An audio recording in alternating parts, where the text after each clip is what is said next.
Dr. Lee Howell's home telephone rang at 2:07 a.m. His wife, Myrna, who was sleeping beside him, grumbled into her pillow. "Who's that? You're not on call tonight." The Howells had been in bed barely an hour. Their poolside party had broken up around midnight.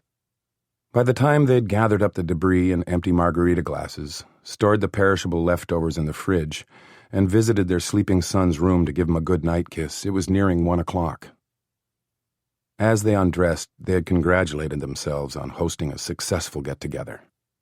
The grilled steaks had been only a little tough, and the new electric mosquito zapper had sizzled all evening, keeping the insect population to a minimum.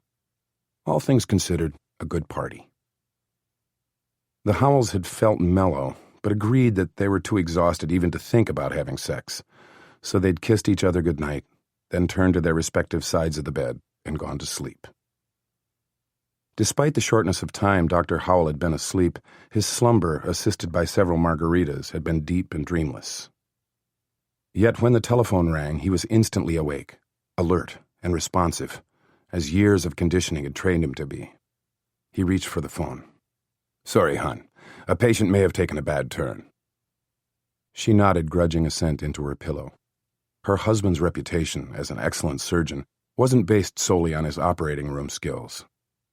He was dedicated to his patients and interested in their well-being before, during, and after their surgeries.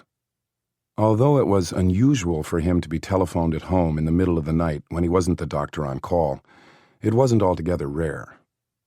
This inconvenience was one of the small prices Mrs. Howell was willing to pay for the privilege of being married to the man she loved, who also happened to be in demand and well-respected in his field. "Hello?" He listened for several moments, then kicked off the covers and swung his feet to the floor. "How many?" Then, "Jesus. Okay, all right, I'm on my way." He hung up and left the bed. "What?" "I gotta go." He didn't turn on the lamp as he moved toward the chair where he'd left the pair of Dockers he'd been wearing earlier in the evening. "Everybody on staff has been called in." Mrs. Howell came up on one elbow. "What's happened?" Serving a busy metropolitan area, Tarrant General Hospital was constantly on alert to handle major disasters. The staff had been trained to provide immediate emergency treatment to victims of airplane crashes, tornadoes, terrorist attacks. By comparison, this night's emergency was mundane. "Big pileup in the Mixmaster. Several vehicles involved." Howell shoved his bare feet into a pair of Docksides, which he loved and his missus despised. He had owned those shoes for as long as she had known him, and refused to part with them, saying the leather was just now molding to his feet and becoming comfortable. "A real mess. A tanker trailer overturned and it's burning," he said as he pulled his golf shirt over his head. "Dozens of casualties, and most are being sent to our emergency room." He strapped on his wristwatch and clipped his pager to the waistband of his slacks, then leaned down to kiss her. Missing her mouth, he caught her between nose and cheek. "If I'm still there at breakfast time, I'll call and update you. Go back to sleep." As her head resettled into the pillow, she murmured, "Be careful." "Always am." Before he got downstairs, she had already fallen back to sleep.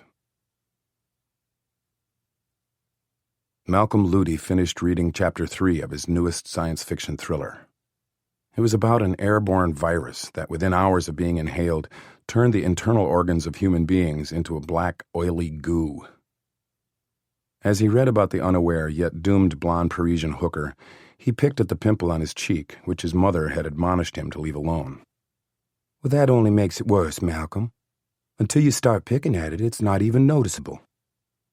Yeah, right. The pimple was way beyond noticeable. It was the current peak on the ever-evolving knobby red mountain range that comprised his face. This severe, scar-producing acne had ushered in Malcolm's adolescence, and for the past 15 years had defied every treatment, topical or oral, either prescribed or purchased over the counter. His mother blamed this chronic condition on poor diet, poor hygiene, and poor sleep habits. On more than one occasion, she had hinted that masturbation might be the cause. Whatever her current hypothesis, it invariably suggested that Malcolm was somehow responsible. The frustrated dermatologist who had valiantly but unsuccessfully treated him had offered up different but as many theories on why Malcolm was cursed with the facial topography of a Halloween mask. Bottom line, nobody knew. As if the acne weren't enough to keep his self-esteem at gutter level, Malcolm's physique was another misfortune. He was pencil thin. Supermodels who were paid to look undernourished would envy his metabolism, which seemed to have a profound aversion to calories. Last but no less genetically dire was his kinky, carrot-colored hair. The fiery thatch had the density and texture of steel wool, and had been the bane of his existence long before the onset of acute acne. Malcolm's odd appearance, and the shyness it had bred, made him feel a misfit. Except at his job. It was night work, and it was solitary. Darkness and solitude were his two favorite things. Darkness dulled his vibrant coloring to a more normal hue and helped to obscure his acne. Solitude was part and parcel of being a security guard. His mother didn't approve of his career choice. She constantly nagged him to consider making a change. "Out there all by yourself night after night," she often said, tisking and shaking her head. "If you work alone, how you ever going to meet anybody?" "Duh, Mother. That's the point." This was Malcolm's standard comeback, although he lacked the courage to say it out loud. Working the graveyard shift meant fewer times he had to conduct a conversation with someone who was trying hard not to stare at his face. Working through the night also allowed him to sleep during most of the hated daylight hours, when his hair took on the brilliance of a day-glow orange magic marker. He dreaded the 2 nights a week he was off, when he had to endure his mother's harping about his being his own worst enemy. The recurring theme of her lectures was that if he were more open to people, he would have more friends. "You've got a lot to offer, Malcolm. Why don't you go out like other people your age? If you were friendlier, you might even meet a nice young lady." Sure he would. Mother scoffed at him for reading science fiction, but she was the one living in a dream world. His post at Tarrant General Hospital was the doctor's parking lot. To the other guards, it was the least desirable post, but Malcolm preferred it. There wasn't a lot of activity at night. Business didn't pick up, so to speak, until early morning when the doctors began to trickle in. Most hadn't even arrived when he clocked out at 7 in the morning. However, this being a Friday night, there were more cars in the lot than on a weeknight. Invariably, the weekend increased the traffic in the emergency room, so doctors came and went at all hours. Just a few minutes ago, Dr. Howell had driven up to the gate and disengaged the arm with the transmitter he kept clipped to his sun visor. Dr. Howell was okay. He never looked past Malcolm as though he wasn't there, and he sometimes even waved at him as he passed the guard shack. Howell didn't get all bent out of shape if the arm failed to disengage and Malcolm had to release it manually from inside the shack. Dr. Howell seemed like a regular guy, not snotty at all. Not like some of those rich assholes who acted so hoity-toity as they drummed their fingers on their padded steering wheels, impatiently waiting for the arm of the gate to rise so they could speed through, as though they had some place to be and something to do that was real important. Malcolm read the first page of Chapter 4. As expected, the Parisian blonde hooker succumbed mid-coitus. She died in the throes of agony and grotesque vomiting, but Malcolm's sympathies were with her hapless customer. Talk about a major bummer. He turned the book face down on the counter, straightened and stretched his spine, and sought a more comfortable position on his stool. As he did, he happened to catch his reflection in the window glass. The pimple was growing by the second. Already it was a monument of pus. Disgusted by his image, he focused his eyes on the parking lot beyond. Mercury vapor lights were strategically spaced so that most of the lot was well lighted. The shadows were deep only beneath the landscaping that formed its perimeter. Nothing had changed since the last time Malcolm had looked out, except for the addition of Dr. Howell's silver Beamer, 3rd row, 2nd car. He could see the gleaming roof of it. Dr. Howell kept his car in showroom condition. Malcolm would too, if he could afford a set of wheels like that.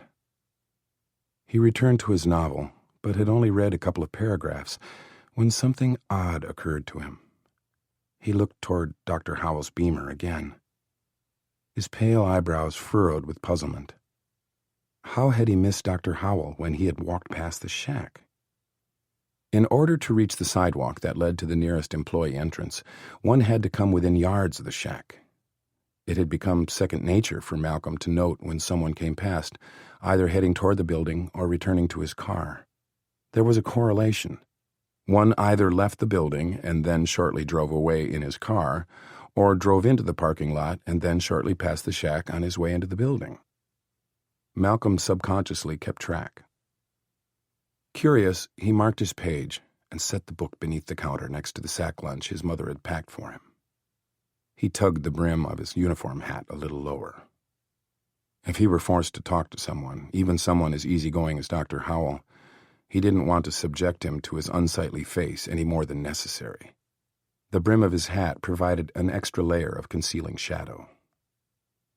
As he stepped from the shack's air-conditioned interior, he didn't notice any decrease in the outdoor temperature since making his last rounds. August in Texas, almost as hot in the wee hours as at high noon. Heat from the asphalt came up through the rubber soles of his shoes, which made virtually no sound as he walked past the first row of cars, then the second. At the end of the third row, he paused. For the first time since taking this job almost 5 years ago, he felt a prickle of apprehension. Nothing untoward had ever taken place on his shift. A couple months ago, a guard in the main building had had to subdue a man who was threatening a nurse with a butcher knife. Last New Year's Eve, a guard had been summoned to break up a fist fight between fathers over which of their newborns had been the first baby of the new year and therefore winner of several prizes. Thankfully, Malcolm hadn't been involved in either incident. Reportedly, they had drawn crowds. He would have been mortified by the attention. The only crisis he'd ever experienced while on duty was a dressing down from a neurosurgeon who had returned to his Jag to discover it had a flat tire. For reasons still unknown to Malcolm, the surgeon had held him responsible. So far, his shifts had been luckily uneventful. He couldn't account for his uneasiness now. Suddenly, his good friend, Darkness, no longer seemed as benevolent. He glanced around warily, even looking back behind him the way he'd just come. The parking lot was as silent and still as a tomb, which at the moment wasn't a comforting analogy. Nothing moved, not even the leaves on the surrounding trees. Nothing appeared out of the ordinary. Nevertheless, Malcolm's voice quavered slightly as he called out, "Dr. Howell?" He didn't want to sneak up on the man. In a well-lighted room crowded with people, his face was startling to the point of being downright scary. If he were to come upon someone unexpectedly in the dark, the poor guy might die of fright. "Dr. Howell, are you there?" Receiving no answer, Malcolm figured it was safe to step around the first car in the row and check out Dr. Howell's beamer, just to put his own mind at ease. He had missed him. It was as simple as that. When the doctor walked past, he must have been concentrating a little too hard on what the blonde hooker was doing for her John, before she went into paroxysms of pain and started puking black gunk all over the guy. Or maybe he had been distracted by the newest volcanic formation on his cheek. Or maybe Dr. Howell hadn't taken the paved path, and instead had slipped through the shrubbery. He was a tall but slight fellow. He was slender enough to have squeezed through the hedge without creating much of a disturbance. Whatever. Dr. Howell had slipped past him in the dark, is all. Before rounding the first car in the row, just for good measure, Malcolm switched on his flashlight. It was discovered later beneath the first car in the row, where it had come to rest after rolling several feet. The glass was shattered, the casing dented. But the batteries would have done that annoying pink bunny proud. The bulb was still burning. What was spotlighted in the beam of Malcolm's flashlight had frightened him more than anything he'd ever read in a science fiction thriller. It wasn't as grotesque, bloody, or bizarre, but it was real. "Nice place you got here." "I like it." Ignoring the snide and trite remark, Wick dumped the pot of boiled shrimp into a colander, that had never seen the inside of a Williams-Sonoma store. It was white plastic, stained brown. He didn't remember how he'd come by it, but he figured it had been left behind by a previous occupant of the rental house, which his friend obviously found lacking. After the hot water had drained through, he set the colander in the center of the table, grabbed a roll of paper towels, and offered his guest another beer. He uncapped 2 bottles of Red Stripe, straddled the chair across the table from Orrin Wesley, and said, "Dig in." Orrin conscientiously ripped a paper towel from the roll and spread it over his lap. Wick was on his 3rd shrimp before Orrin got around to selecting one. They peeled and ate in silence, sharing a bowl of cocktail sauce for dipping. Orrin was careful not to get his white French cuffs in the horseradish-laced red stuff. Wick slurped carelessly and licked his fingers, fully aware that his sloppy table manners annoyed his fastidious friend. They dropped the shrimp shells onto the newspaper that Wick had spread over the table, not to protect its hopelessly scarred surface, but to keep cleanup to a minimum. The ceiling fan fluttered the corners of this makeshift tablecloth and stirred the spicy aroma of the shrimp boil into the sultry coastal air. After a time, Orrin remarked, "Pretty good." Wick shrugged. No-brainer. Local shrimp? Buy it fresh off the boat soon as it docks.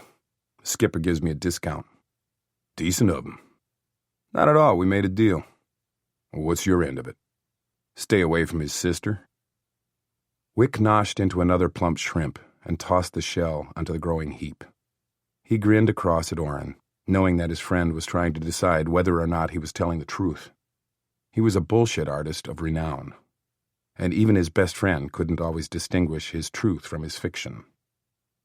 He tore a paper towel from the roll and wiped his hands and mouth. "Is that all you can think of to talk about, Orrin? The price of shrimp? You drove all the way down here for that?"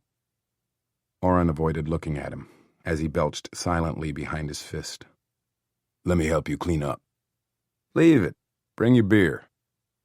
A dirty table wasn't going to make much difference to the condition of Wick's house, which barely qualified as such.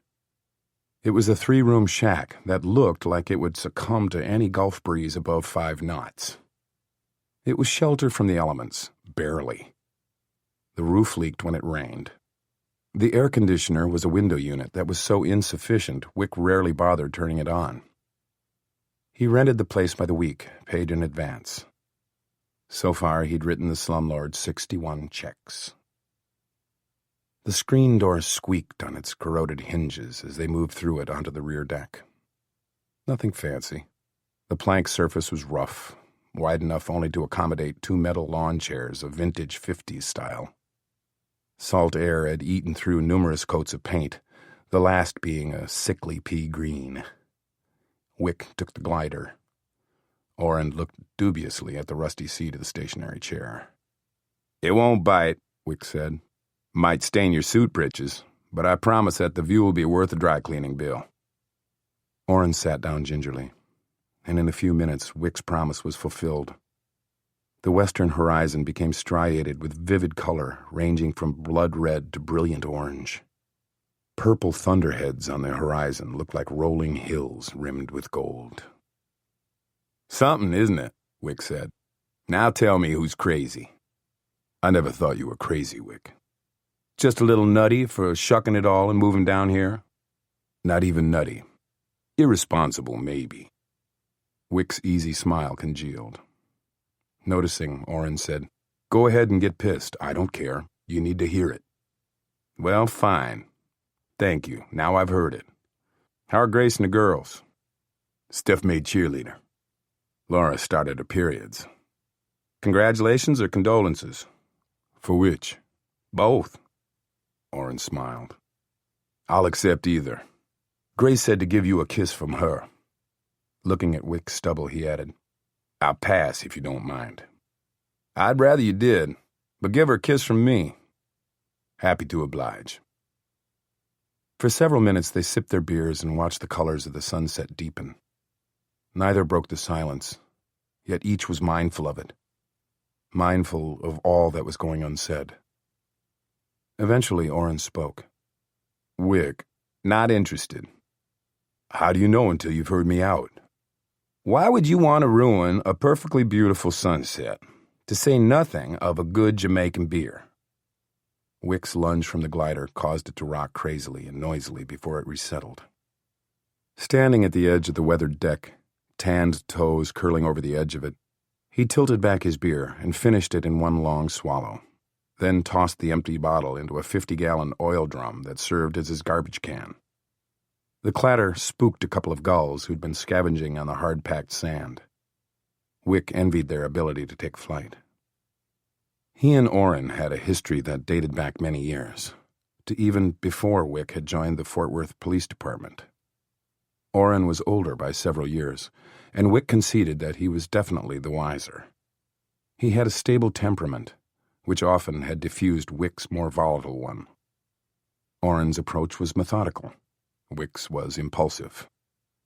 Orrin was devoted to his wife and children.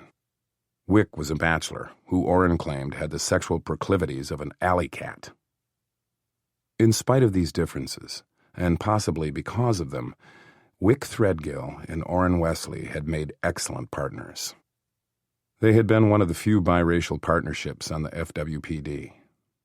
Together, they had shared dangerous situations, countless laughs, a few triumphs, several disappointments, and a heartache from which neither would ever fully recover. When Orrin had called last night after months of separation, Wick was glad to hear from him.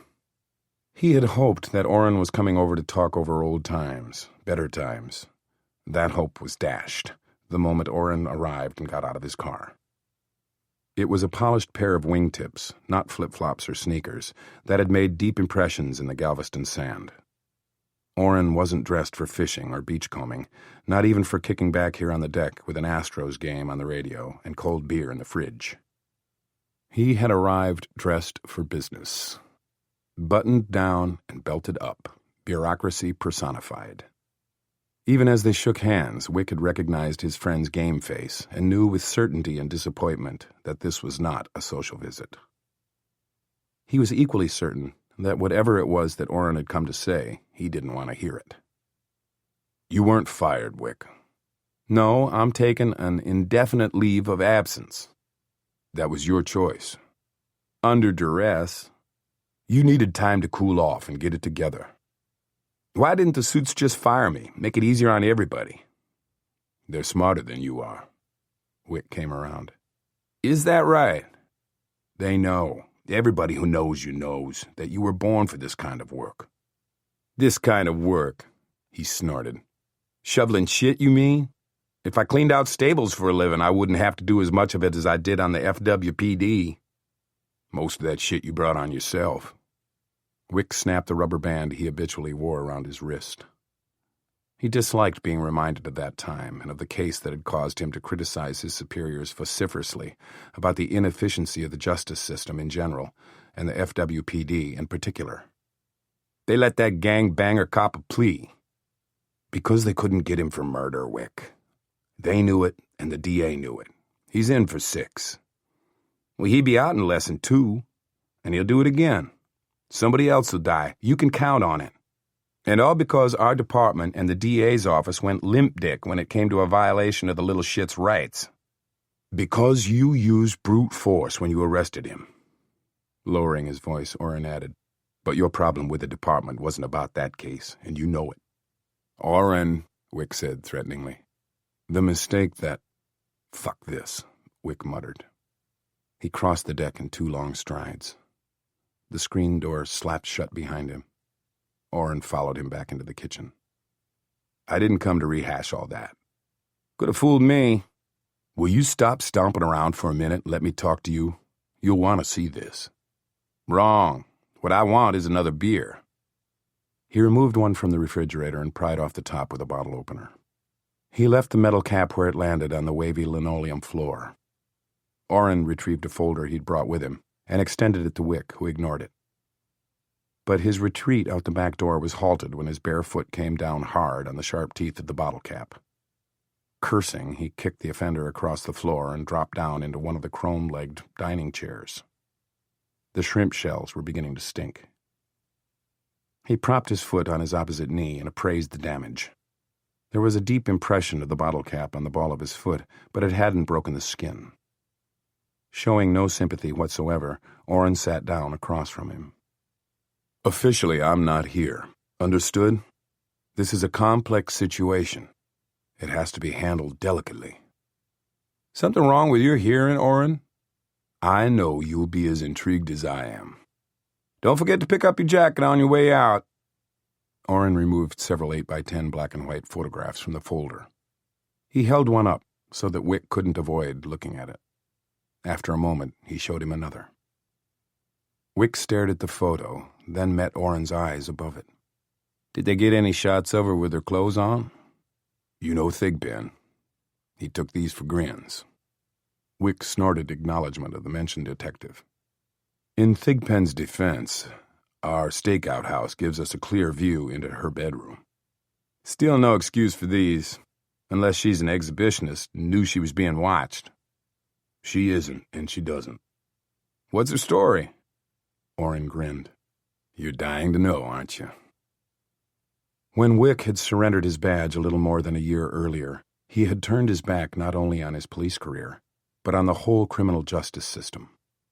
To him, it was like a cumbersome vehicle stuck in the mud.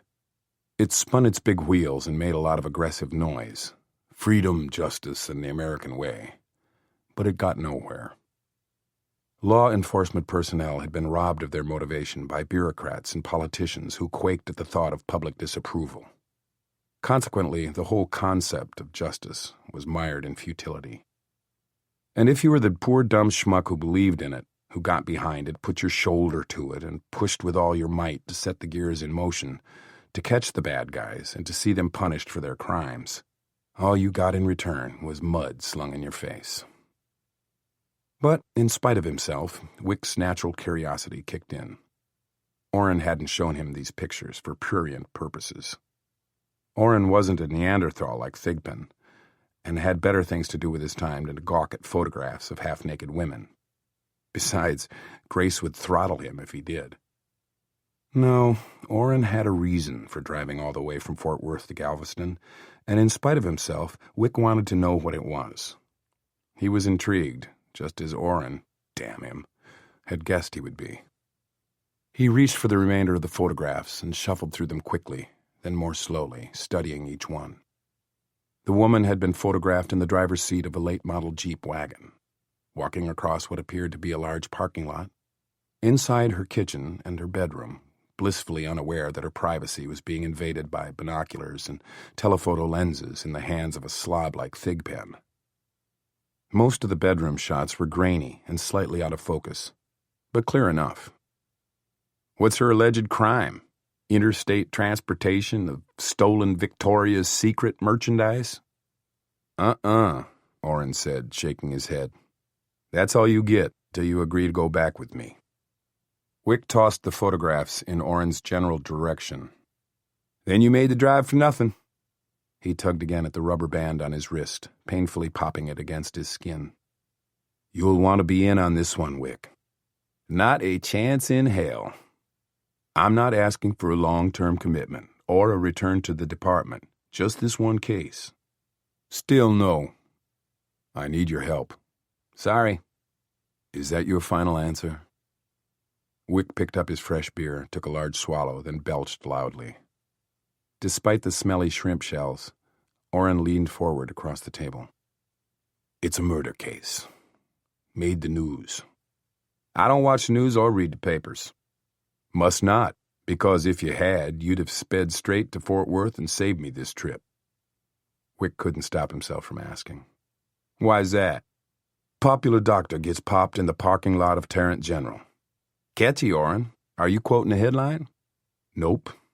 I'm giving you the sum total of what we know about this homicide. The crime is 5 days old, and that's all we got. Not my problem. The perp did the killing within yards of a potential eyewitness, but wasn't seen, wasn't heard. As silent as vapor, invisible. And he didn't leave a trace, Wick. Orrin lowered his voice to a whisper. Not a fucking trace. Wick searched his former partner's dark eyes. The hair on the back of his neck stood on end. Lozada?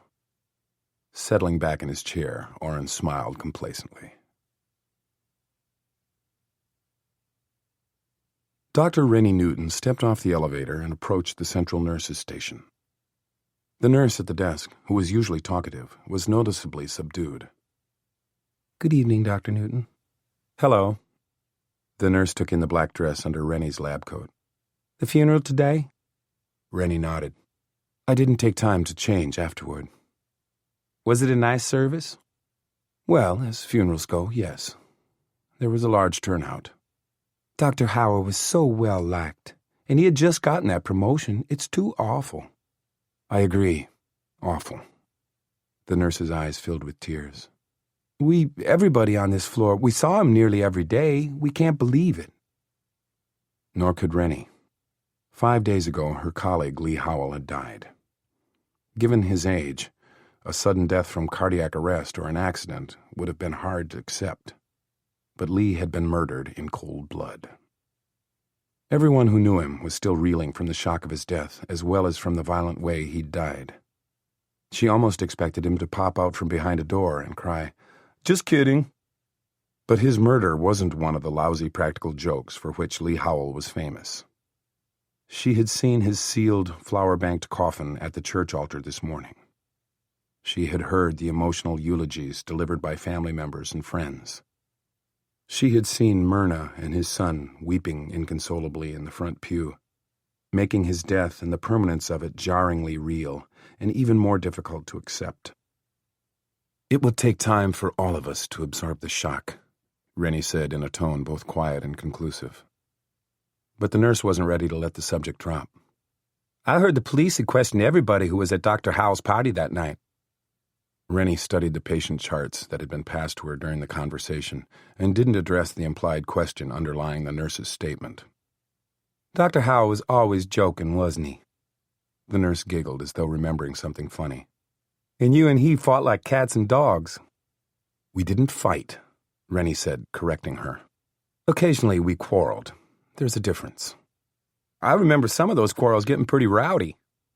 We made good sparring partners, she said, smiling sadly.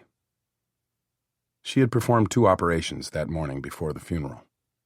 Considering the circumstances, she could have justified rescheduling today's surgeries and closing her office this afternoon. But she was already in a time crunch due to a recent, unavoidable 10-day absence from the hospital, which had proved to be an awful inconvenience to her and her patients. Taking another day off so soon after her return would have been unfair to those patients whose surgeries had been postponed once already. It would have placed her further behind and created yet another logjam in her scrupulously organized calendar. So she had elected to perform the operations and keep the appointments in her office. Lee would have understood. Seeing the post-op patients was her last official duty of this long, emotionally draining, exhausting day, and she was ready to put an end to it. Closing the topic of her colleague's demise and funeral, she inquired about Mr. Tolar, whose esophageal hernia she had repaired that morning. Still groggy, but he's doing very well. Taking the charts with her, Rennie entered the surgical recovery room. Mrs. Tolar was taking advantage of the 5-minute visitation period that was permitted a family member once each hour. Rennie joined her at the patient's bedside. "Hello, Mrs. Tolar. I hear he's still sleepy." During my last visit, he came awake long enough to ask me the time. "A common question. The light in here never changes. It's disorienting." The woman touched her husband's cheek. "He's sleeping through this visit." "That's the best thing for him.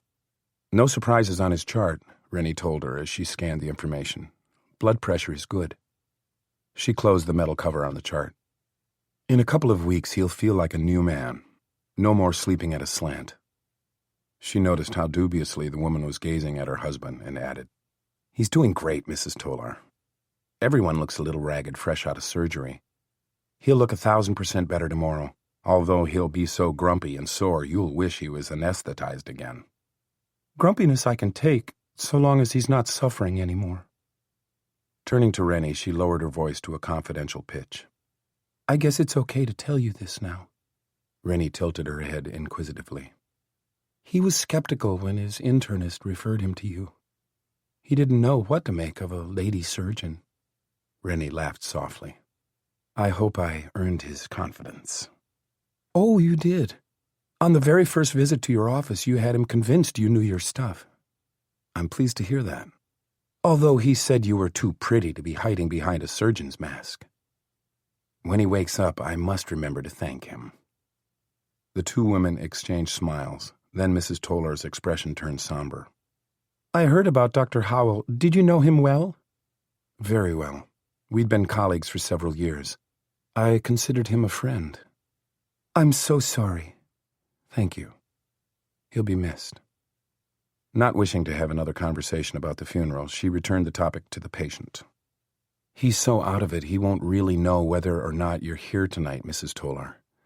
Try to get some rest while you can. Save your energy for when you take him home. One more visit, then I'll be leaving. I'll see you tomorrow. Rennie moved to her next patient. No one was standing vigil at her bedside. The elderly woman was a charity case. She resided in a state-funded nursing facility. According to her patient history, she had no family beyond one brother who lived in Alaska. The septuagenarian was doing well, but even after reviewing her vitals, Rennie stayed with her. She believed that charity went beyond waiving her fee. In fact, waiving her fee was the least of it. She held the woman's hand and stroked her forehead, hoping that on a subconscious level her elderly patient was comforted by her presence, her touch. Eventually, convinced that the small amount of time she'd given the woman would make a difference, she left her to the nurse's care. I'm not on call tonight, she told the nurse at the desk as she returned the charts. But page me if either of these patients takes a downward turn. Certainly, Dr. Newton. Have you had dinner? Why? Pardon me for saying so, but you look done in. She smiled wanly.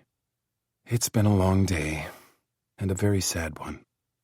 I recommend a cheeseburger, double fries, a glass of wine, and a bubble bath.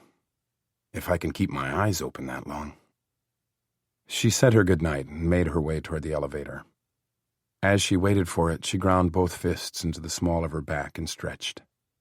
Being away, and for a reason not of her own making, had cost her more than time and inconvenience. Her pacing was still off.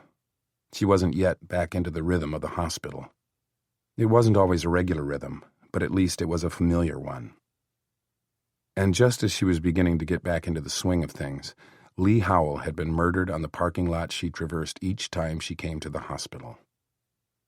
While she was still stunned from that blow, more unpleasantness had followed. Along with everyone who had been at the Howells' house that night, she had been questioned by the police. It had been a routine interrogation, textbook in nature. Nevertheless, it had left her shaken. Today, she had seen Lee Howell buried. She would never quarrel with him again over something as important as OR scheduling, or something as petty as whole milk versus skim. She would never laugh at one of his stupid jokes.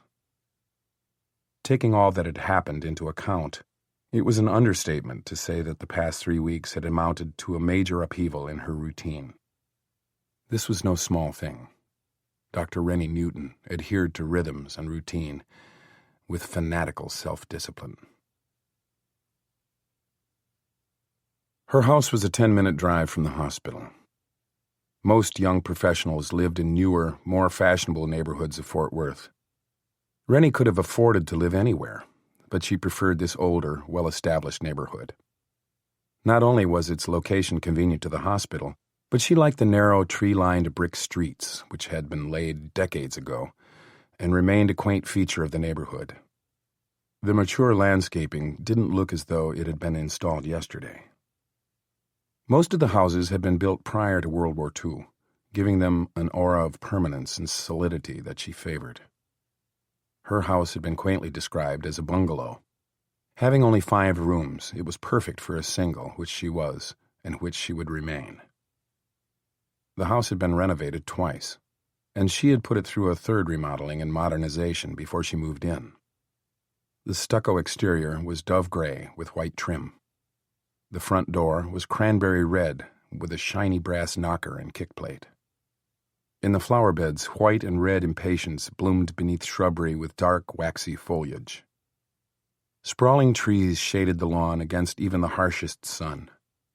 She paid dearly for a professional service to keep the yard meticulously groomed and maintained. She turned into the driveway and used her automatic garage door opener, one of her innovations. She closed the garage door behind her and let herself in through the connecting kitchen door. It wasn't quite dusk yet, so the small room was bathed in the golden light of a setting sun that filtered through the large sycamore trees in her backyard.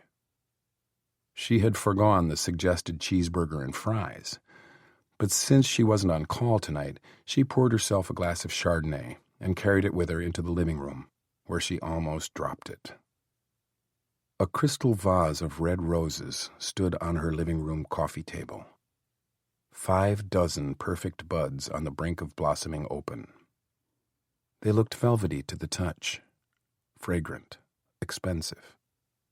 The cut crystal vase was also extraordinarily beautiful. Its myriad facets sparkled as only pricey crystal can, and splashed miniature rainbows onto the walls. When Rennie had recovered from her initial shock, she set her wineglass on the coffee table and searched among the roses and greenery for an enclosure card. She didn't find one.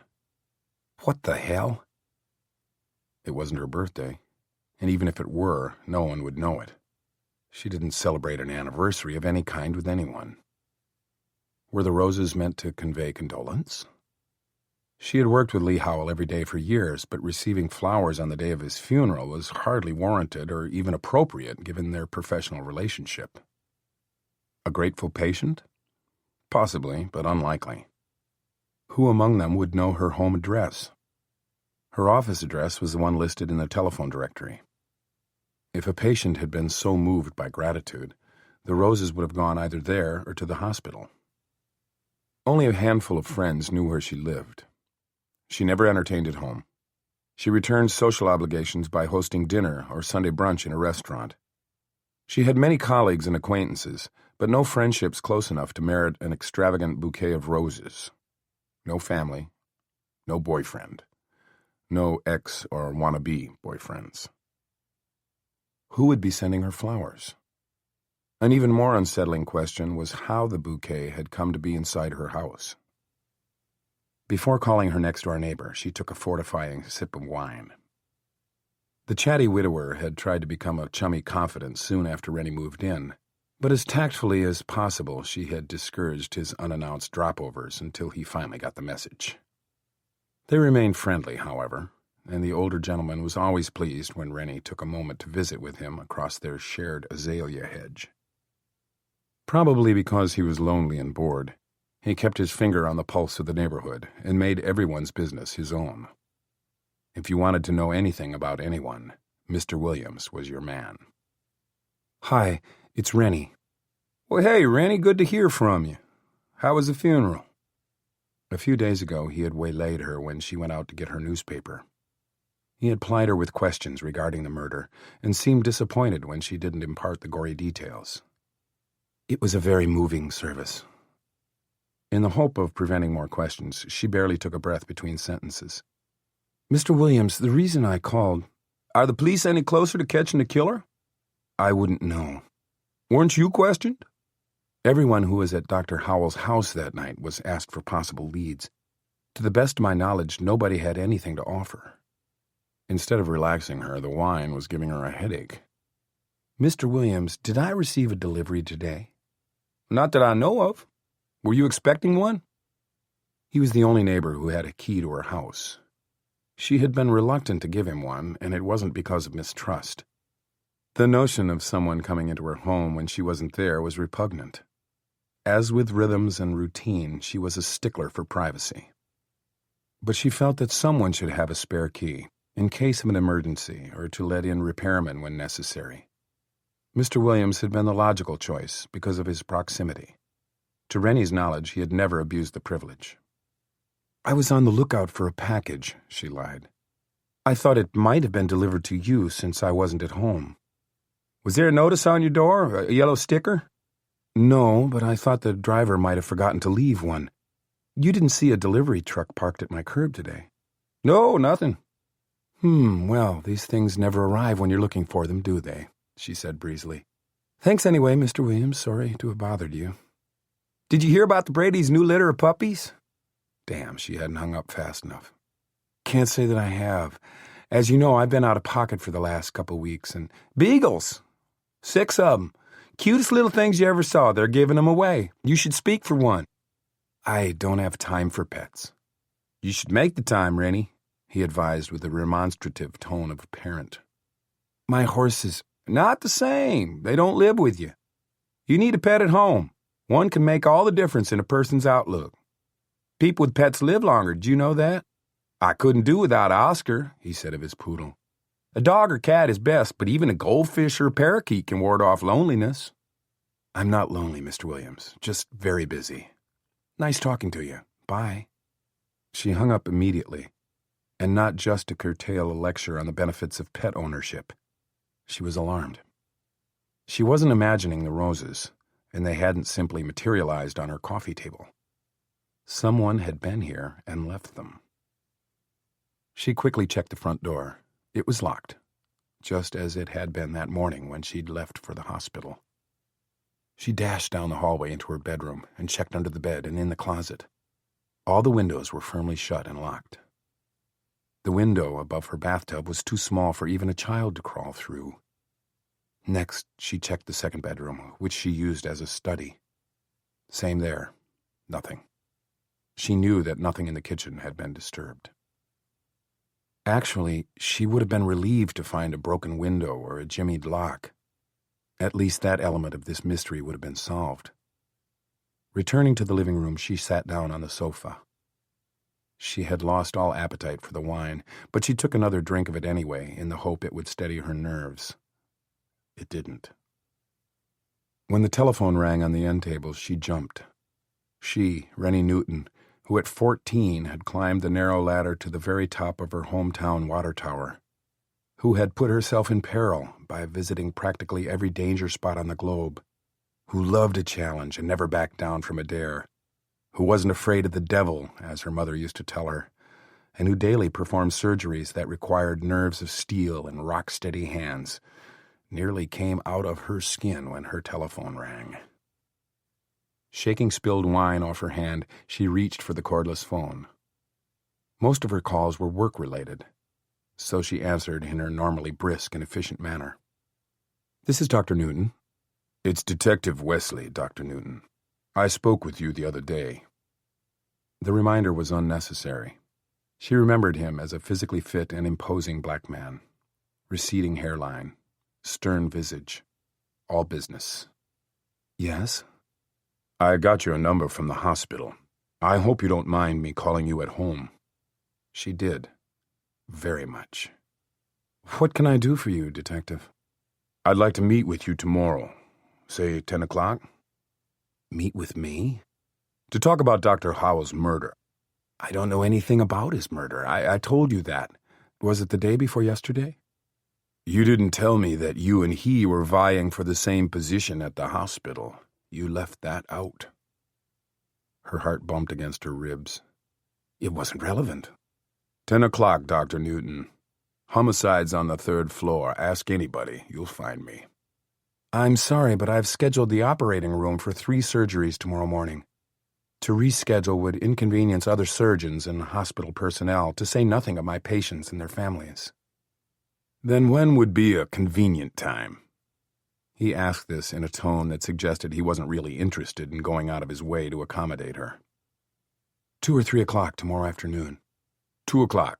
See you then." He disconnected before Rennie could. She returned the telephone to the end table. She closed her eyes and took deep breaths through her nose, exhaling through her mouth. Lee Howell's appointment to Chief of Surgery had been a major blow. Since the retirement of the predecessor, she and Lee had been the leading contenders for the position.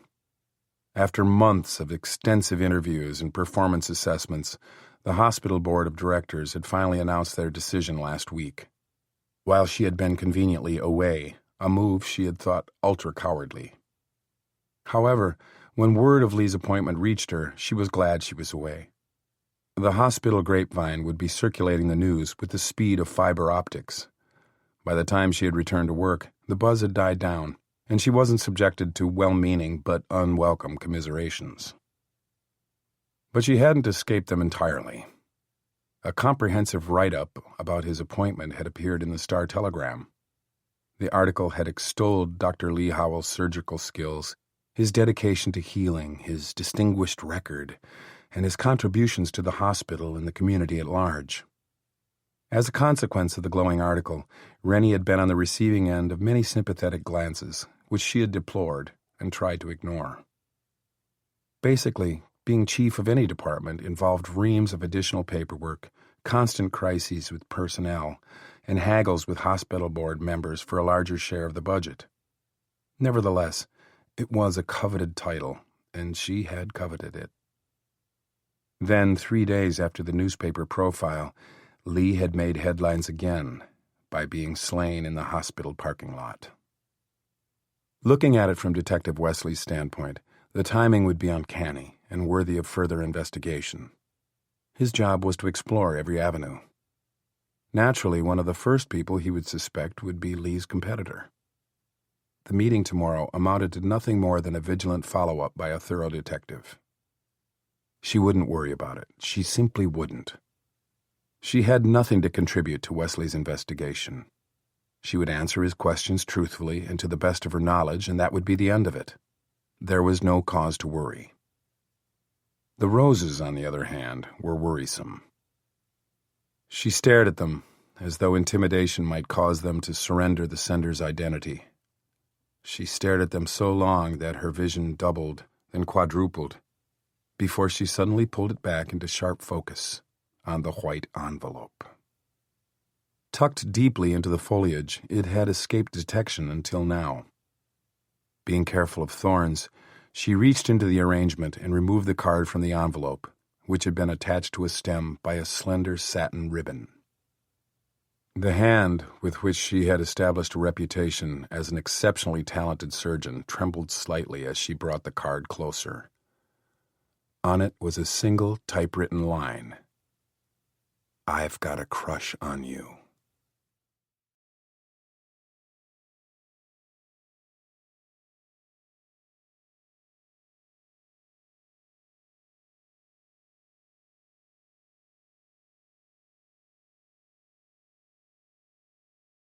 "Uncle Wick! Uncle Wick!"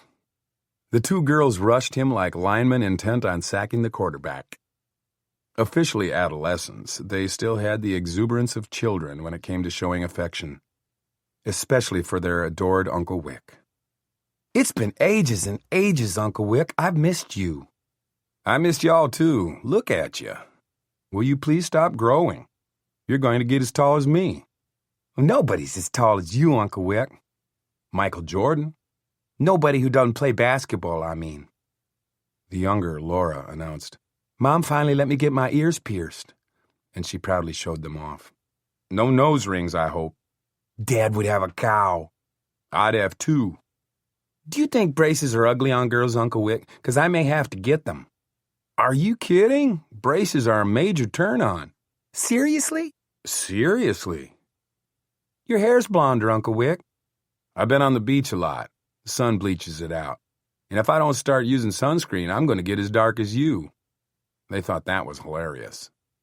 "I made cheerleader." "So I heard." He high-fived Stephanie. "Save a seat for me at one of the games this fall." "Our outfits are kind of dorky." "They are," her younger sister solemnly agreed. "Totally dorky." "But Mom says guess again about making them shorter." "That's right, I did." Grace Wesley joined them at the front door. Moving her daughters aside, she hugged Wick tightly. When he released her, he whined, "Grace, why won't you run away with me?" "Because I'm a one-woman man kind of woman." "I'll change. For you, I'll change. Cross my heart, I would." "Sorry, still can't." "Why not?" "'Cause Orrin would hunt you down and shoot you dead." "Oh, yeah," he grumbled. "Him." The girls shrieked with laughter.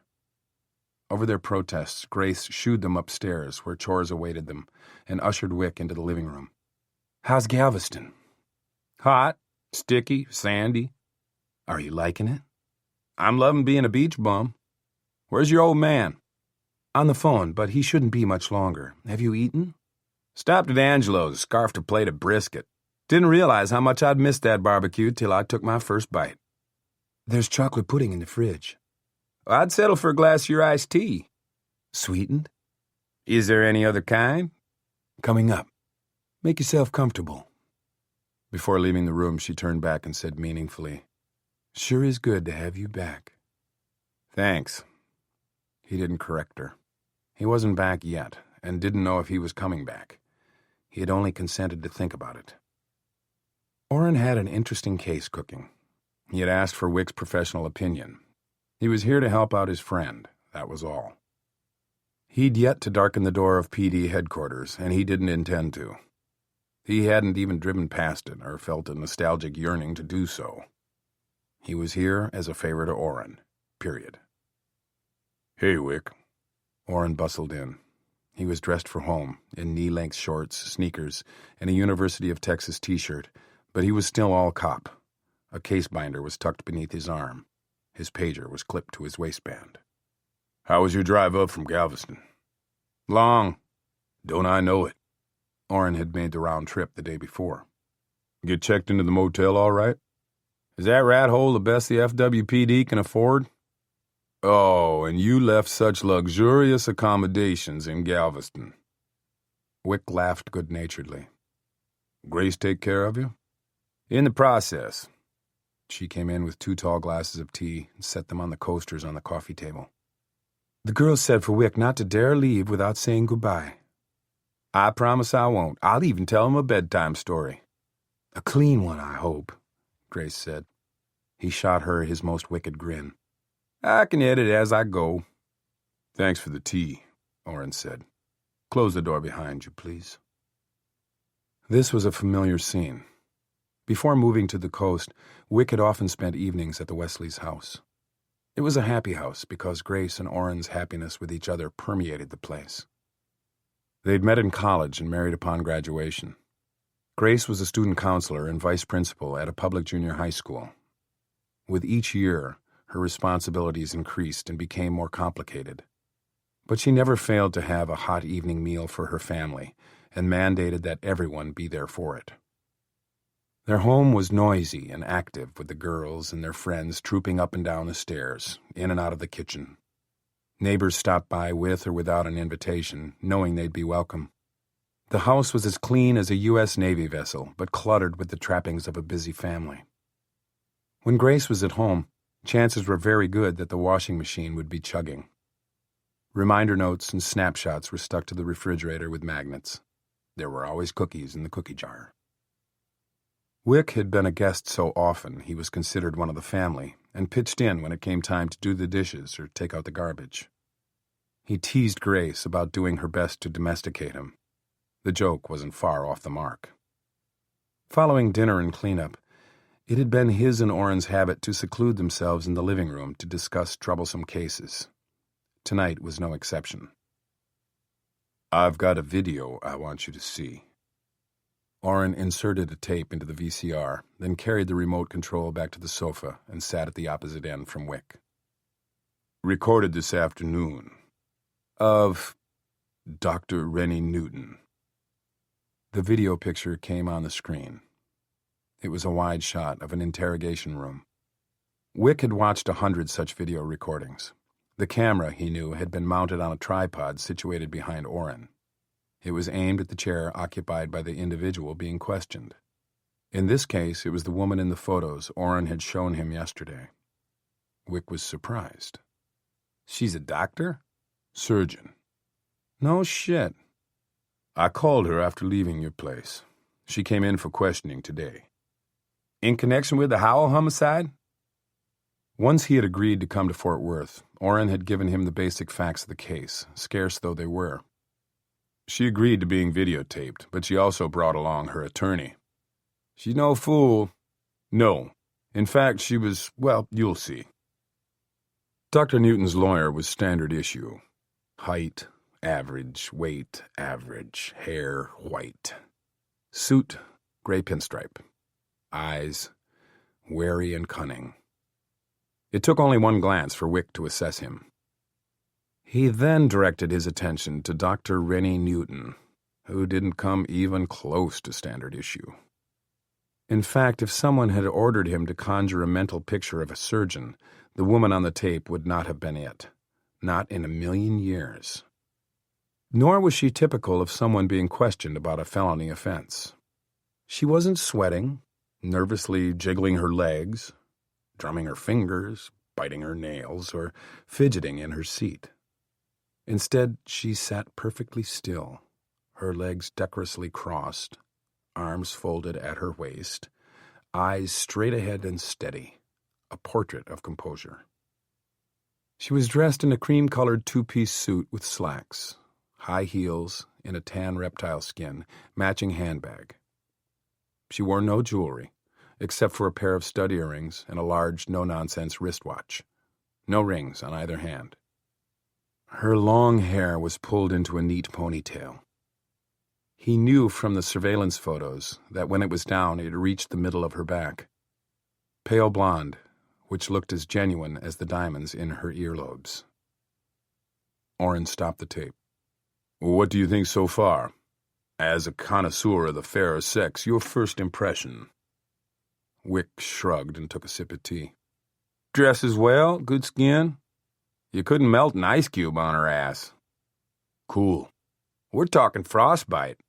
But she's a surgeon. She's supposed to be cool under pressure, isn't she?" "I guess." Orrin restarted the tape, and they heard his voice identifying everyone present, including Detective Plum, the second plainclothesman in the room. He provided the date and the case number, and then, for the benefit of the tape, asked Dr. Newton if she had agreed to the interview. "Yes." Orrin plunged right in. "I'd like to ask you a few questions about the murder of your colleague, Dr. Lee Howell." "I've already told you everything I know, Detective Wesley." "Well, it never hurts to go over it again, does it?" "I suppose not, if you've got a lot of spare time on your hands." Orrin stopped the tape. "See? There. That's what I'm talking about. Polite, but with a definite attitude." "I'd say so, yeah. But that's in character, too. She's a doctor, a surgeon. The God complex and all that. She speaks and folks sit up and take notice. She isn't accustomed to being questioned or second-guessed." "She'd better get accustomed to it," Orrin mumbled. "I think there's something going on with this lady." He rewound the tape to listen again to her saying, "If you've got a lot of spare time on your hands." On the tape, Orrin gave Plum a significant glance. Plum raised his eyebrows. Orrin continued. "On the night Dr. Howell was murdered, you were at his house, correct?" "Along with about 24 other people," the attorney chimed in. "Have you questioned them to this extent?" Ignoring him, Orrin asked, "Did you know everyone at the party that night, Dr. Newton?" "Yes, I've known Lee's wife for almost as long as I've known him. The guests were other doctors with whom I'm acquainted. I had met their spouses at previous social gatherings." "You attended the party alone?" "That's right." "You were the only single there." The lawyer leaned forward. "Is that relevant, Detective?" "Maybe." "I don't see how. Dr. Newton went to the party alone. Can we move on? She has a busy schedule." "I'm sure." With a noticeable lack of haste, Orrin shuffled through his notes and took his time before asking the next question. "I understand it was a cookout." "On the Howell's terrace." "And Dr. Howell manned the grill." "Do you want the menu, too?" the attorney asked sarcastically. Orrin continued looking hard at Rennie Newton. She said, "Lee fancied himself a gourmet on the charcoal grill. Actually, he was a dreadful cook, but nobody had the heart to tell him." She looked down into her lap, smiling sadly. "It was a standing joke among his friends." "What was the reason for the party?" "Reason? Was it an ordinary Friday night cookout or a special occasion?" She shifted slightly in her chair, recrossed her legs. "We were celebrating Lee's promotion to chief of surgery." "Right, his promotion to head of the department. What did you think of that?" "I was pleased for him, of course." Orrin tapped a pencil on the tabletop for a full 15 seconds. Her gaze remained locked with his, never wavering. You were also under consideration for that position, weren't you, Dr. Newton? Yes, and I deserve to get it.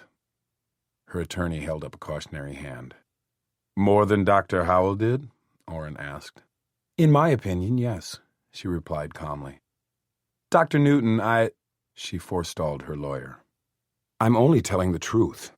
Besides, Detective Wesley has already guessed how I felt about losing the position to Lee. I'm sure he regards that as a motive for murder. Turning back to Orrin, she said, But I didn't kill him. Detectives, may I have a private word with my client? The lawyer asked stiffly. Unmindful of the request, Orrin said, I don't believe you killed anyone, Dr. Newton. Then what am I doing here, wasting my time and yours? Why did you request this? She gave the walls of the small room a scornful glance. This interview. Orrin stopped the tape there and consulted Wick. Well, what? She denied it before I accused her of it. Come on, Orrin. She's got more years of schooling than you, me, and Plum there added up. But she didn't need a medical degree to guess what you were getting at. Driving a herd of longhorns through that room would have been more subtle. She got your point. Any dummy would have. And this lady doesn't strike me as a dummy. She and Dr. Howell had a history of quarreling. So do we, Wick said, laughing. Orrin stubbornly shook his head. Not like they did. Everybody I've talked to at the hospital says she and Howell respected each other professionally, but did not get along. Love affair turned sour? Initially, I posed that question to everyone I interviewed. I stopped asking. How come? I got tired of being laughed at. Wick turned and quizzically arched his eyebrow.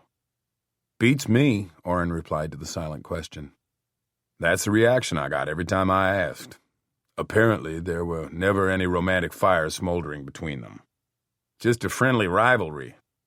I'm not so sure it was all that friendly. On the surface, maybe, but there might have been a lurking animosity that ran deep. They were always at each other's throats for one reason or another. Sometimes over something trivial, sometimes major. Sometimes in jest and sometimes not. But their disagreements were always lively, always vitriolic, and well known to hospital staff. As he mentally sorted through this information, Wick absently popped the rubber band against his wrist. Orrin noticed and said, You were wearing that yesterday. What's it for? What? Wick looked down at the rubber band circling his wrist as though he'd never seen it before. Oh, it's nothing. Getting back, was Howell's appointment gender-based? I don't think so. 2 other department heads at Tarrant General are women. Howell got the promotion Newton felt she deserved and probably thought she had sewn up because of her seniority status. She'd been affiliated with the hospital for 2 years before Howell joined ranks. She would resent the hell out of that.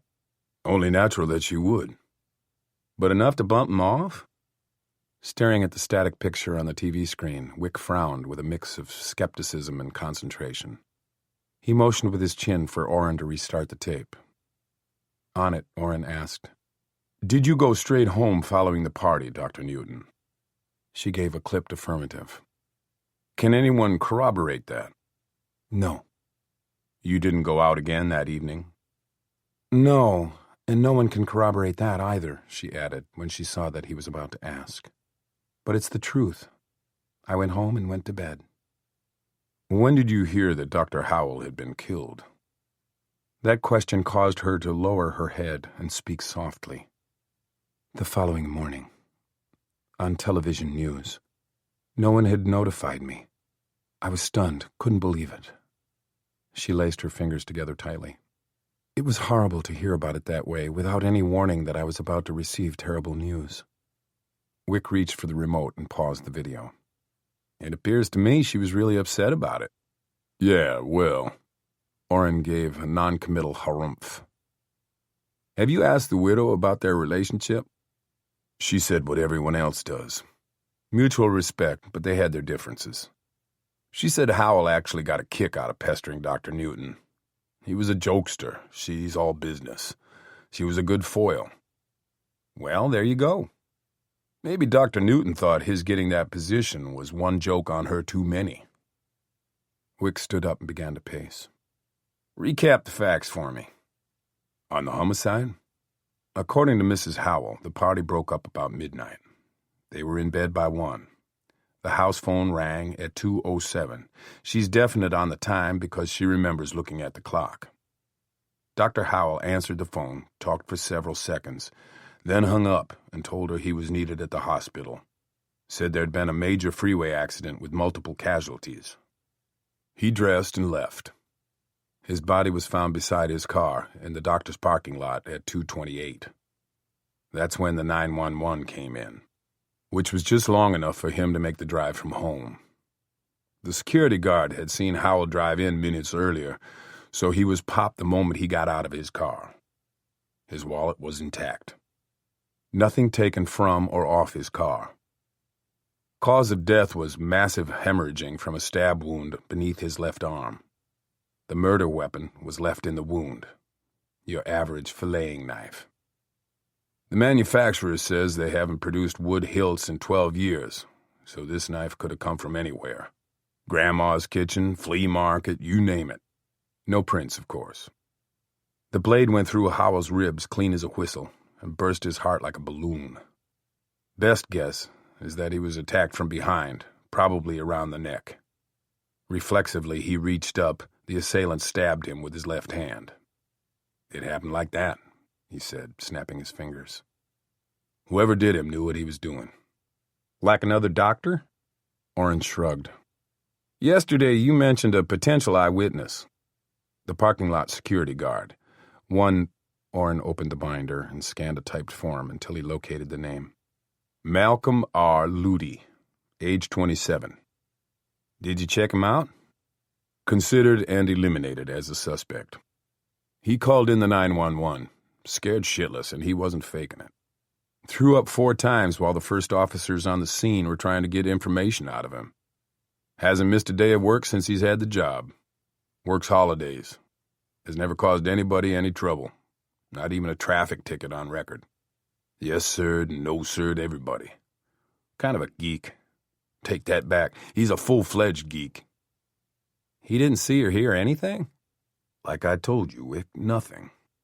Once this kid stopped hurling chow, he cooperated fully. Nervous as hell, but Mom was responsible for that. Scary old bat. She made me nervous, too. Believe me, he's not our man. And the freeway accident? No such accident occurred. Everyone on the hospital staff denies calling Howell. Telephone records indicate the call originated from a cell phone. Let me guess. Untraceable. You got it. Male or female? The caller, we don't know. Dr. Howell was the only one who spoke to him, or her. What does the wife get by way of an estate? Plenty. Howell was insured to the hilt, but the missus came into the marriage with money of her own and stands to inherit more when her daddy passes. A good marriage? By all accounts. They were trying to have another kid. There's one 7-year-old boy. Ideal American family. Churchgoers, flag wavers. No drug abuse or alcoholism. He made small wagers on his golf games, and that was the extent of his gambling. Not even a hint of marital infidelity, and especially not with his colleague, Rennie Newton. Orrin rattled the ice in his glass, shook a cube into his mouth, chomped on it noisily. The doc never had a malpractice suit filed against him. No outstanding debts, no known enemies, except Rennie Newton. And I've just got a gut feeling about her, Wick. Wick stopped pacing and looked at Orrin, inviting him to elaborate. Don't you think it's a bit tidy and damn convenient that her rival gets popped within days after he's appointed to a position she wanted? Wild coincidence? Wick ventured. I could concede that, except for the phone call that put Howell in that parking lot in the middle of the night. Besides, I don't believe in coincidences that wild. Me neither. I was playing devil's advocate. He sank back into the cushions of the sofa and placed his hands behind his head. He stared into the TV at the surgeon's calm face, which was freeze-framed on the screen. Stabbing. True, she'd know right where to stick you to make it fatal, but I don't know. He frowned. Just doesn't seem like something this lady would do. I don't think she did it herself. Somebody did it for her. Wick turned and looked hard at his former partner. Lozada's into knives. On occasion. But he once used a flare gun. Oren made a face. Jesus, was that a mess. Body parts of that victim had been discovered floating over several acres of Eagle Mountain Lake. Lozada had also used a tire tool once to bash in a skull. That hadn't been a contract kill, as were most of his murders. That poor bastard had just pissed him off. Of course, they could never prove that he had committed any of these crimes. They just knew it. Wick came off the sofa again and moved to the fireplace. He looked at the pictures of Stephanie and Laura on the mantel. Then he went to the window and peered through the blinds. He ambled back to the mantel before returning to the sofa. You think this Dr. Newton hired Lozada to eliminate her competition? Or had Lozada kill him out of spite? Is that basically it? It's his kind of kill. Silent, quick, leaving the weapon. I'm not disputing that, Oren. It's her involvement I have a problem with. He gestured toward the TV. She's a surgeon with a good reputation and no doubt a six-figure income. She seeks out a scumbag, that we all know Lozada to be, no matter how fancy he dresses himself up, and hires him to kill her colleague? No way. Sorry, but I ain't buying it. What? She's too educated? Too well-dressed? Too clean? No, she's too dispassionate. I don't know, Wick said impatiently. Is there any evidence of a connection between her and Lozada? We're looking. That means no. That means we're looking, Oren stressed. Wick expelled a deep breath. Right. Lozada could be having meetings with the Pope and we'd be the last to know. He's slippery as owl shit. The doctor could be just as slippery, just as deceptive. She spends the majority of her time at the hospital, but nobody, and I mean no one, seems to know much about her personal life. They say she keeps to herself, keeps her private life private. That's why everyone laughed at my question about hanky-panky between her and Howell. If she dates at all, nobody knows about it. She's a loner. An excellent surgeon, he stipulated. On that everybody agrees. Generally, she's very well liked. She's friendly enough, kind-hearted, but she's aloof. Aloof, that's a word I heard a lot. You need more, Wick said. I agree. Reaching into the breast pocket of his shirt, Oren withdrew a slip of paper and laid it on the sofa cushion that separated him and Wick. What's that? Her address. Wick knew what that implied, what Oren was asking of him. He shook his head. Sorry, Oren, but you haven't convinced me.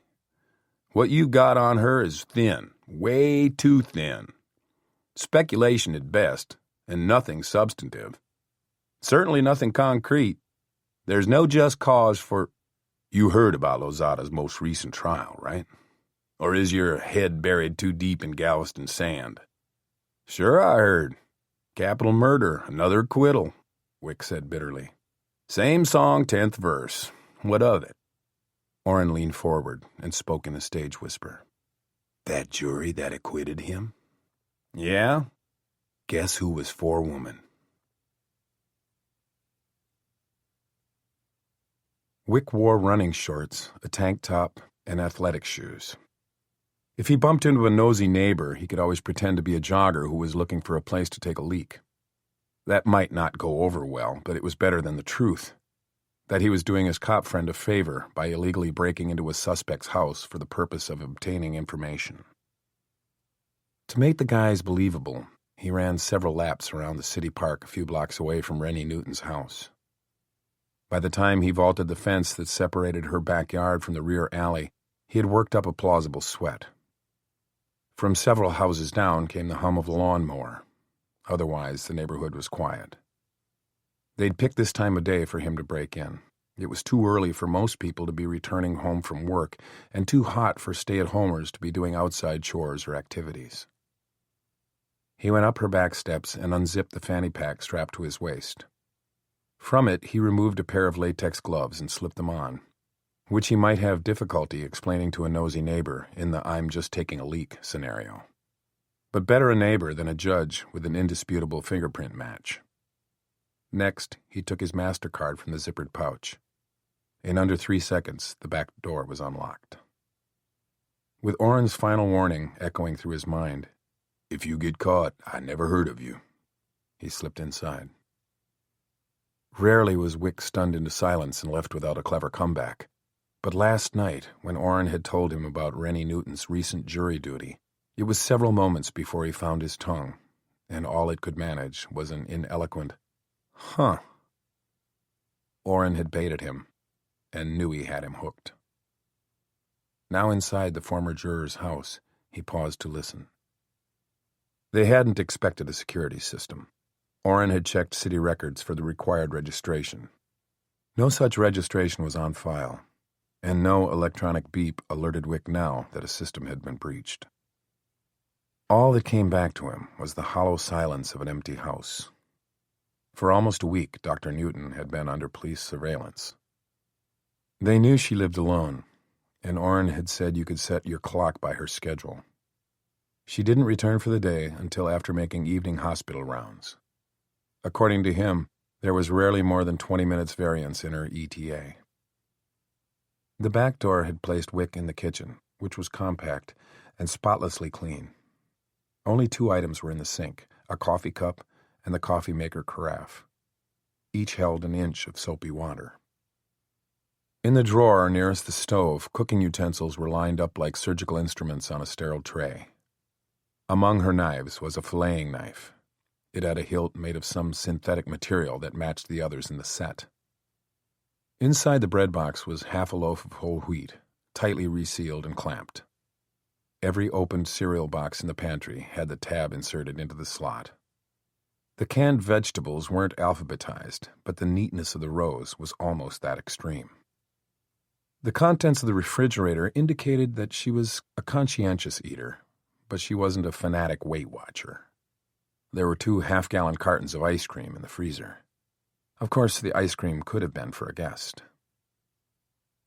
He checked the drawer in the small built-in desk and found a laminated list of emergency telephone numbers, a ruled notepad with no doodles or notes, and several Bic pens, all black. Nothing personal or significant. Through a connecting door, he entered the living room. It could have been a catalog layout. Cushions were plumped and evenly spaced along the back of the sofa. Magazines were in neat stacks, the edges lined up like a deck of cards. The TV's remote control was squared up with the corner of the end table. "Jesus," Wick whispered, thinking about the condition in which he'd left his shack in Galveston. When he'd left his motel room this morning, it looked like it had sustained storm damage. Midway down the short hall was a small room she obviously used for a home study. He hoped it would prove to be a treasure trove of information and insight into this woman. It didn't. The titles of the medical books on the shelves were as dry as dust. There were a number of atlases and travel guide books, a few novels, mostly literary, nothing racy, certainly nothing to suit his unsophisticated reading taste. On top of the neat desk, her mail had been separated into 2 metal baskets, one for opened, the other for unopened. He scanned the ho-hum contents of both. In the deeper drawer of the desk, he discovered an expandable file of receipts, a labeled compartment for each month. He looked through them, but did not find a paid invoice for a contract killer tucked into the accordion folds. It was in her bedroom that he received his first surprise. He stood on the threshold, giving it one swift survey, before assimilating it more slowly. By comparison, this room was messy. This room wasn't occupied by a surgeon. It was lived in by a person, by a woman. He had expected to find a bed that would meet military standards, one you could bounce a quarter off of. But oddly, the bed had been left unmade. He moved past it to the window, where he knew Orrin and Thigpen could see him from the second-story window of a house 2 houses down and behind Rennie Newton's. He gave them the finger. Turning back into the room, he began his search with her bureau drawers. Undies were folded and stacked, panties in one drawer, bras in the one below it. She had divided the non-frilly from the frilly. When she opened those drawers, he wondered what determined her selection. Daytime, nighttime? Work, play? Did her mood dictate which stack she chose from, or vice versa? He rifled through the garments, looking underneath for keepsakes, letters, photographs that would give him a hint into the personality of Rennie Newton. Was she a woman who would link up with a noted criminal, as Orrin suspected? His search of the bureau drawers yielded several scented sachets, but no clues. Nor did her closet, which was as neatly arranged by category as her lingerie drawers. He found nothing in shoeboxes except shoes. He moved to her nightstand. A fitness magazine had been left open to an article about exercises one could do throughout the day to relieve neck tension. The cap on a bottle of body lotion hadn't been securely replaced. He picked up the bottle, sniffed. He didn't know one flower from another, but it said gold leaf and hydrangea, so he supposed that's what it was. Whatever, it smelled good. Taking the cordless phone from its stand, he listened to the dial tone. It wasn't the broken tone indicating messages on her voicemail. As long as he was here, he wished he had a bug to plant, but Orrin had nixed the suggestion. We'd need a court order, and no judge is going to give us one until we can show probable cause. We could learn a lot by monitoring her calls. It's illegal, Wicked laughed. So's breaking and entering. We can't ever use anything I find in there. Yeah, but it's different. He failed to see the difference, but Orrin was adamant, and it was Orrin's show. He replaced the telephone in the recharger and opened the nightstand drawer. Inside, he found a box of stationery, still wrapped in clear cellophane, unused. There was also a tear sheet from a newspaper. He took it out of the drawer and unfolded it. It was an obituary page. One of them was for Eleanor Loy Newton. Daughter Rennie was listed as her only survivor. He recognized the name of the town on the masthead, Dalton, Texas. Carefully refolding the sheet, he replaced it in the drawer. As he did, he noticed a small white triangle barely visible beneath the box of unused stationery. He picked up the box. Under it lay a small card with only one line typed on it. I've got a crush on you. It was unsigned, unaddressed, and undated, making it impossible to know if Rennie Newton had received it or if she had considered sending it before changing her mind. It looked like a gift enclosure card. Had it accompanied a gift she'd received recently, or was it a keepsake from a high school beau, a former lover, last Saturday's one-night stand? It obviously held some significance for her, or it wouldn't be in her nightstand drawer along with her mother's obituary. Curious, but not criminal.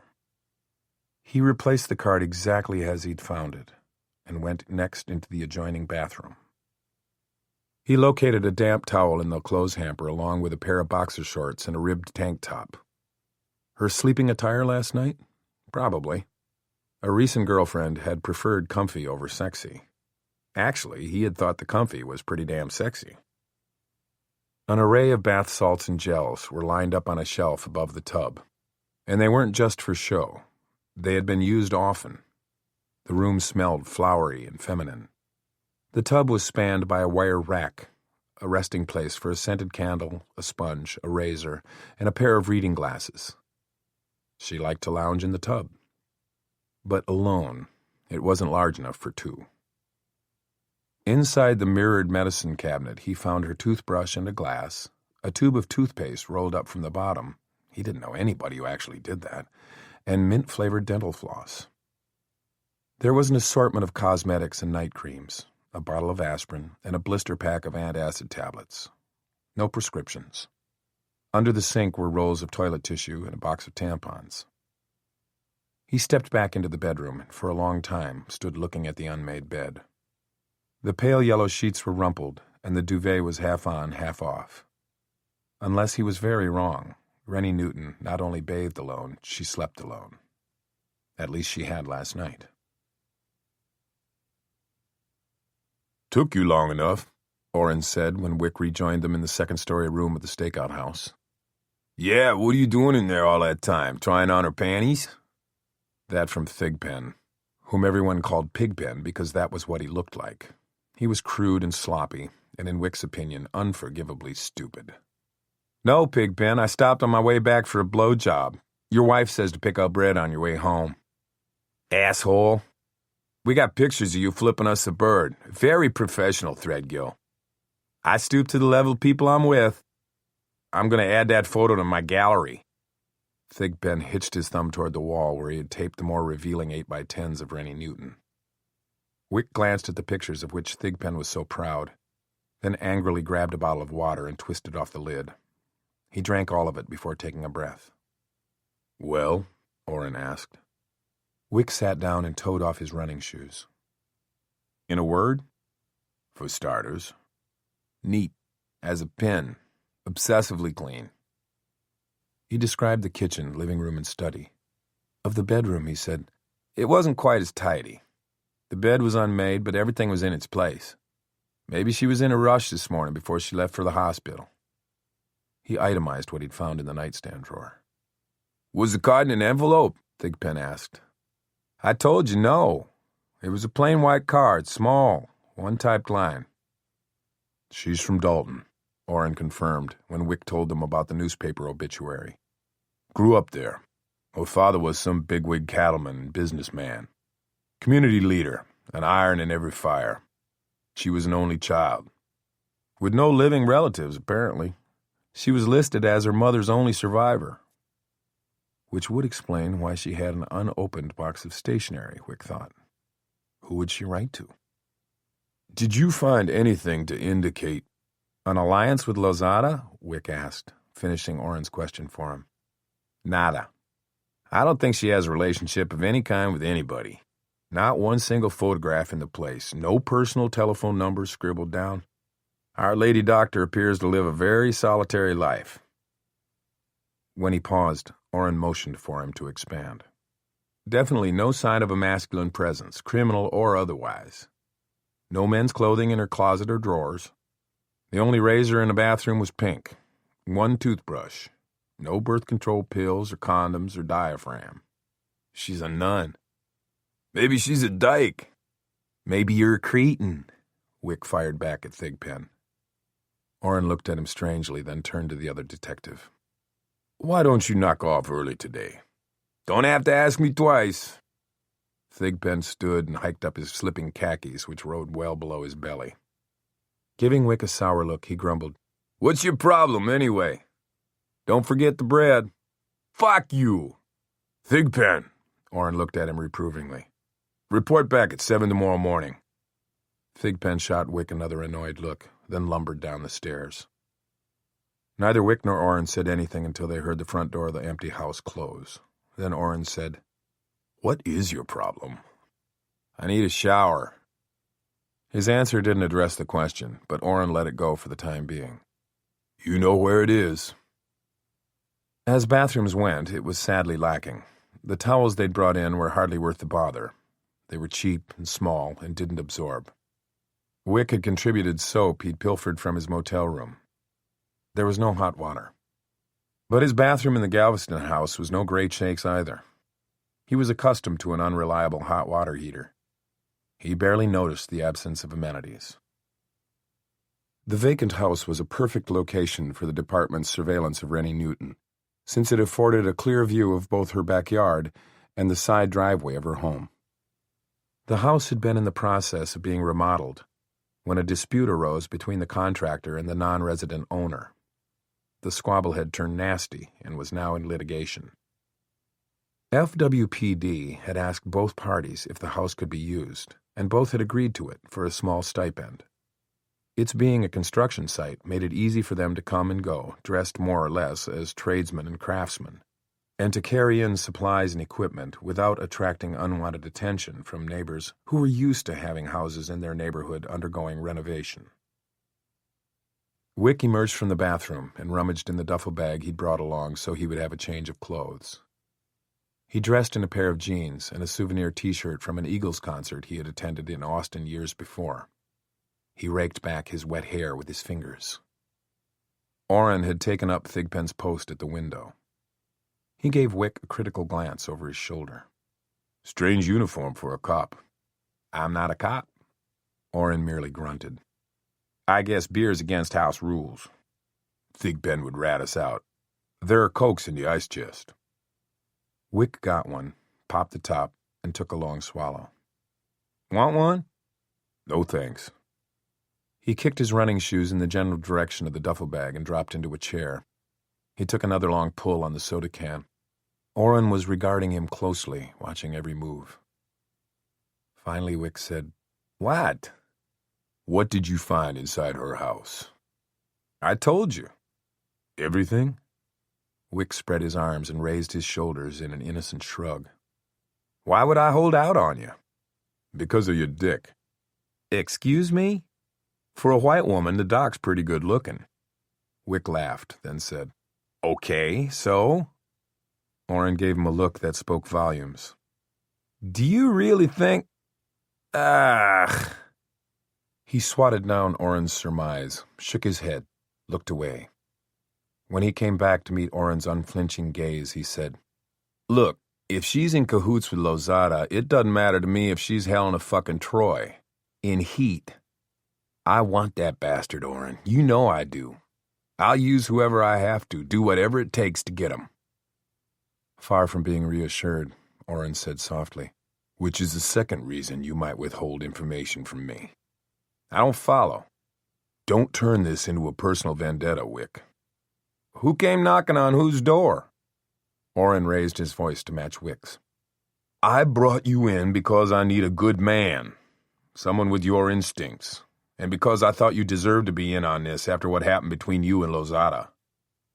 Is there a point floating around in there somewhere? Orrin wasn't put off by his surliness. Don't make me sorry I involved you. He subjected Wick to a stare as stern as his warning. Wick was the first to look away. Orrin always played by the rules. Wick found rules restrictive, and he seldom abided by them. It was that difference that usually caused them to clash. It was also what each admired most about the other. While Orrin often chided Wick for his recklessness and casual approach to regulations, he admired his audacity. Wick rebelled against rules, but he respected Orrin for upholding them. Orrin went back to watching Rennie Newton's house. After a short silence, Wick said, One thing I thought was curious. In her closet, lots of blue jeans, not designer shit, worn ones like mine.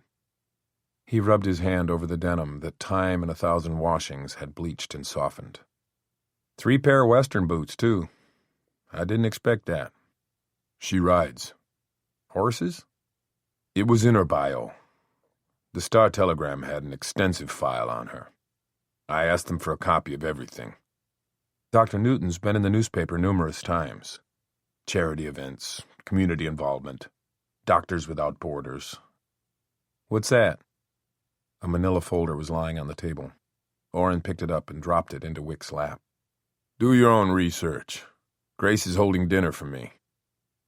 He got up, stretched, reached for a roll of architectural drawings he was using as props, and headed for the staircase. We didn't finish the video last night. It's there if you want to watch it, but don't let it distract you from keeping an eye on the house. I'd like to see the rest of it. Might pick up something. Orrin nodded. My pager will be with me. Call if anything out of the ordinary happens. Like Lozada showing up? Yeah, like that. I can be here in 10 minutes. See you in the morning. Is there any food? Sandwiches in the mini-fridge. The stairs creaked under Orrin's weight. After he left, the house fell silent, except for the occasional groan of old wood. The empty rooms smelled like the sawdust left over from the uncompleted renovation. Most would consider it an unpleasant place in which to spend a night, but Wick didn't mind. In fact, he had volunteered for the night shift. Orrin needed to be with his family. Thigpen, too.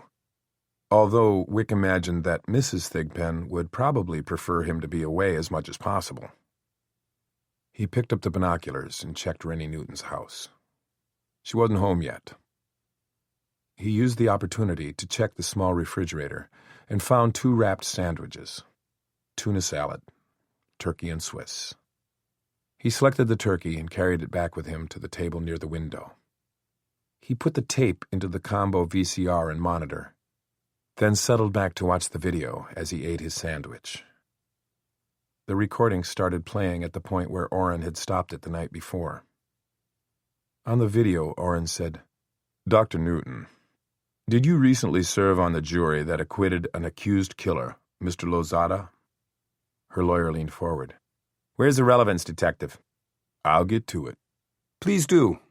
Dr. Newton has surgical patients waiting for her. It could become necessary for another doctor to take over her responsibilities. "Is that a threat that I might be detained?" Rennie Newton asked.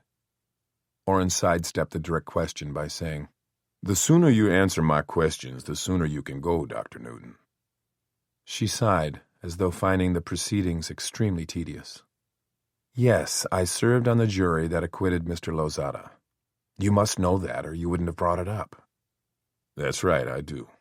In fact, I've interviewed all 11 of your fellow jurors." "Why?" "Curiosity." "About what?" "It struck me that Dr. Howell's murder looked like a contract kill. His killer didn't rob him. We can't isolate any other motive. Fact is, his only known adversary was you." Taken aback by that statement, she exclaimed, "Lee and I weren't adversaries. We were colleagues. Friendly colleagues." "Who quarreled constantly?"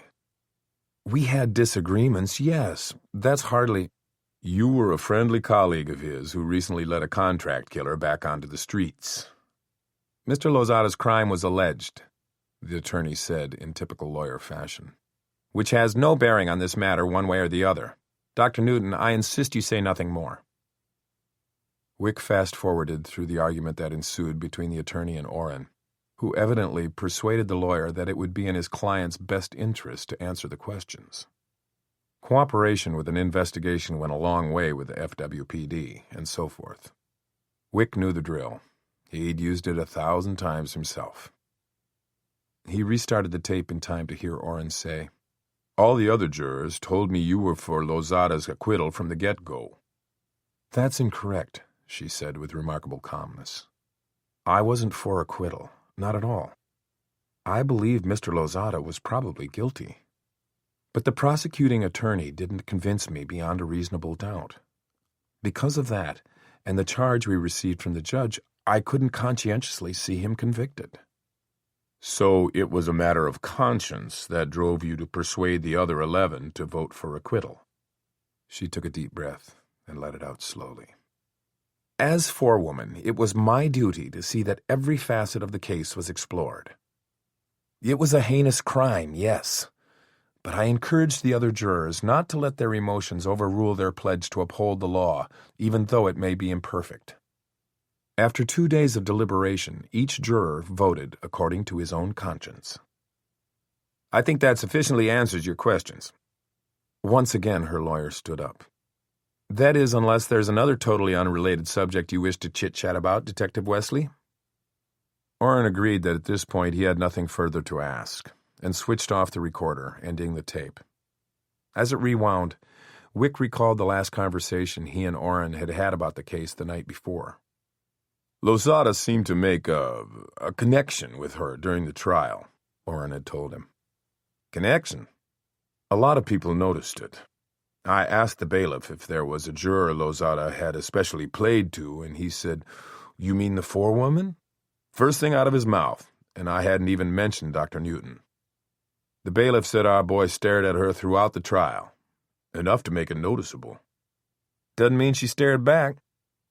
Orrin gave him one of his noncommittal shrugs that paradoxically said a lot. "I'm not surprised Lozada would single out an attractive woman and stare at her," Wick had continued. "He's a creep." "He's a creep who looks like a movie star. Of The Godfather, maybe. Some women get off on that dangerous type." "Speaking from experience, Orrin? I promise not to tell Grace. Details, I want details. The really juicy ones." He had annoyed his friend further by giving him a lascivious wink. "Cut it out." It was then that Grace had joined them. She asked what Wick was laughing about, and when he declined to tell her, she reminded him that the girls wouldn't settle for the night until they got their story. He wove them a tale about a sassy rock star and her handsome, dashing bodyguard, whose physical description strongly resembled him. He and Orrin had no further conversation before he left. After removing the videotape from the player, he decided to eat the tuna sandwich too. It tasted fishy and old, but he ate all of it, knowing he'd get nothing more until morning. He was dusting crumbs off his hands when he saw a Jeep wagon swing into Rennie Newton's driveway. He yanked up the binoculars, but barely got a glimpse of her before the car rolled into her garage. Less than 30 seconds later, the light in her kitchen came on. The first thing she did was slide the strap of her oversized handbag off her shoulder and lower it to the table. Then she pulled off her suit jacket and tugged her shirt tail from the waistband of her slacks. Crossing to the fridge, she took out a bottle of water, uncapped it, and took a drink. Then she twisted the cap back on and stood at the sink, her head down. Wick adjusted the focus on the binoculars. Through the window above the sink, she appeared close enough to touch. A loose strand of hair trailed alongside her cheek and fell onto her chest. She rolled the cold water bottle back and forth across her forehead. Her expression, her body language, her posture indicated profound weariness. She should be tired, he thought. It had been a long day for her. He knew. He had been there when her day began.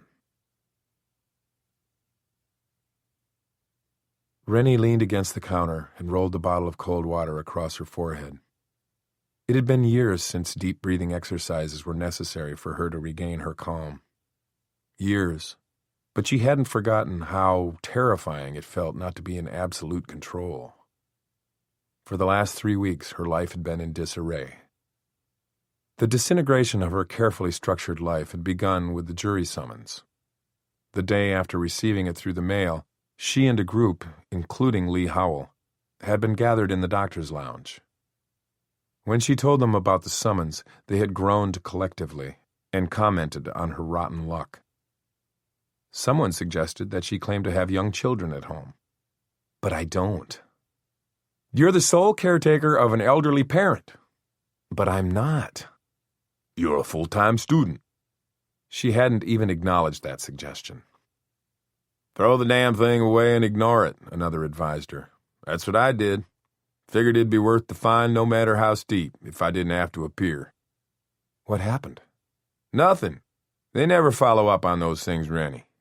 They run hundreds of people through there each week. You think they're going to take the time and effort to track down one no-show? I would be the exception. They'd throw me in jail. Use me as an example to those who try and dodge their civic responsibility. Thoughtfully, she twirled the straw in her soft drink. Besides, that's what it is, a civic duty. Please, Lee groaned around a mouthful of vending machine potato chips. It's a civic duty for people who have nothing better to do. Use your work to get you off. Work is not an exemption. That's printed in bold letters on the summons. I'm afraid I'm stuck. Don't worry about it, he said. They won't choose you. That wouldn't surprise me if they did, another male colleague had chimed in. My brother's a trial lawyer. Says he always tries to seat at least one good-looking woman on every jury. Rennie returned his wink with a scathing glare. And what if the lawyers are women? His smile collapsed. Didn't think of that. You wouldn't. Lee dusted salt off his hands. They won't choose you. Okay, Lee, why not? You're just itching to tell me why I'd be an unsuitable juror, aren't you? He counted off the reasons on his nimble surgeon's fingers. You're too analytical. You're too opinionated. Too outspoken. And too bossy. Neither side wants a juror who could sway the others. That was one argument Rennie would have gladly let Lee win. She had been the second juror picked from 48 candidates, and then she'd been voted forewoman. For the following 10 business days, while paperwork mounted and her patient load got backlogged, her time had belonged to the state of Texas. When it ended, her relief was short-lived. Through the media, the verdict had been criticized by the district attorney's office. nor had it won the approval of the average citizen, Dr. Lee Howell being one. He had voiced his opinion at that Friday night cookout. "I can't believe you let this joker off, Rainey. He's a career criminal." "He's never been convicted," she'd argued. "Besides, he wasn't on trial for previous alleged crimes." "No, he was on trial for executing a prominent banker, one of our fair city's leading citizens. The prosecutor was asking for the death penalty." "I know, Lee. I was there." "Here they go," said one of the other guests, who'd gathered around to eavesdrop on what was sure to be a heated debate. "The staunch conservative and the bleeding heart liberal are at it again." We jurors were informed going in that the DA was asking for the death penalty. That wasn't the reason we voted to acquit. "Then how was it that you 12 decided to let this creep walk instead of giving him the needle? How could you believe for a second that he was innocent?" "None of us believed that he was innocent. We voted him not guilty. There's a difference." He shrugged his bony shoulders. "The distinction escapes me." "The distinction is reasonable doubt." "If it doesn't fit, you must acquit that bullshit?"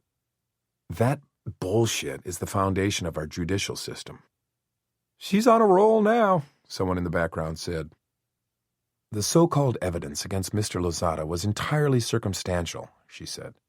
"He could not be placed at the scene of the crime, and he had an alibi." "A guy he probably paid to lie for him." "There were no eyewitnesses. There were—" "Tell me, Rennie, did all the jurors put this much thought into their decision?" "What do you mean?" "I mean that your misprecision. You would have lined up all the facts in a neat little row, and God forbid that you take the human element into account." "Of course I did." "Yeah, then tell me this. When you took that first vote, before you even began deliberation, how many voted guilty and how many not guilty?" "I won't discuss what happened in that jury room with you." He glanced around the ring of faces as though to say, "I knew it." "Let me guess, Rennie. I deliberated the case once, Lee. I don't want to do so again." "You were the conscientious objector of the group, weren't you? You led the charge for acquittal." He stacked his hands over his heart. "Our own Dr. Rennie Newton, crusader for the freedom of career criminals." The argument ended there with their listeners' laughter. It was the last verbal skirmish she and Lee would ever have. As always, they'd parted friends. As she said goodnight to him and Myrna, he'd given her a quick hug. "You know I was only teasing, don't you? Of all the jurors who ever sat on any trial, you had worked the hardest at getting it right." Yes, she had tried to get it right. Little had she known what an impact that damn jury summons, the trial, and its outcome would have on her personally. She had counted on it being an inconvenience. She hadn't counted on it being catastrophic. Did Detective Wesley really consider her a suspect? Her lawyer had dismissed her concerns. He said because the police had absolutely no clues, they had thrown out a wide net and were interrogating everyone with whom Lee Howell had any interaction, from hospital orderlies to his golfing buddies. At this point, everyone was suspect. Insinuation and intimidation were standard police methods, the attorney assured her. She shouldn't feel that she'd been singled out. Rennie had tried to reassure herself that he was right and that she was overreacting. But what her lawyer didn't know was that when it came to being questioned by police, she had a right to be a little jittery. Wesley's interrogation had been in the forefront of her mind this afternoon when the hospital board of directors invited her to join their weekly meeting and offered her the position tragically vacated by Dr. Lee Howell. "I appreciate your consideration, but my answer is no, thank you. You had months to consider me before, and you chose someone else. If I accepted now, I would always feel as though I were your second choice." They assured her that Dr. Howell had received only one more vote than she, and that none of them thought she was an inferior candidate. "That's not the only reason I'm declining," she'd told them. "I admired Dr. Howell professionally, but I also regarded him and Myrna as friends. To benefit from his death would feel obscene. Thank you for the offer, but my answer is no." To her surprise, they refused to accept that answer and pressed her into thinking it over for a day or two more. While flattered and gratified by their persistence, she was now faced with a difficult decision. She had wanted the position and knew she was qualified, but it would feel wrong to get a career boost from Lee's death. Wesley was another factor to take into account. Were she to assume the position he considered a motive for murder, his suspicions of her involvement might be heightened. She wasn't afraid of his finding anything that would implicate her. There was nothing, absolutely nothing, connecting her to Lee's murder. But before Wesley determined that, she would be put through a rigorous police investigation. That was what she feared and wanted to avoid. With all this weighing on her mind, her head actually felt heavy. Reaching back, she slid the coated rubber band from her hair and shook out her ponytail, then massaged her scalp, pressing hard with her fingertips. She had performed 4 major surgeries before lunch. The waiting room outside the operating room had been filled with anxious friends and family, not only of her patients, but of other patients. Immediately following each operation, she had come out to speak briefly with the patient's loved ones, to report on the condition of the patient, and to explain the procedure she'd done. For some, she was even able to show color photographs taken during the surgery. Thankfully, all the patients' prognoses had been good, all the reports positive. She hadn't had to break bad news to anyone today. Thanks to her able staff, things had gone smoothly in her office this afternoon. Rounds at the hospital had taken a little longer than usual. She had the 4 post-op patients to see, and 3 more to brief before their scheduled surgeries tomorrow morning. One had to be sweet-talked into his pre-op enema. The frazzled nursing staff had given up. After Rennie talked to him, he surrendered quietly. Then, just before she left for the day, she had received the telephone call. The reminder caused her to shudder. Quickly, she finished the bottle of water and tossed it into the trash compactor. She rinsed out the soaking carafe of the coffee maker, then prepared it for tomorrow morning and set the timer. She knew she should eat something, but the thought of food made her nauseous. She was too upset to eat. She left her handbag on the table. She didn't think she had the strength to lift it, and turned off the kitchen light. Then, as she started toward the living room, she paused and switched the light back on. She had lived alone all her adult life, and this was the first time she could remember ever wanting to leave the lights on. In her bedroom, she switched on the lamp and sat down on the edge of her unmade bed. Ordinarily, it would have bothered her that she hadn't had time to make her bed before leaving that morning. Now that seemed a trivial, even silly concern. An unmade bed was hardly worth fretting about. With dread, she opened the drawer of her nightstand. The card was beneath the box of stationery her receptionist had given her last Christmas. She had never even broken the cellophane wrapping. Pushing the stationery box aside, she stared down at the small white card. She had been making notations on the charts of her post-op patients when the duty nurse had informed her that she had a call. "Line 3. "Thanks." She cradled the receiver between her cheek and shoulder, leaving her hands free to continue the final task of a very long day. "Dr. Newton." "Hello, Rennie." Her writing pen halted mid-signature. Immediately alarmed by the whispery voice, she said, "Who is this?" "Lozada." She sucked in a quick breath, but tried to keep it inaudible. "Lozada." He laughed softly, as though he knew her obtuseness was deliberate. "Come now, Rennie, we're hardly strangers. You couldn't have forgotten me so soon. We spent almost 2 weeks together in the same room." No, she hadn't forgotten him. She doubted that anyone with whom this man came into contact would ever forget him. Often during the trial, his dark eyes had connected with hers across the courtroom. Once she had begun to notice it, she had avoided looking at him. But each time her gaze happened to land on him, he had been staring at her in a way that made her uncomfortable and self-conscious.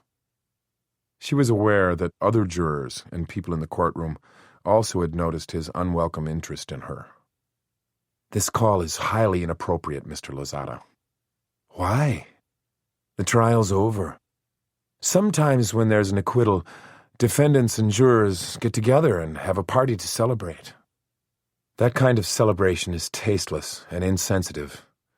It's a slap in the face to the family of the murder victim, who still have no closure.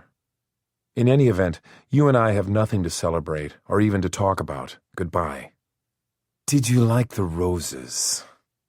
Her heart skipped several beats, then restarted, pounding double time. After dismissing every conceivable possibility, it had occurred to her that he might have been her secret admirer, but she hadn't wanted to acknowledge it even to herself. Now that it had been confirmed, she wanted to pretend that she didn't know what he was talking about.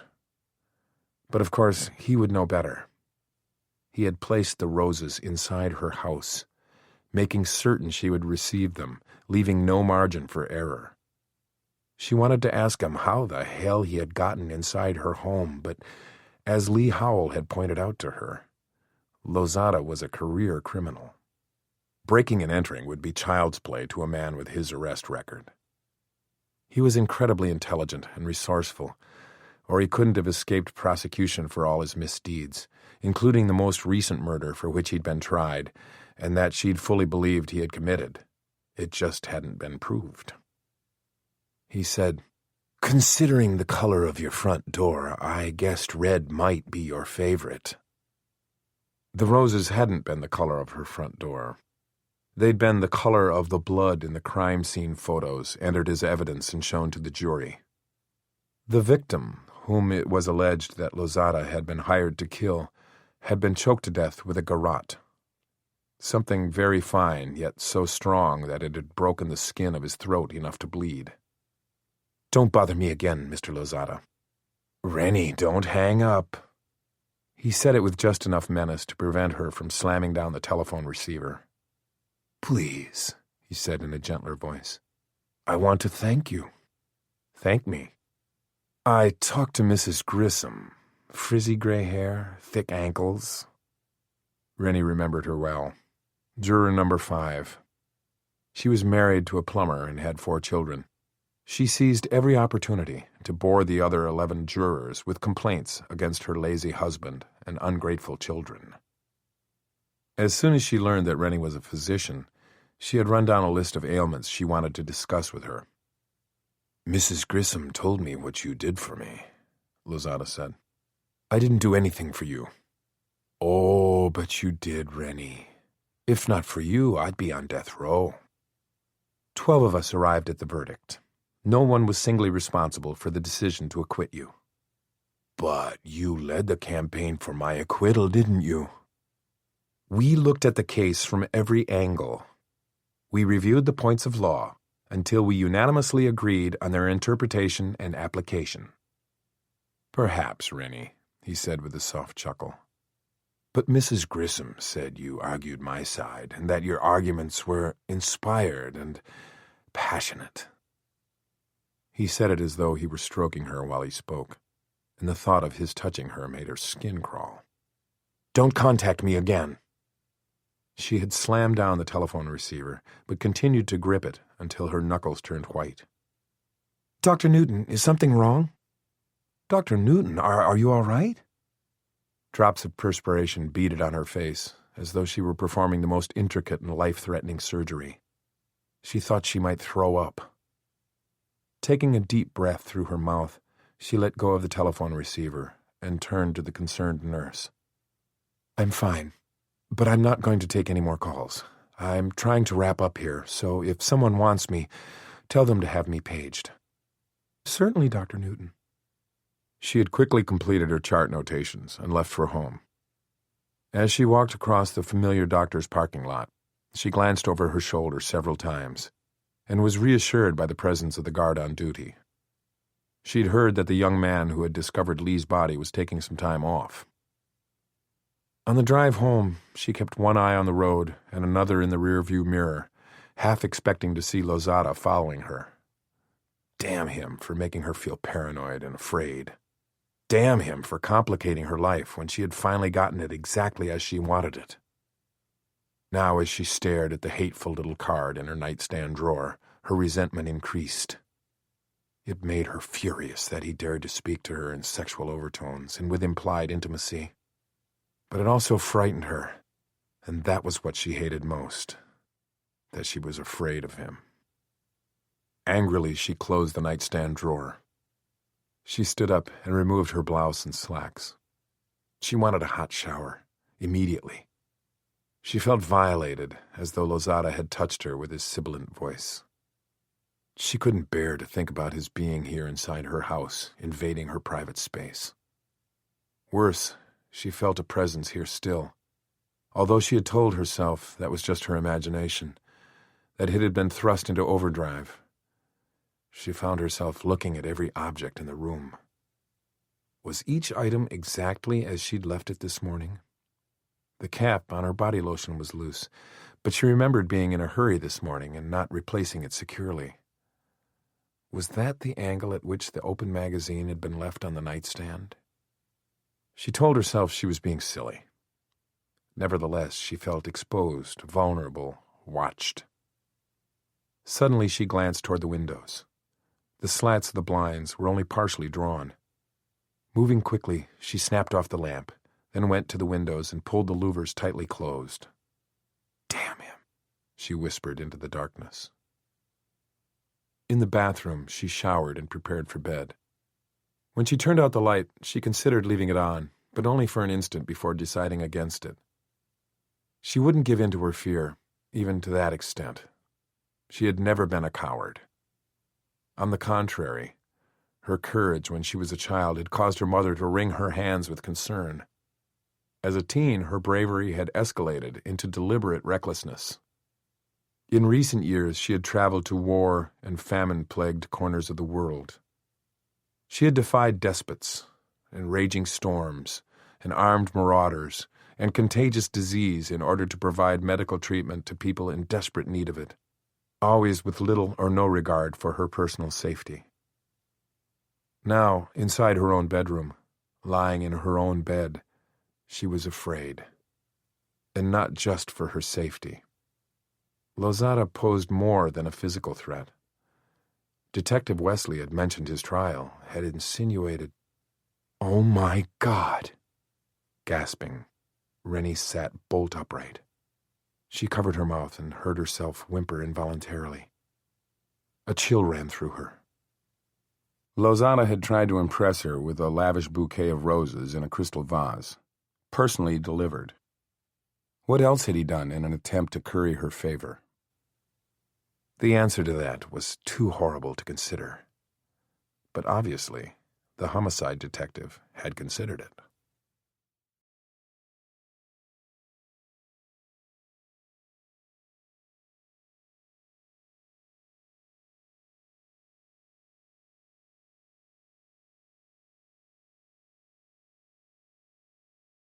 Wick opened another Coke, hoping it would wash away the unpleasant aftertaste of the tuna sandwich.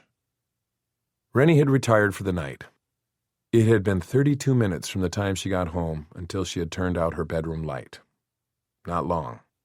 No dinner. No leisure activity. Not even a half hour of TV during which to unwind after a hard day.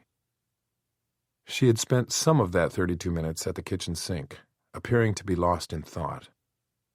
Wick saw her shake her hair loose and massage her scalp. She'd had the aspect of someone weighted down by a major problem, or suffering a severe headache, or both. Which didn't surprise him. She'd worked her ass off today. He had arrived at the family waiting room at 7 that morning, knowing the day began early in the OR. Nobody questioned his being there.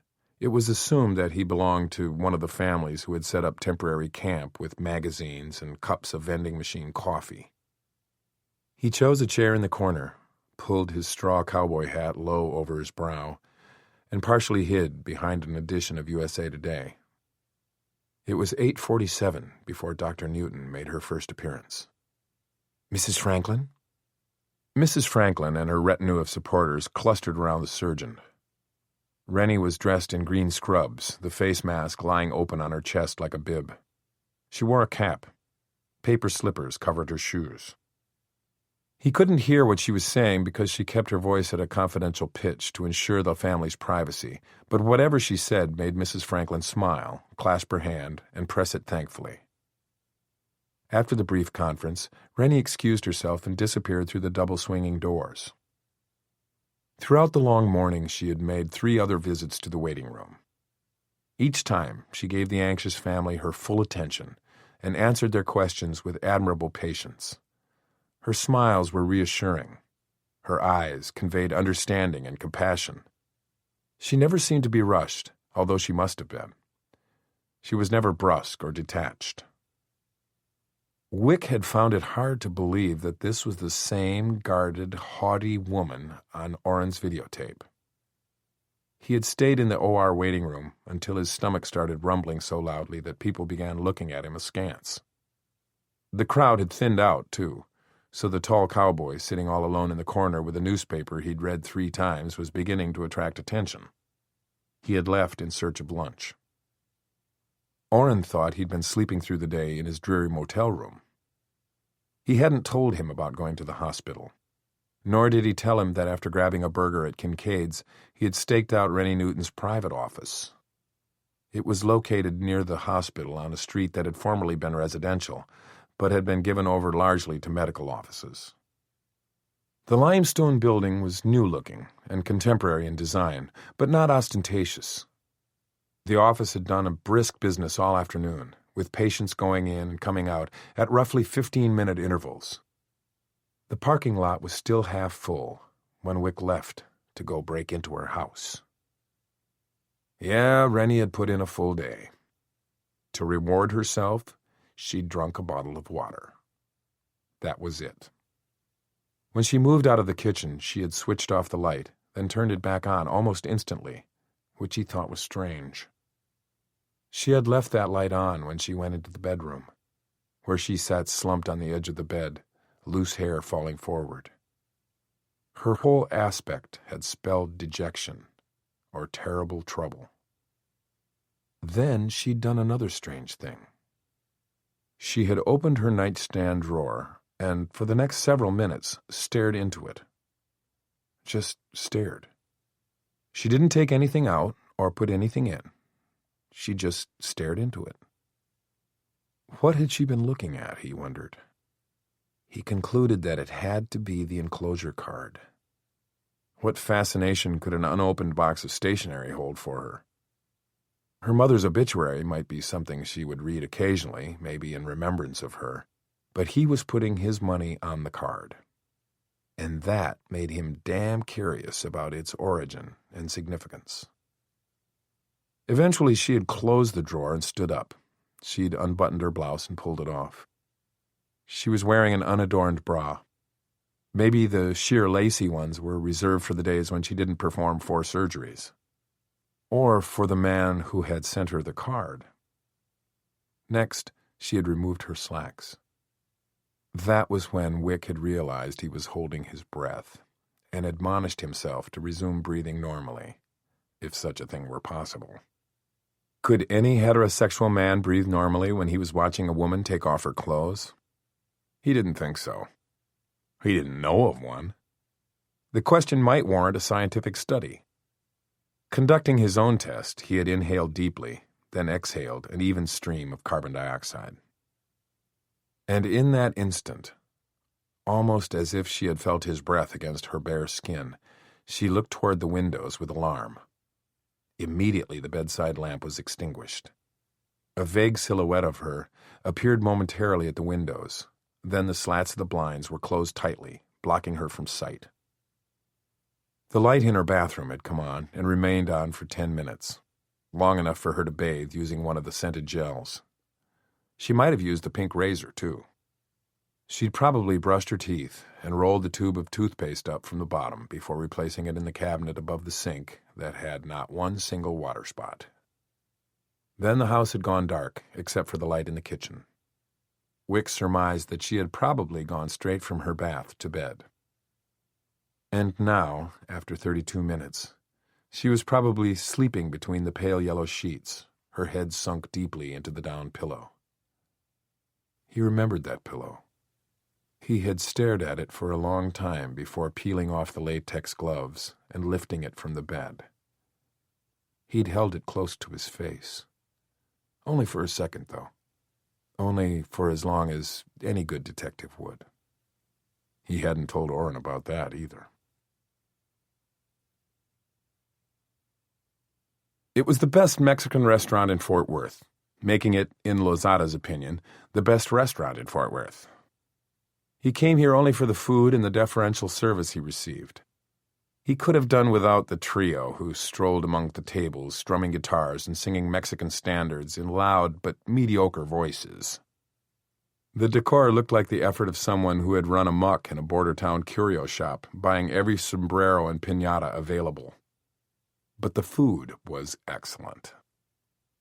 He sat at his customary table in the corner, his back to the wall, sipping an after-dinner tequila.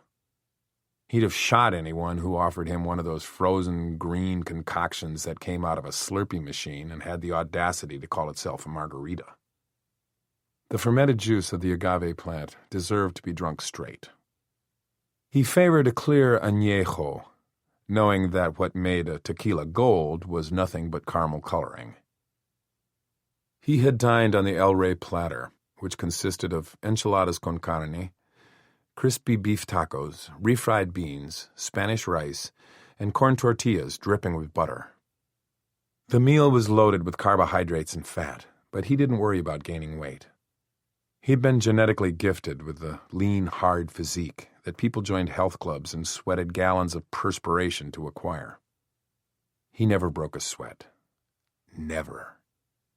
And the one time in his life he had lifted a dumbbell, he had brained someone with it. He finished his drink and left $40 cash on the table. That was almost double the amount of his bill, but it guaranteed that his table would be available any time he came in. He nodded goodbye to the owner and winked at a pretty waitress on his way out. The restaurant was located in the heart of the historic Stockyards area. Tonight, the intersection of Main and Exchange Streets was thronged with tourists. They bought trashy Texas souvenirs like chocolates shaped as cow patties or rattlesnakes preserved in clear acrylic. The more affluent were willing to pay handsomely for handmade boots from the legendary Leddies. The tantalizing aroma of mesquite-smoked meat lured them into barbecue joints. Open barroom doorways emitted blasts of cooler air, the smell of beer, and the wail of country ballads. The streets were congested with every kind of vehicle, from mud-spattered pickup trucks to family vans to sleek European imports. Bands of young women and groups of young men prowled the wooden sidewalks in search of one another. Parents had pictures of their children taken, sitting atop a bored and probably humiliated longhorn steer. Occasionally, one could spot an authentic cowboy. They were distinguished by the manure caked on their boots and the telltale circle worn into the rear pocket of their Wranglers by the ever-present tin of chaw. They also regarded their counterfeits with an unconcealed and justifiable scorn. The atmosphere was light-headed, wholesome, and innocent. Lozada was none of those. He retrieved his silver Mercedes convertible from a kid he'd paid $20 to car sit and drove up Main Street, across the river, and into downtown. In less than 10 minutes, he left his car with a parking valet, crossed the native granite lobby of Trinity Tower, and took the elevator up to the top floor. He had bought the penthouse as soon as the renovated building became available for occupancy. Like most of the buildings in Sundance Square, the exterior had been left as it was to preserve the historic ambience of the area. The interior had been gutted from the foundation up, reinforced to meet current building codes and hopefully to withstand tornadic winds, and reconfigured for high-rise condo living. After buying the expensive floor space, it had cost Lozada another $2 million to replicate the apartment he had admired in Architectural Digest. This financial setback was earned back in only 3 jobs. He let himself in and welcomed the quiet, cool serenity of the condo after the festive confusion of Cowtown. Indirect lighting cast pools of illumination on the glossy hardwood floors that were softened only occasionally with sheepskin area rugs. Every surface was sleek and polished, lacquered wood, slate, and metal. Much of the furniture was built in, crafted from mahogany. The freestanding pieces were upholstered in either leather or animal pelts. The main feature of his living room was a large glass tank situated atop a knee-high pedestal of polished marble. The tank was 8 feet square and a yard deep. This unusual display was the only deviation from the apartment he'd seen in the magazine. It was a necessary addition.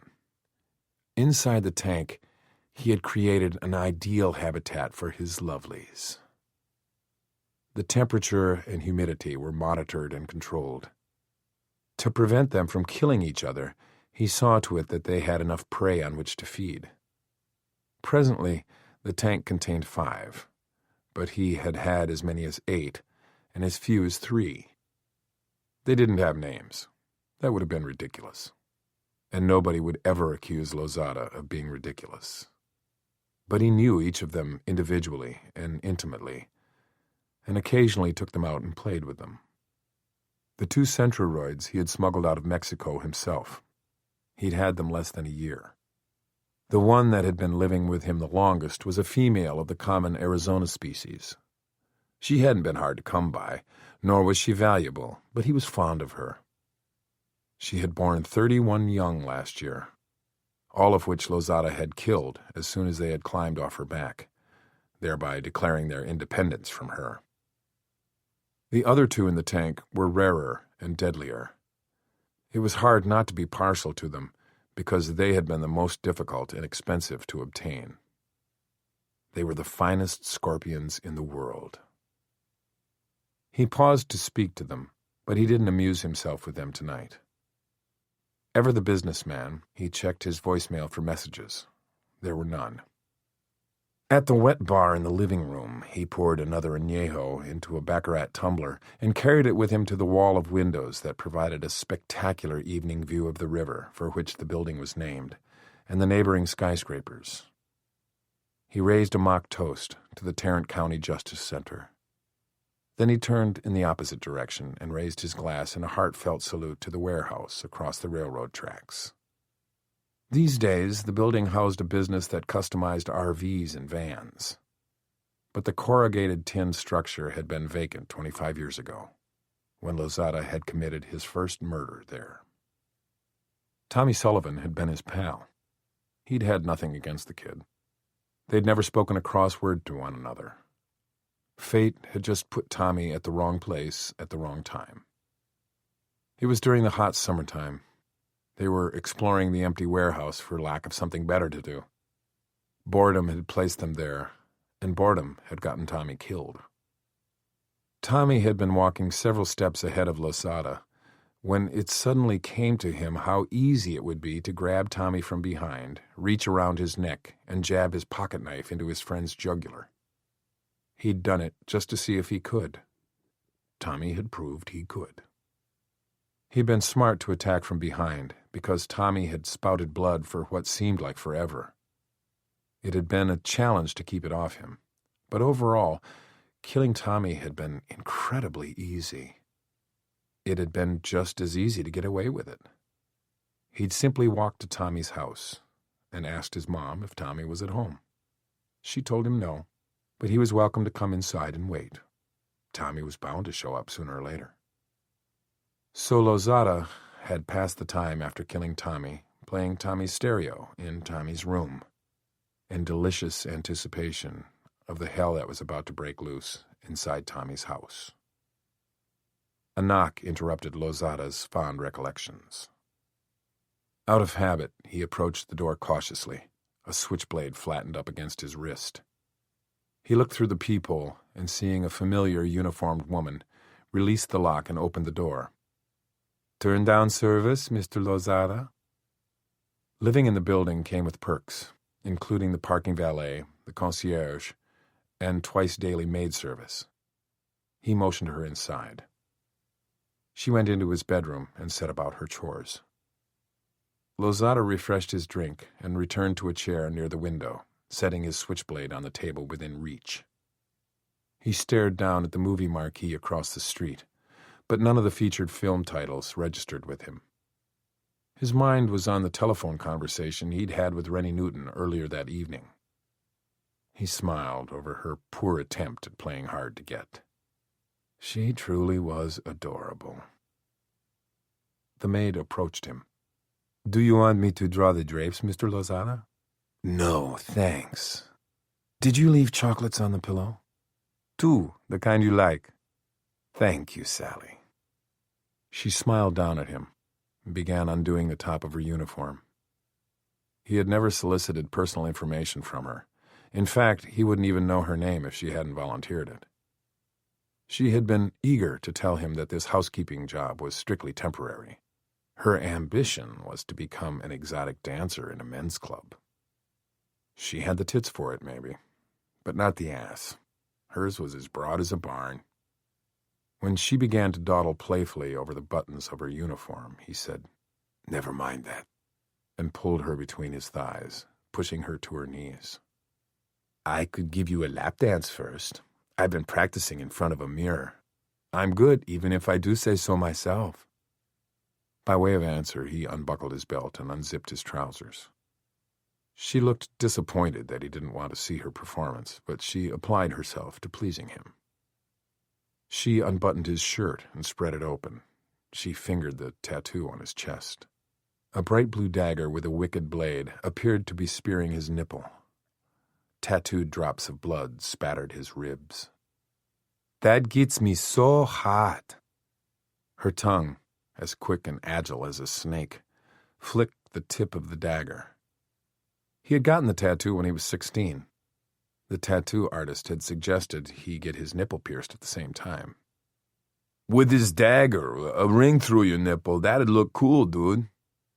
Lozada remembered the fear in the man's eyes when he had grabbed him by his Adam's apple and lifted him off his stool. "You think I'm a fag?" The guy's eyes bugged. He'd choked out, No, man, I didn't mean nothing by it." Lozada had gradually released him. "You'd better do a fucking good job on those blood drops, or it'll be your last tattoo." By now, Sally's avid mouth had worked its way down to his crotch. "Condom," he said. "I don't mind." "I do." He never left DNA evidence. Nail clippings were flushed down the toilet. He shaved his entire body every day. He was as hairless as a newborn, except for his eyebrows. Vanity prohibited him from shaving them. Besides, without the eyebrow, the scar wouldn't be as noticeable, and he wanted that scar to show like a banner. Thankfully, he had a perfectly formed cranium. It was as smooth and spherical as a bowling ball. Add to that his olive complexion, and he looked very handsome with a bald head. He used a handheld vacuum on his bed and dressing table twice a day, just in case dry skin was sloughed off. He'd had his fingerprints burned off years ago. From the experience with Tommy, he'd learned that a victim's blood could be troublesome. He had been afraid that someone would ask to see his pocket knife, and he wasn't sure that he'd been able to scrub away all the blood. No one ever considered him a suspect, and eventually he'd gotten rid of the knife. But from there on, he tried to leave the weapon at the scene. He used common, ordinary things. Nothing exotic, recently purchased, or traceable to him. Sometimes his hands were the only weapon necessary. He had a Social Security number. Like a good citizen, he paid taxes on the income he earned from a TV repair service. An old rummy who'd been drunk since they invented televisions ran the place for him. It was in a bad neighborhood where few bothered to have a broken TV repaired. They simply went to a good neighborhood and stole a newer one. Nevertheless, it was a legitimate, if not very lucrative, business. His real source of income left no trail an IRS auditor or officer of the law could follow. Sally ripped open the foil packet with her large teeth. "You must be awful rich, having this place. That sweet Mercedes." He loved his possessions, even more now than before he had languished for 8 months in the Tarrant County Jail while awaiting trial. That taught one to appreciate the finer things in life. Of course, those months had also cost him revenue, but he wasn't worried. He had been well paid for the job on the banker. His money was tucked away in interest-bearing accounts in banks all over the world, places he'd never been or intended to go. He could retire any time he wanted and live very well for the rest of his life. But retirement never occurred to him. He didn't do what he did for the money. He could make money any number of ways. He did what he did because he was good at it and liked doing it. He loved doing it. The scorpions sort of creep me out, but I love your apartment. You got awesome stuff. That bedspread is real mink, isn't it? Losada wished she would shut up and just suck him. Are you as dangerous as people say? He grabbed a handful of her dyed black hair and yanked her head up. What people? Ouch, that hurts. He twisted her hair tightly around his fist, pulling it tighter. What people? Just the other girls who work here in the hotel. We were talking. Your name came up. He looked into her eyes, but could see no signs of treachery. She was too stupid to be a paid informant. I'm only dangerous to people who talk about me when they shouldn't. He relaxed his hand. Geez, no need to get so touchy. It was just girl talk. I had bragging rights and wanted to brag. She grinned up at him. If only she knew how repugnant that smile was to him. He despised her for her stupidity and coarseness. He would have liked to hurt her. Instead, he pushed her face back into his lap. Hurry up and finish me. She was here only because she was convenient. He could always get a woman. Women were easy to come by. Even attractive ones would do anything for a little of his attention and a $50 tip. But the easy ones weren't the kind of woman he wanted. He wanted the kind he'd never had before. In school, he'd been a punk who ran with a rough crowd. He was always in trouble, either with school officials or the police or both. His parents weren't interested enough to care. Oh, they complained about his bad behavior, but never really did anything to correct it. His baby brother had been born with a severe birth defect. From the day his parents brought the baby home from the hospital, Losada might just as well have ceased to exist, because in his parents' hearts and minds he had. They devoted themselves exclusively to his little brother and his special needs. They'd assumed that their handsome, healthy, precocious older son didn't have any needs. Around age 4, he had gotten angry over their neglect, and he'd never stopped being angry at them for favoring baby brother over him. He learned that being disobedient won him a little of Mommy and Daddy's attention, so he did every mischievous and mean thing his young mind could devise. He had been a hellion as a boy, and by the time he became a teenager, he was already a murderer. In high school, the popular girls didn't date guys like him. He didn't use drugs, but he stole them from the dealers and sold them himself. He went to illegal cockfights rather than the Friday night football games. He was a natural athlete, but didn't play team sports because he couldn't play dirty, and where was the thrill in playing by the rules? Besides, he never would have sucked up to an asshole with a whistle who called himself coach. The popular girls dated guys who proudly wore their letter jackets and would go on to UT or Southern Methodist and major in business or law or medicine like Daddy. The desired girls went steady with the boys who drove BMWs to the country club for their golf lessons. The girls who dressed well and participated in all the extracurricular activities. The classy girls who held school offices and were members of academic clubs avoided him, probably fearing they would be compromised if they so much as looked twice. Oh, he had turned their heads all right. He'd always been good-looking, and he had that element of danger about him that women couldn't resist. But his raw sexuality scared them. If he looked at one too long, too hard, too suggestively, she got the hell away from him. He could never get near the nice girls. Nice girls like Rennie Newton. Now there was a classy woman. She was all the women he'd ever wanted wrapped up in one beautiful package. Each day of his trial, he couldn't wait to get into court to see what she would be wearing and how her hair was styled. Several times he detected a light floral scent and knew it must be hers, but he never got close enough to be certain. Not until he entered her house. It was redolent with a fragrance. Recalling the essences of her contained in the rooms she occupied made him shiver with pleasure. Mistaking the reason for it, the maid tightened her mouth around him. He closed his eyes and envisioned Rennie Newton. He fantasized that it was she bringing him to climax. As soon as it was over, he told the girl to go. "Don't you want to—" "No."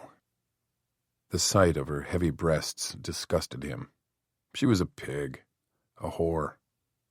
Validating his thought, she ran her hands down the front of her body and swayed to silent music. "You're the best-looking guy I've ever been with. Even this is cute." She reached up and touched the scar, still pink, that bisected his left eyebrow. "How'd you get it?" "It was a gift." She looked at him stupidly, then she shrugged. "Okay, don't tell me. It's still sexy." She stretched upward, and when he realized she was about to kiss his scar, he shoved her away. "Get out of here." "Well, excuse me for breathing." Before she could get to her feet, he clamped his fingers around her jaw like a vice, holding it so tightly that her lips became scrunched and protruding. "The next time you talk about me with anybody, I'll come find you and cut out your tongue. Do you understand?" Her eyes were wide with fear. She nodded. He released her. For a large girl, she surprised him by how quickly she could move. Maybe she had a future as an exotic dancer after all. After she was gone, he mentally replayed his telephone conversation with Rennie. He conjured up the pitch of her voice and the cadence of her speech until he could almost hear it.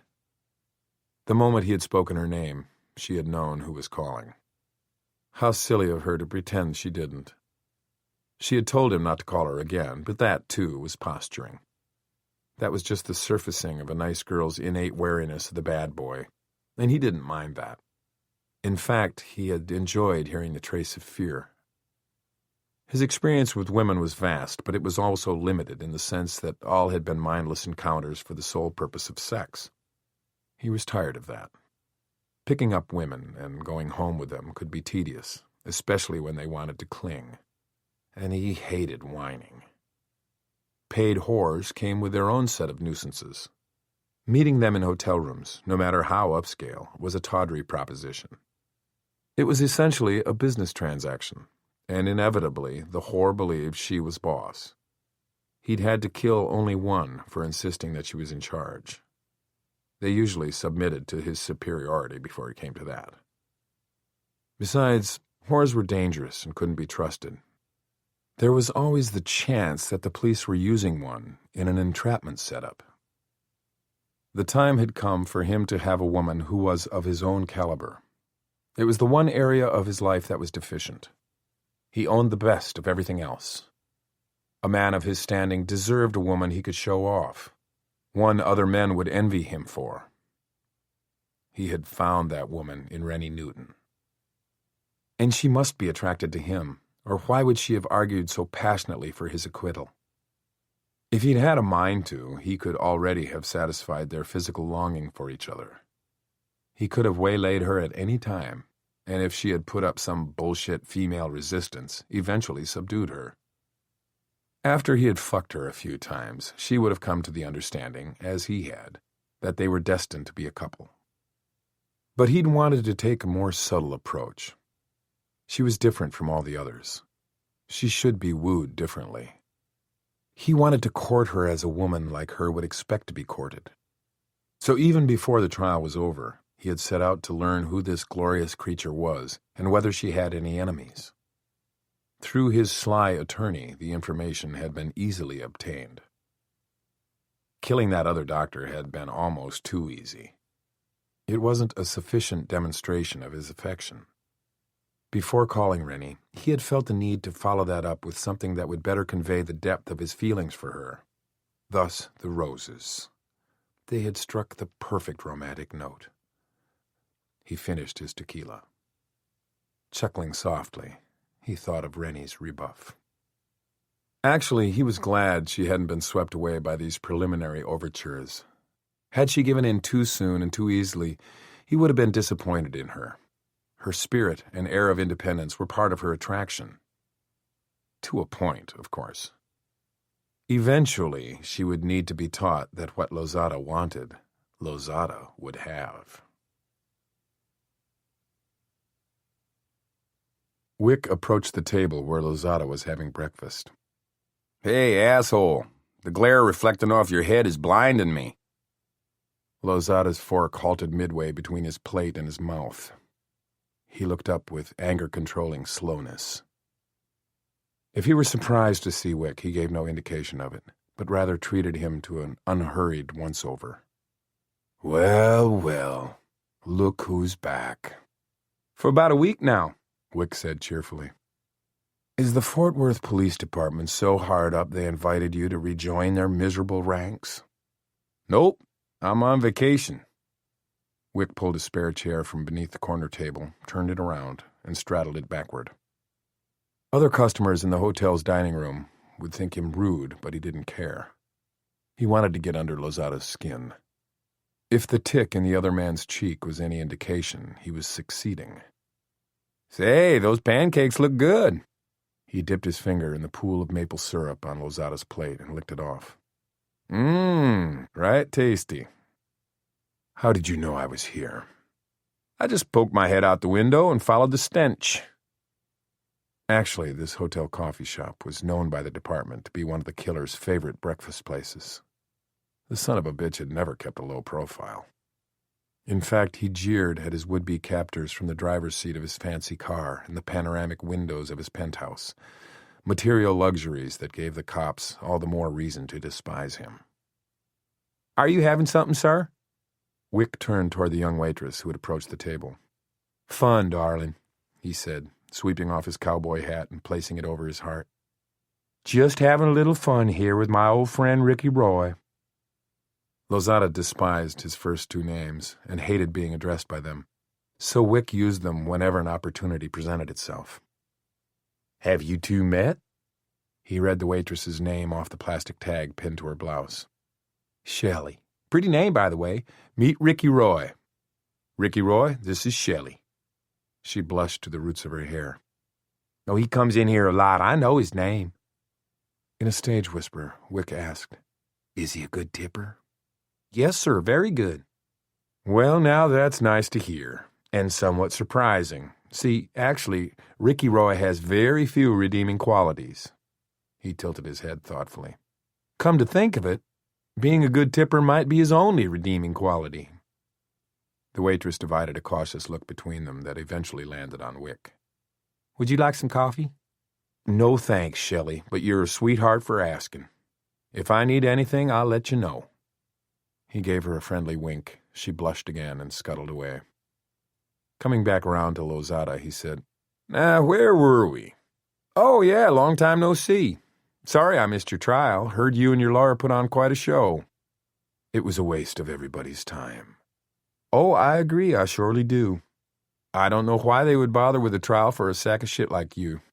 If I had my way, they'd skip the falderall and you'd go straight to death row. Then, lucky for me, my fate isn't up to you. You never know, Ricky Roy. One day soon it just might be. Wick flashed him a wide grin, and the two enemies assessed one another. Eventually, Wick said, Nice suit. Thank you. Lozada took in Wick's worn jeans, cowboy boots, and the hat he had set on the table. I could give you the name of my tailor. Wick laughed. I couldn't afford him. Those look like expensive threads. Business must be good. He leaned forward and lowered his voice. Whacked anybody interesting since that banker fella? I'm itching to know who hired you for that one. His daddy-in-law, maybe? Heard they didn't get along. What'd you use on him anyway? Piano wire, guitar string, fishing line? Why not just the old 1-2 with your trusty blade? My breakfast is getting cold. Oh, sorry, I didn't mean to stay so long. No, I just stopped by to say hello and let you know I was back in town. Wick stood up and reached for his hat. He turned the chair around, pushed it back into place. Then he leaned across the table as far as he could reach and spoke for Lozada's ears alone. "And to let you know that if it's the last thing I do, I'm going to carve my brother's name on your ass." I'm not sure that was a smart move, Wick. Did my heart good. In fact, I'm certain it was a dumb move. Wick had miscalculated. Orrin hadn't found the account of his meeting with Lozada funny. Not in the slightest. Why's that? Because now he knows we're watching him. Oh, like that's a shocker, Wick said sarcastically. He knows we're always watching him. He'd been irritable to start with, and Orrin's disapproval wasn't helping his mood. He lunged from his chair and began to pace. He snapped the rubber band against his wrist. That slick-headed bastard doesn't care if we got a whole division watching him 24/7. He's been mooning the police department and the DA's office every day of his career. I wanted him to know that I hadn't forgotten what he did, that I was still after him. I can appreciate how you feel, Wick.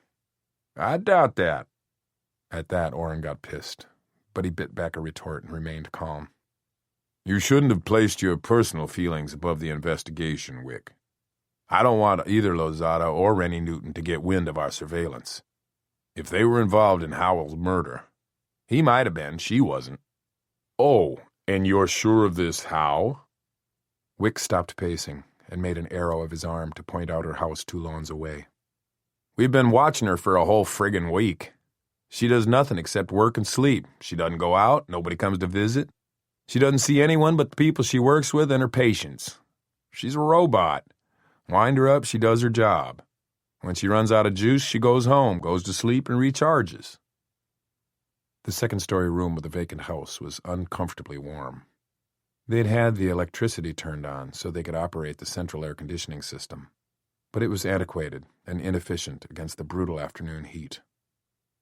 The room seemed to Wick to be shrinking around him, and the schedule was as confining as the room.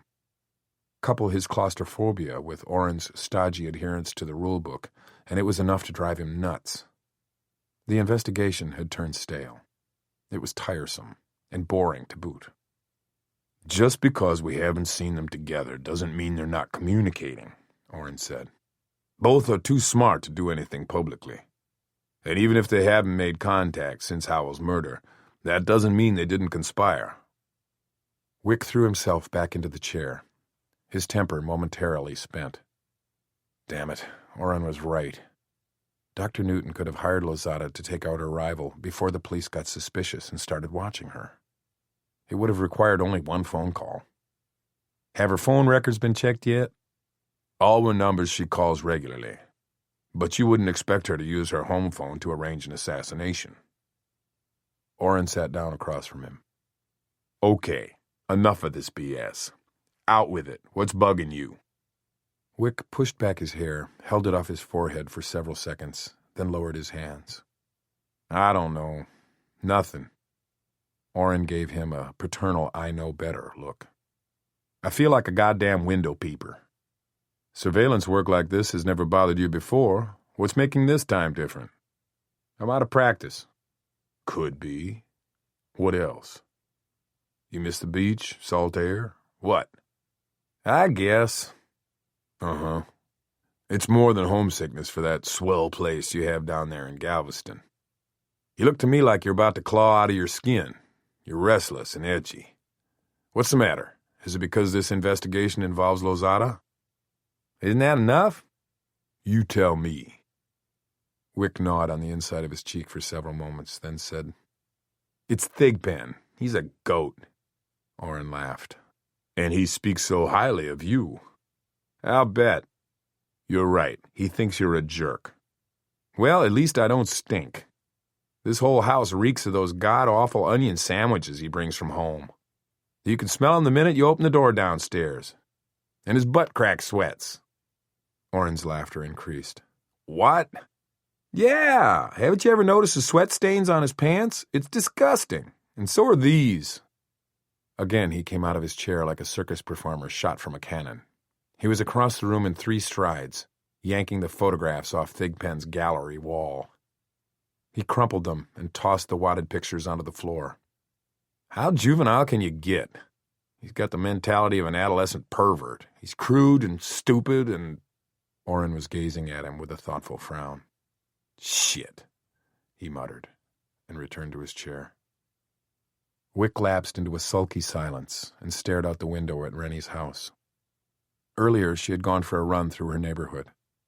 As soon as they saw her strike off down the sidewalk, Orrin had rushed downstairs and followed her at a discreet distance in his car. After doing 5 miles, she returned, breathing hard and sweating through her tank top. According to Orrin, she had done nothing on the outing except run.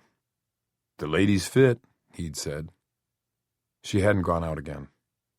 Because of the outdoor glare on the window panes, it was difficult to see anything inside her house except occasional movement. After nightfall, she had started drawing her blinds closed. Wick sighed. "All right, maybe I shouldn't have approached Lozada, but it was hardly a red alert. He knew I'd come after him one day. I swore I would." Orrin was contemplative for another several moments, then said, "I think he did, Howell." "Me too." He had read the completed report as soon as it was available. The CSU had done its detail work, but the crime scene had been as sterile as the victim's operating room. They had no cause for searching Losada's condo or car, and even if they did, they would find nothing that connected him to the crime. Experience had taught them that.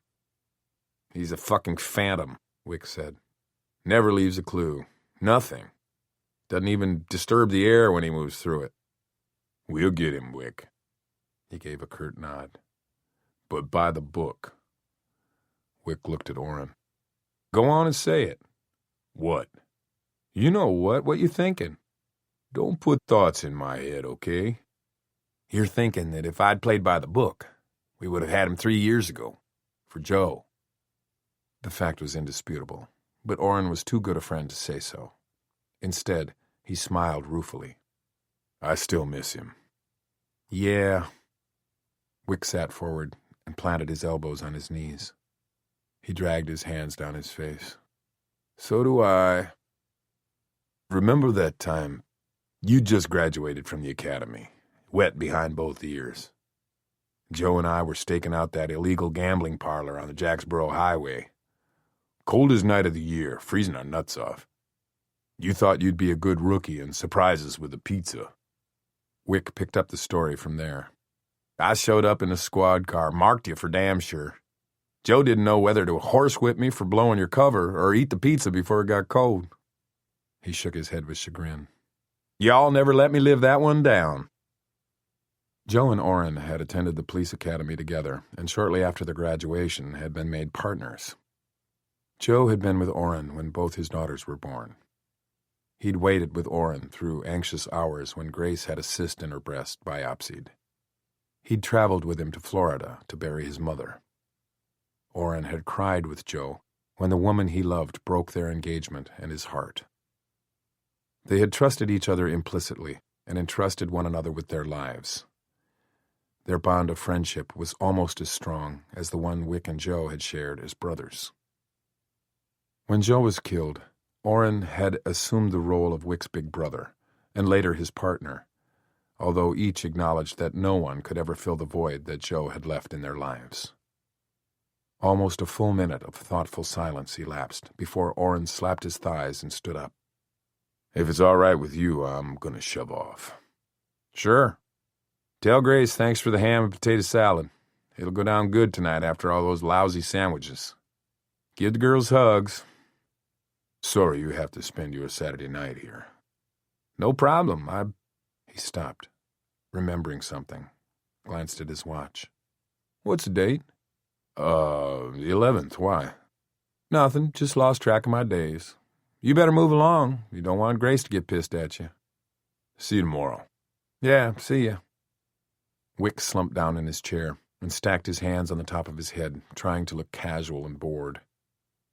He waited until he heard Orrin's car pull away. Then he scooped up his keys and followed him out. He climbed into his pickup and drove past Rennie's house.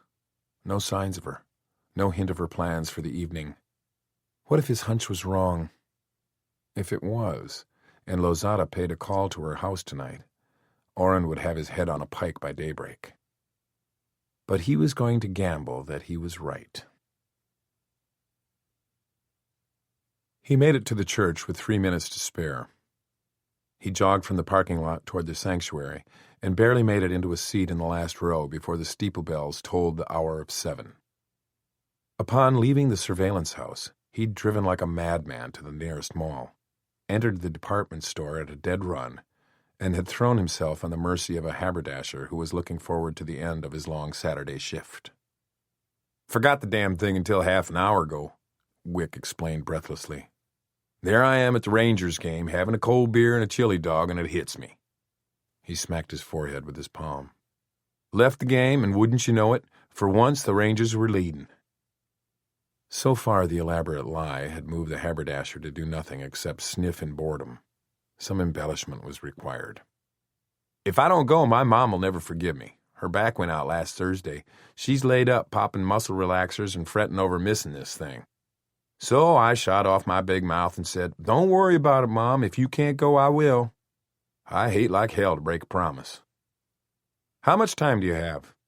Everybody had a mom." "An hour?" I just don't know. You're awfully tall. We don't keep that many longs in stock." Wick flipped out his credit card and a $50 bill. "I'll bet this you can find something." "A challenge," said the haberdasher as he pocketed the 50, "but by no means impossible." With the assistance of a tailor who muttered deprecations in an alien dialect while he marked the needed alterations, they outfitted Wick for the occasion, including a pale blue shirt and matching necktie. "The monochromatic look is in." Apparently, the haberdasher had determined, as Lozada had, that he needed some fashion guidance. While the suit pants were being hemmed and the jacket nipped in at the waist, Wick went into the mall and had his boots shined. Luckily, he'd worn his black ostrich pair today. Next, he located a men's room and wet his hair. He combed it back with his fingers. Time didn't allow for barbering. Now, as he settled into the pew, he didn't believe anyone would guess that he'd been assembled for the affair in under 60 minutes. The ceremony began with the seating of the mothers. Next came the bridesmaids, decked out in dresses the color of apricots. Everyone stood for their bride's grand entrance. Wick used the advantage of his height to search as many faces as he could. He was on the verge of thinking he'd gone to a hell of a lot of trouble and expense for nothing, when he spotted her about a third of the way down the sanctuary. Best he could tell, she didn't have an escort. He stared at the back of her head for the duration of the ceremony. When it concluded, he kept her in sight as the guests filed out of the church and returned to their cars for the drive to the country club. He was glad to see that her Jeep wagon joined the processional headed toward the reception. The wedding invitation had been among her opened mail the day he'd searched her house. He'd read it, memorized the day, time, and place, thinking that the information might come in handy. When Orrin mentioned this being Saturday night, it had sparked his memory. He had taken a chance on Rennie attending the wedding and made an instantaneous decision to watch her up close rather than from afar through binoculars. When he arrived at the country club, he opted to park himself and take his keys with him rather than turning his pickup over to a valet. It was faster, and he wanted to be inside the club ahead of Rennie. The haberdasher had called the bridal department of the store and arranged a wrapped gift for him. He carried it in with him and left it on the table draped in white fabric. A pretty young woman was attending the guest book. "Don't forget to sign it." "My wife already did." "Okay, have fun. Bar and buffet are already serving." "Great." And he meant it. He had feared it might be a seated dinner, in which case there would have been no place card with his name on it, and he would be forced to leave. But he didn't go to either the bar or the buffet. Instead, he took up a position against the wall and tried to remain as inconspicuous as possible. He saw Rennie the moment she entered the ballroom, and for the next hour he tracked her every move. She chatted with anyone who engaged her, but for the most part she stood alone, an observer of the festivities more than a participant. She didn't dance, ate sparingly from the buffet, declined the wedding cake and champagne, preferring instead a glass of clear liquid on the rocks with a lime twist. Wick gradually made his way toward her, keeping to the fringes of the crowd and avoiding the principals of the bridal party lest one of them introduced himself and asked to whom he belonged. Rennie was concluding a conversation with a couple, backing away from them with promises of another dinner date soon, when Wick saw his opportunity.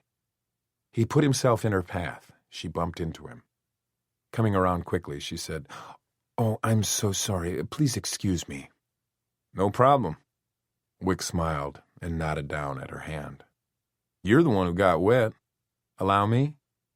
He took her glass from her and signaled a waiter, who not only took away the glass but also provided napkins for her to use to dry her hands. "Thank you," she said to Wick when the waiter moved away. "You're welcome. Let me get you another drink." "I'm fine, really." "My mom would disown me if I didn't." Mom again. "Besides, I was about to get one for myself." "Please." He motioned toward the bar. She hesitated, then gave a guarded nod of assent. "All right. Thank you."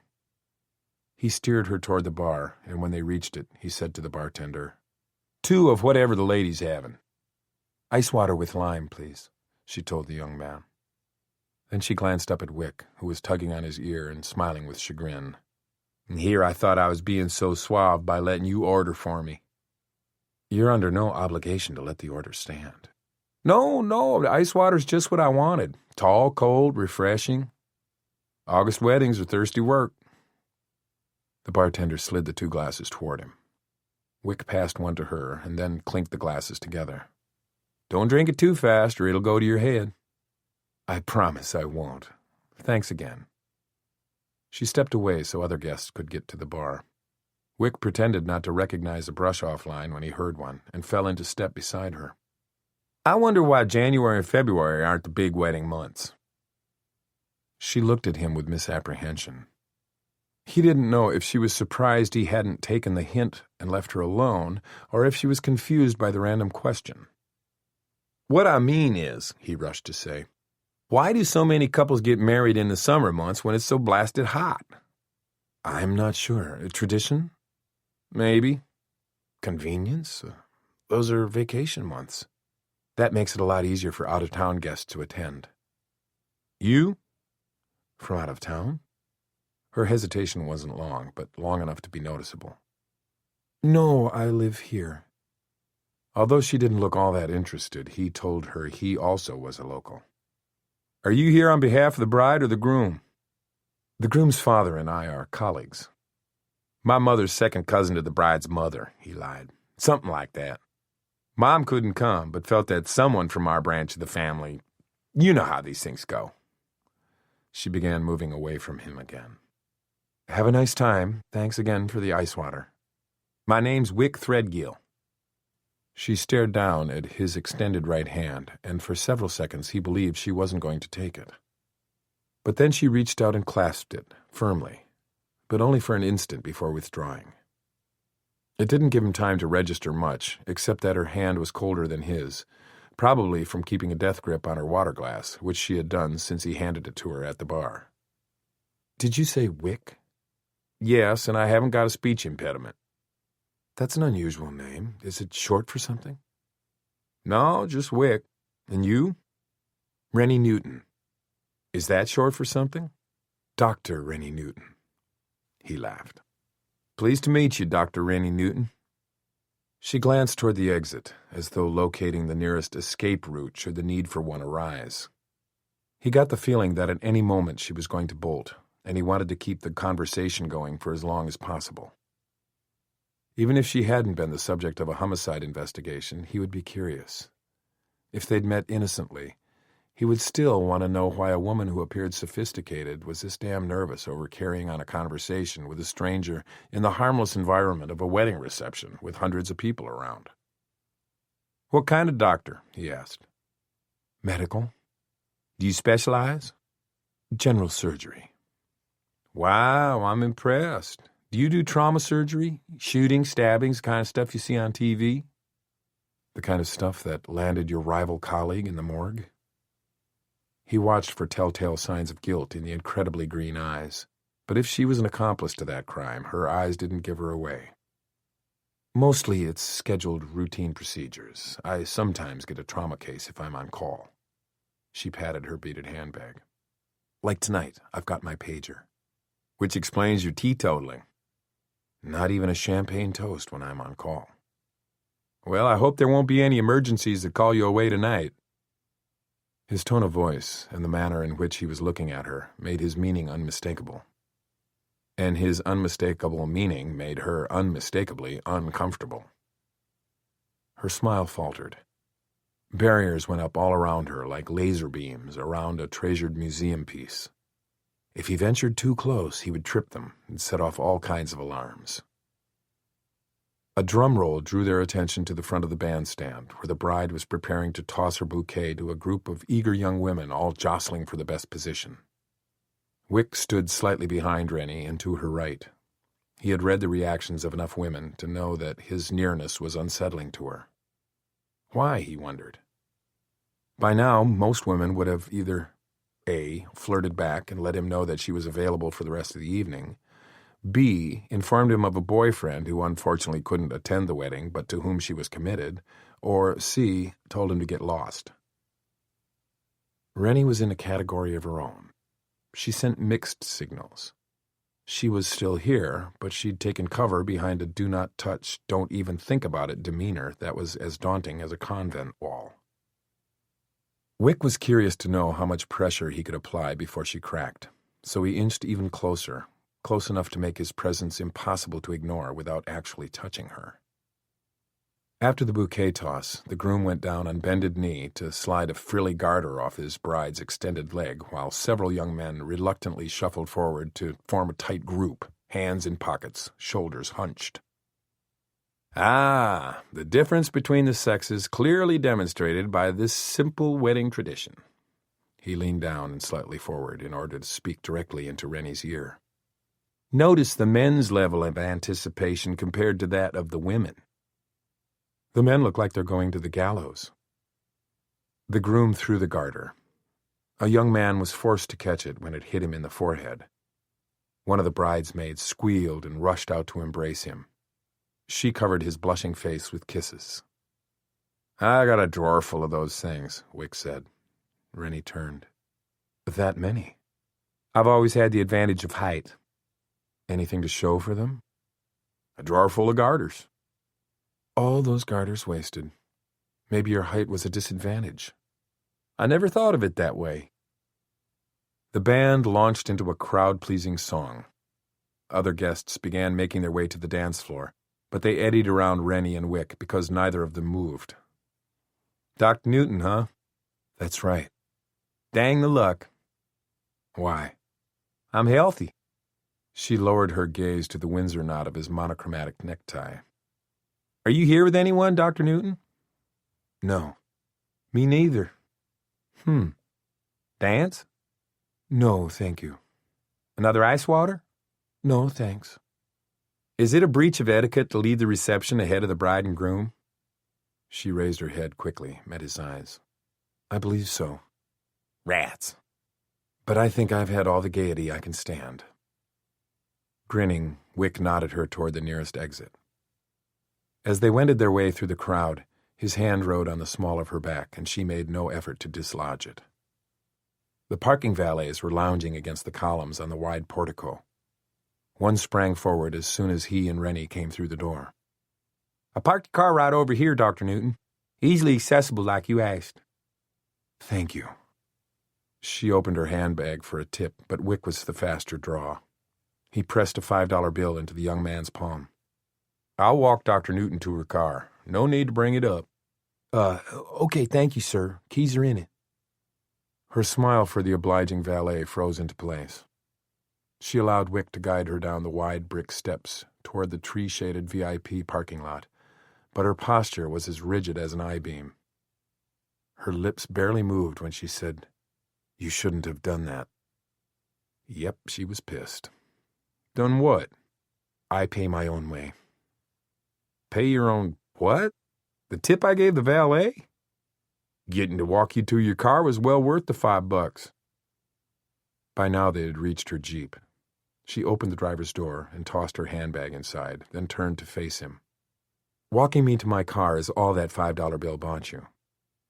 Then I guess going for coffee's out of the question. Definitely. You don't have to give me an answer right away. Take your time. Stop flirting with me. I only asked you to have coffee, not... You've been flirting since I apologized for bumping into you. If you expected anything to come of it, you've wasted your time. He held up his hands in surrender. All I did was tip a valet for you. I only meant to be gentlemanly. Then thank you for being a gentleman. Good night. She got into the car and pulled the door closed. Wick immediately reopened it and leaned in, putting his face inches from hers. Just FYI, Dr. Newton, if I'd been flirting, you'd know by now that I think your eyes are sensational, and that I'll probably have a real dirty dream about your mouth. Have a nice night. He closed the door soundly, then turned and walked away. From the vantage point of his car, which was parked half a block down and across the street from the country club, Lozada saw Rennie emerge from the wide double-door entry of the club. She was wearing a dress of some lightweight summer fabric that clung to her figure, stirring his desire. When she stepped out from beneath the second-floor balcony, the setting sunlight struck her blonde hair and made it shimmer. She looked fantastic. He noticed the grace with which she walked. She would... The fuck is this? Lost in his fantasies, Lozada hadn't paid any attention to the man walking alongside Rennie. When he suddenly recognized the rangy physique and realized who her companion was, he could barely restrain himself from leaving his car, crossing the street, and murdering Wick Threadgill then and there. It was bound to happen eventually. He was going to have to kill that smart-mouth motherfucking cop, so why not sooner rather than later? Why not right fucking now? Because it wasn't Lozada's style, that was why. Crimes of passion were for amateurs, with no self-control. While he would enjoy having the matter of Wick Threadgill finally and satisfactorily settled, he had better things to do than spend the rest of his days on death row, exhausting appeals until they finally ran out, and then having the state put a needle in his vein for killing a cop. If Wick hadn't screwed up, Lozada probably would be awaiting execution for killing his brother Joe. Lozada knew that mistake still chafed Wick. It must drive him crazy to know that his brother's murderer was living well in a penthouse, wearing hand-tailored suits, driving expensive cars, eating, drinking, fornicating, living free thanks to him. Lozada fingered the scar above his eye and snickered. He was too clever to react in the heat of the moment as Wick had. Others made mistakes like that, but not Lozada. Lozada was a pro without equal. A pro didn't lose his head and act without thinking. Besides, when he finally got around to killing Wick Threadgill, the anticipation of it would be half the fun.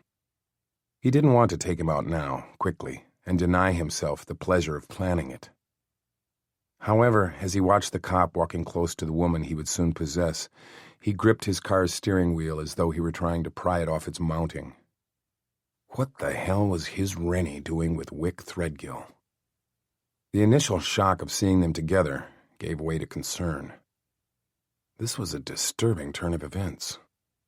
Threadgill had interrupted his breakfast this morning, and he was at a wedding reception with Rennie tonight. Coincidence? Not likely. What was Wick's interest in Dr. Rennie Newton? The role she'd played in his recent trial? Or was it something to do with the Howell murder case that remained unsolved?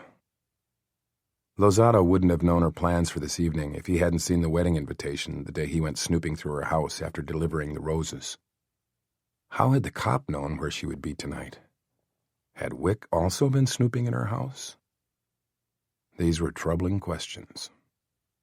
But the one possibility that really nagged him, that made him see red, that caused heat to rise out of his hairless head, was that Rennie might be in league with the police.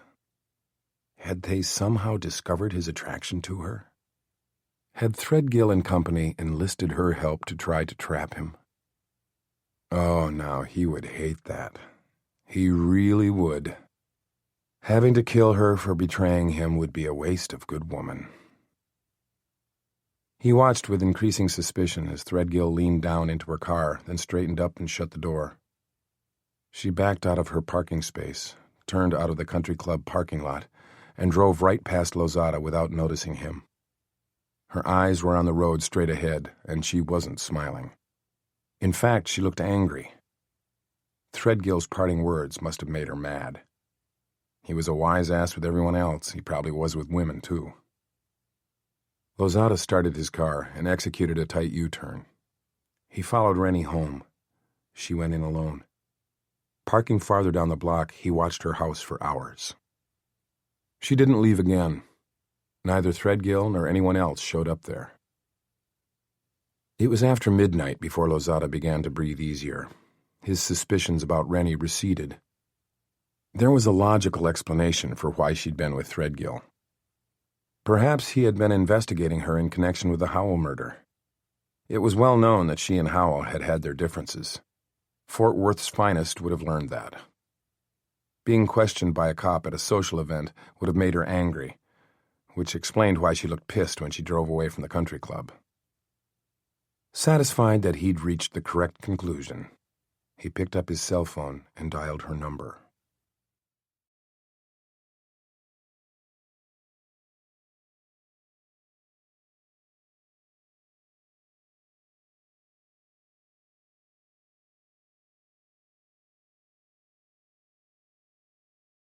Wick trudged up the stairs in the dark. Carrying his new suit jacket and the department store shopping bag in one hand, he yanked on his necktie with the other. By the time he reached the stuffy second-floor room, his shirt was hanging open and his belt was unbuckled. From the country club, he had trailed Rennie into her neighborhood. He didn't turn down her street, but took another route to the stakeout house, which put him there about the same time she pulled into her garage. He went straight to the window and looked through the binoculars. He towed off his boots and peeled off his socks. Rennie passed through her kitchen without stopping and disappeared through the doorway leading into the living room. Wick shrugged off his shirt. The light in Rennie's bedroom came on. Like him, she seemed to have found her clothes confining. She stepped out of her shoes, high-heeled sandals, he remembered, then reached behind her neck for the zipper of her dress. Wick kicked out of his trousers. Rennie pulled her dress off her shoulders, worked it past her hips, then stepped out of it. Wick stood stock still. Sexy undies tonight. Pale lavender. Mere suggestions of raiment that made her look more naked than nakedness. Fabric as sheer as breath. Totally inadequate, but damned effective. She replaced the sandals on a shelf in the closet and hung her dress on the rod, then went into the bathroom and closed the door. Wick closed his eyes. He leaned against the window pane to cool his forehead on the glass. Had he actually groaned? He was salivating. Jesus, he was becoming Thigpen. Leaving the binoculars on the table, he took a bottle of water from the small refrigerator. He didn't come up for air until he'd drunk it all. Still keeping an eye on her house, he groped inside the shopping bag until he located the jeans he'd worn into the department store. He pulled them on, but left his shirt in the bag. It was too damn hot up here to be fully dressed. "What's wrong with that freaking air conditioner?" he complained to the empty darkness. Seeing Rennie come from the bathroom, he grabbed the binoculars.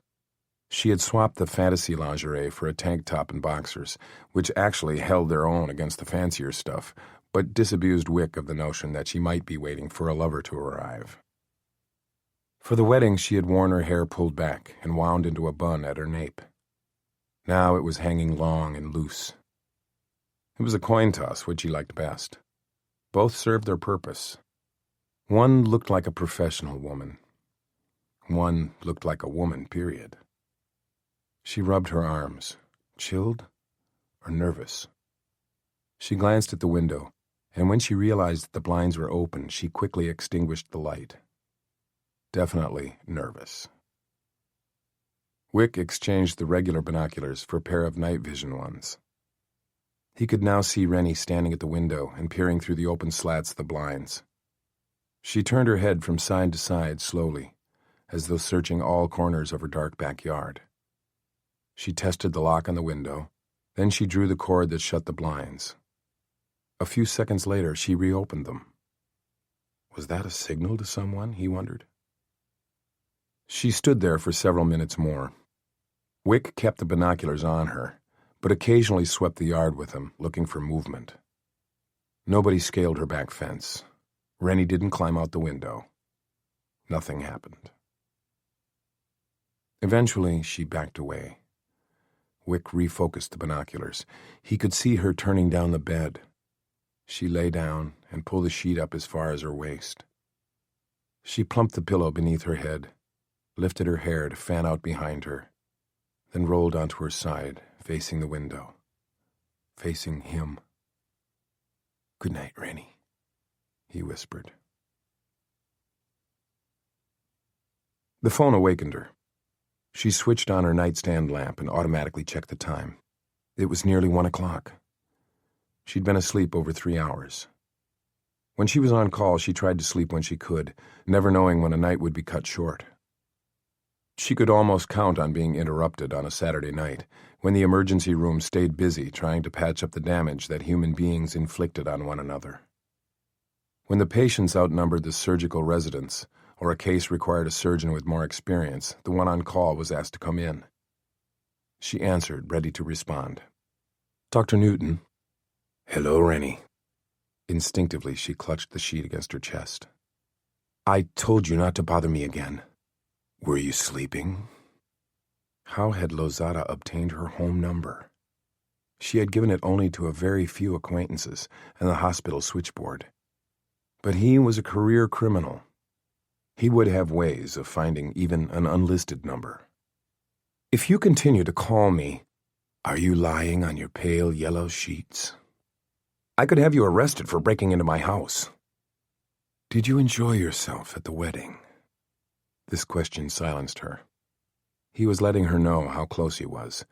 She envisioned him smiling the complacent smile he'd worn throughout his trial. It had made him appear relaxed and unconcerned about the outcome, even a little bored. On the surface, his smile had seemed benign, but to her it signaled an underlying evil. She could imagine him wearing that gloating smirk as his victims breathed their last. Knowing that he had discomfited her, he would be smiling it now. "I like the dress you wore," he said. "Very becoming. The way that silky fabric swished against your body. I doubt anyone was looking at the bride." Following her wouldn't be difficult for him. He had disarmed a sophisticated security system and choked the banker to death in his home while his wife and children slept upstairs. "Why are you watching me?" He laughed softly. "Because you are so watchable. I looked forward to seeing you every day of that dreary trial and missed you at night when I could no longer see you. You were the one bright spot in the courtroom, Rennie. I couldn't take my eyes off you. And don't pretend you were unaware of my attention. I know you felt my eyes on you." Yes, she had felt him watching her, and not only at the trial. She also had sensed it in the past few days. Maybe knowing that he had been inside her house was making her imagine things, but sometimes the sensation of prying eyes was so strong she couldn't have mistaken it. Since the day she got the roses, she hadn't felt alone in her own home. It was as though someone else were always there. Like now. She switched off the lamp and moved swiftly from the bed to the window. Earlier, she had decided to leave the blinds open, thinking that if Lozada was out there watching her, she wanted to know it. She wanted to see him, too. Was he out there now, looking in? Feeling exposed, her arms broke out in gooseflesh, but she forced herself to stand at the window while she searched the dark neighboring houses in the deep shadows of her own yard, which lately had seemed sinister. "I wasn't flattered by your constant staring during the trial." "Oh, I think you were, Rennie. You just don't want to admit it. Yet." "Listen to me, Mr. Lozada, and listen well," she said angrily. "I disliked your staring. I dislike these telephone calls even more. I don't want to hear from you again, and if I catch you following me, There'll be hell to pay. Rennie, you don't sound at all grateful. She swallowed hard. Grateful? For what? After a significant pause, he said, For the roses, of course. I didn't want them. Did you think I would let a favor go unreturned? Especially a favor from you. I didn't grant you a favor. Ah, I know better, Rennie. I know more than you think. I know a lot about you. That gave her pause. How much did he know? Although she realized she was playing right into his hands, she couldn't stop herself from asking. Like what? I know that you wear a floral fragrance, and that you're never without a tissue in your handbag. You prefer your right leg to be crossed over your left. I know that your nipples are very sensitive to air conditioning. She disconnected and threw the cordless phone across the room. It landed on her bed. Covering her face with both hands, she paced the width of her bedroom and breathed deeply through her mouth, trying to stave off the nausea that threatened. She could not let this maniac continue to terrorize her. Apparently, he had developed a sick infatuation for her and was conceited enough to believe that she would reciprocate it. He wasn't only homicidal, he was delusional. In medical school, she had studied enough required psychology to know that he was the most dangerous kind of criminal. He believed himself invincible, and therefore would dare to do anything. Reluctant as she was ever to be involved with the police, this couldn't continue. She must report it. She retrieved her phone, but before she could dial 911, it rang. She froze. Then she remembered to check the caller ID, which she had failed to do before. Recognizing the number, she took a stabilizing breath and answered on the third ring. Hey, Dr. Newton, this is Dr. Dearborn in emergency. We got a car wreck casualty, male, early 30s. We're doing a CAT scan now to check the extent of his head injury, but there's a lake of blood in his abdomen. I'll be right there. Before hanging up, she remembered. Dr. Dearborn? Yeah. My code number, please? Huh? The security measure had been implemented after Lee Howell was called out on a phony emergency. My code. Oh, right. 17. 10 minutes. The instant Wick's bare, wet foot made contact with the tile floor, someone knocked on his motel room door. Shit. He stepped from the shower, reached for a towel, and wrapped it around his hips. He hoped to get to the door and put on the chain lock before the housekeeper used a passkey to let herself in. As though knowing that he was working a graveyard shift every night, she timed cleaning his room within minutes of his return each morning, when he was ready only for a shower and sleep. He thought she might even be on the lookout for him. One of these dawns, he might let her catch him bare-assed. Maybe that would cure her bad timing. Come back later, he shouted as he stamped across the room. This can't wait. Wick opened the door. Orrin was on the other side of it, a white paper sack in his hand, a manila envelope under his arm. He looked as glum as a bulldog. Uh-oh, another hemorrhoid flare-up? Orrin thrust the sack at him as he pushed his way into the room. Donut? Krispy Kreme? You particular? Someone knocked. Orrin turned. The punctual maid was at the threshold with her cart. Go away, he barked, and slammed the door. Hey, I live here, remember? Wick said. You said she was a pest. But now she might not come back all day. Like you're Mr. Clean. Geez, you're in a foul mood. Take a load off. He motioned Orrin into the room's only chair. I apologize for waking you up last night. You told me to call if anything happened, so when something happened, I called. When I saw Rennie Newton rolling out of her garage, I didn't know she was going to the hospital for an emergency. Did my call interrupt something? You and Grace dancing the horizontal tango? She put fresh batteries in the vibrator? What? Or maybe Grace wasn't in the mood. Is that why you're so grumpy this morning? Shut up, Wick. Just shut up. Glowering, Orrin took back the sack and plunged his hand inside, coming up with a donut. Laughing at his ill-tempered friend, Wick dropped his towel and pulled on a pair of boxers. He reached for the sack, got himself a glazed donut, took a bite that demolished half of it, and said around the mouthful, "No coffee to go with it?" "Tell me about last night." He swallowed. "I already did. The doctor got a call a little after 1. She left her house within 2 minutes of getting the call. I damn near broke my goddamn neck running down those dark stairs while trying to get my boots on. Caught up with her on Camp Bowie, 3 blocks from her house. Followed her straight to the hospital. She was there until 5:10. I followed her home. That's where she was when I turned it over to Thigpen, who, by the way, showed up 15 minutes late this morning."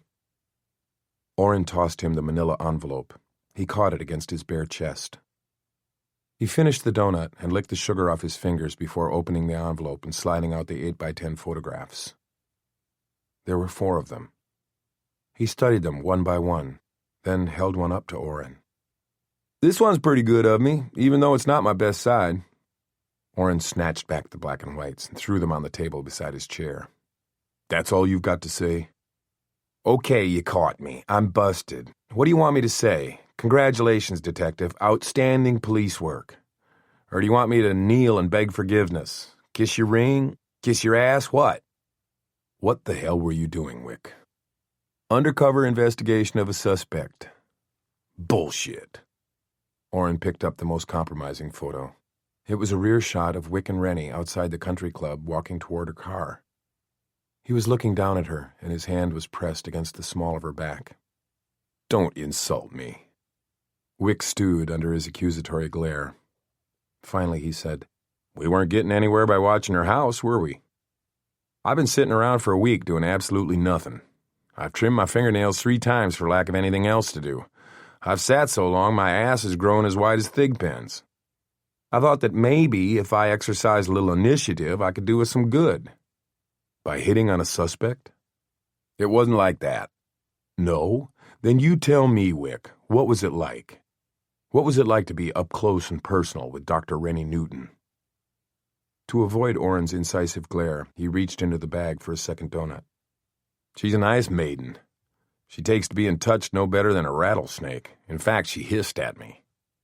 "You touched her?" "No.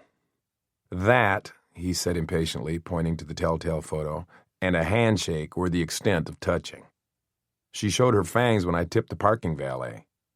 "You give you back your 5.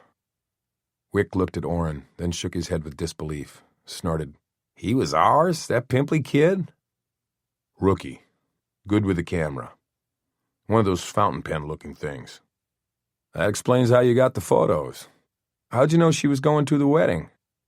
"We didn't until she checked in with the hospital. She stopped by there on her way to the church. We hustled. By the time she reached the reception, we had this guy in place." "Why didn't you tell me all this?" "Well, now, see, I tried.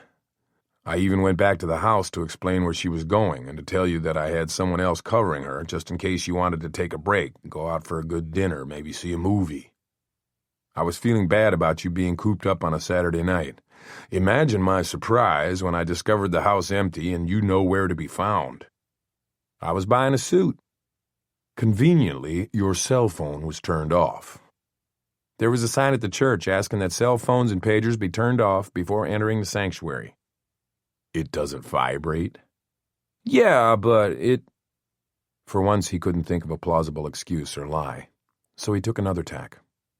"I don't know why you're so upset, Orrin. I minded my manners. Didn't have a single drink at the reception. I even took a set of steak knives to the happy couple. Nobody there would have guessed I wasn't invited." He finished his donut, then stretched out on his back on the bed and bunched the pillows under his head.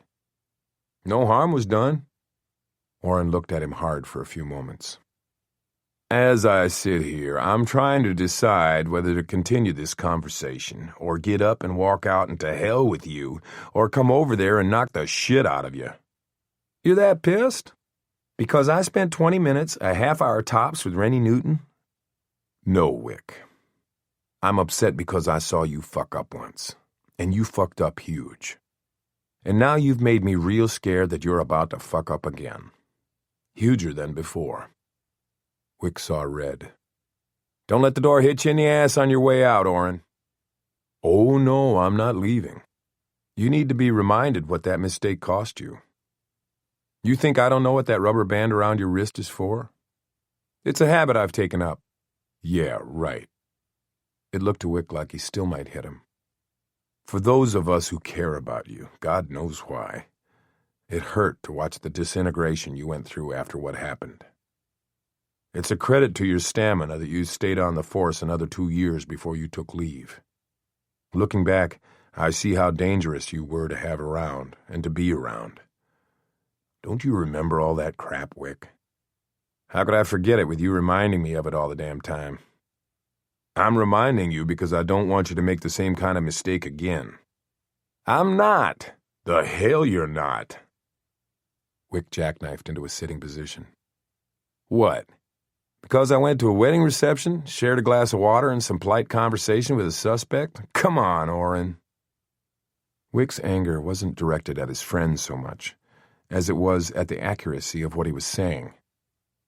If Wick had followed procedure 3 years ago, they could have had Lozada for Joe's murder. He was breaking with procedure again, blatantly, by leaving the surveillance house and approaching Rennie Newton at the wedding reception, and not so blatantly, by failing to tell Orrin about the telephone call she had received last night.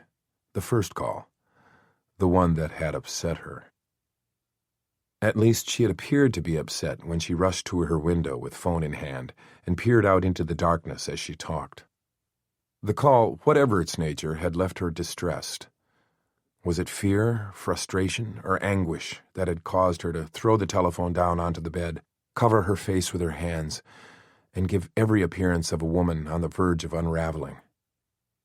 After that call, she'd been totally different from the calm, cool, and collected woman who had capably rejected him only a few hours before. Who the hell had called? Friend? Foe? Lover? The person who wrote, "I've got a crush on you," on that small white enclosure card? Whoever it was had rocked her world. Orrin needed to know about it.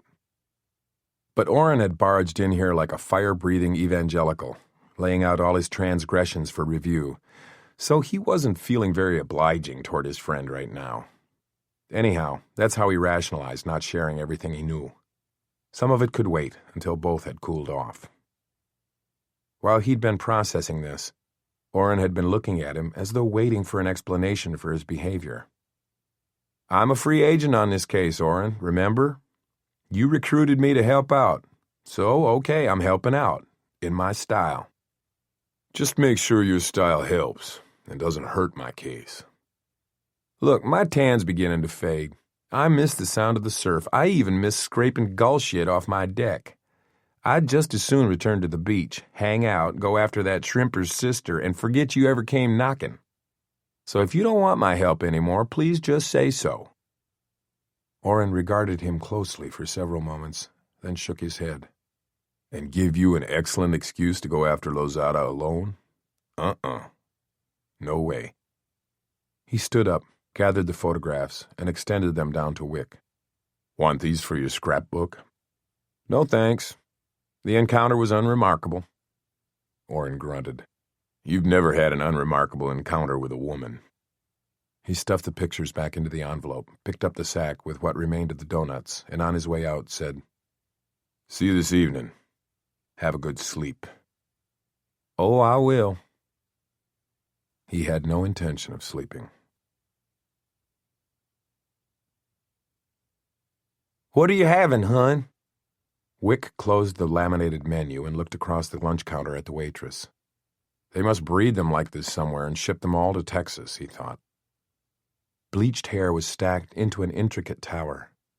Eyebrows appeared to have been stenciled on with a black crayon. Fluorescent pink lipstick was bleeding into the smoker's lines radiating from her thin lips, which had formed a wide smile for him. "Well, what do you recommend? You Baptist or Methodist?" "I beg your pardon?" "This is Sunday. The Baptists go back to church tonight, so I don't recommend the Mexican platter for lunch. Heartburn and gas, you see. They're better off sticking to the chicken fried steak, pork chops, or meatloaf. But the Methodists can skip the evening service without fearing hellfire and damnation, so they're fine with hot and spicy." "What about us heathens?" She gave his arm a playful slap. "Had you pegged for one the minute you sauntered in. I said to myself, nobody that good-looking can be a saint. She propped her hand on her hip. Anything we got and you want, you can have. Winking at her, he said, I'll start with a chicken fried steak. Gravy with that? You bet. Extra on the side. My kind of man. The Sunday plate lunch comes with your choice of strawberry shortcake or banana pudding. Can I let you know? Take all the time you need, sugar. She glanced at the neon wall clock. It's past noon. How about a beer while that steak's frying? Thought you'd never ask. If you need anything else, just holler for Crystal. That's me. The Wagon Wheel Cafe was typical of small-town Texas. Situated 2 miles off the interstate highway on the outskirts of Dalton, the restaurant served hearty breakfasts 24 hours a day. Truckers from everywhere knew the place by name. The coffee was always hot and fresh, the beer always cold. Almost everything on the menu was deep-fried, but you could get a 16-ounce T-bone grilled any degree from still mooing to charred. The restaurant catered to the after-church crowd on Sundays and to the sinners on Saturday nights. The Rotary and Lions clubs met in its banquet room, and adulterous lovers rendezvoused in its gravel parking lot. The booths were upholstered in red vinyl, and each had a mini jukebox linked to the vintage Wurlitzer in the corner, which was bubbling even on this Lord's Day. There was a counter with chrome stools for folks in a hurry or parties of one, like Wick. Diners seated at the counter had a view into the kitchen, too good a look, and it could spoil your appetite. But as the sign outside boasted, open since 1919, and we ain't kilt nobody yet. The game schedule for the high school football team was taped to the cash register, and the civic baseball team's first-place trophy for '88 stood next to a dusty jar in which contributions were collected for the local SPCA. Wick's beer tasted good after the hot 3-hour drive from Fort Worth. The miles had put him at a safe distance from his friend's advice against making up his own rules of law enforcement as he went along.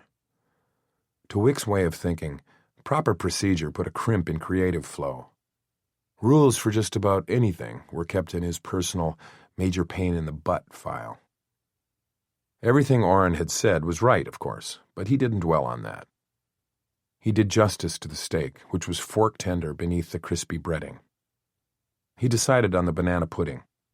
Crystal poured him a complimentary cup of coffee to go with it. First time in Dalton? Yeah, just passing through. Good place to pass through. Looks like a nice town, lots of civic pride. He used his spoon to point at the posters taped to the front windows announcing upcoming local events. Oh, I guess it's as okay as anywhere, Crystal said. When I was a kid, I was bent on leaving as soon as I could, but you know. She shrugged philosophically. Married this sorry ass 'cause he looked a little like Elvis. He up and left soon as the third kid came along. Life got in the way of my big plans to seek my fortune somewhere else. So you lived in Dalton your whole life? Every fucking day of it. Wick laughed, then took a sip of coffee. I knew a girl in college who hailed from here. Her name was, something unusual. Reagan? No. Ronnie? No, that's not it either, but something like that. Your age? Thereabout. You don't mean Rennie Newton, do you? That was it, Rennie. Yeah, Rennie Newton. Did you know her? She snorted with disdain. Was she a good friend of yours? Knew her by sight, that's all. Well, that's a surprise. How come? Because Rennie made it her life's ambition to know every man around. One of the oily eyebrows arched eloquently. You were one of the few men that never knew her, if you get my drift. He did. But he was having trouble reconciling Crystal's drift with what he knew of Dr. Rennie Newton, the Ice Maiden. She got around? That's a nice way of putting it. What's the unnice way? That was all the encouragement Crystal needed. She leaned across the counter and spoke softly. That girl screwed everything in pants and didn't care who knew it. Wick stared at her blankly. Rennie Newton? She put out? And then some, honey. The grin he forced felt stiff. Son of a gun. The way guys talk among themselves, I would have thought you'd know her reputation. Just my rotten luck, I guess. Crystal patted his arm consolingly. You were better off, believe me. She was bad news, huh? She was an okay little kid. Then about the 9th grade, about the time she blossomed, you might say, she turned bad. Soon as her woman parts started showing up real good, she learned how to use them. She just went hog wild, tore her mama up the way she slutted around. One day, I was standing right here behind this very counter, filling the ketchup bottles, and heard all this racket outside. Rennie came blazing past in the new red Mustang convertible her daddy had given her. She was honking her horn and waving to one and all, naked as a jaybird, on the top anyway. Seems her and her friends were out swimming at the reservoir. Their horseplay got a little rowdy. One of the boys stole the top of Rennie's swimsuit and wouldn't give it back, so Rennie said she'd teach him not to mess with her. She told him she was going to drive straight to his daddy's insurance office and tattle on him, and damned if that's not what she did. Went sashaying in there, walked right past secretary into that man's private office, bold as brass, wearing nothing but her bikini bottoms and a smile. You ready for more coffee? Wick's mouth had gone dry.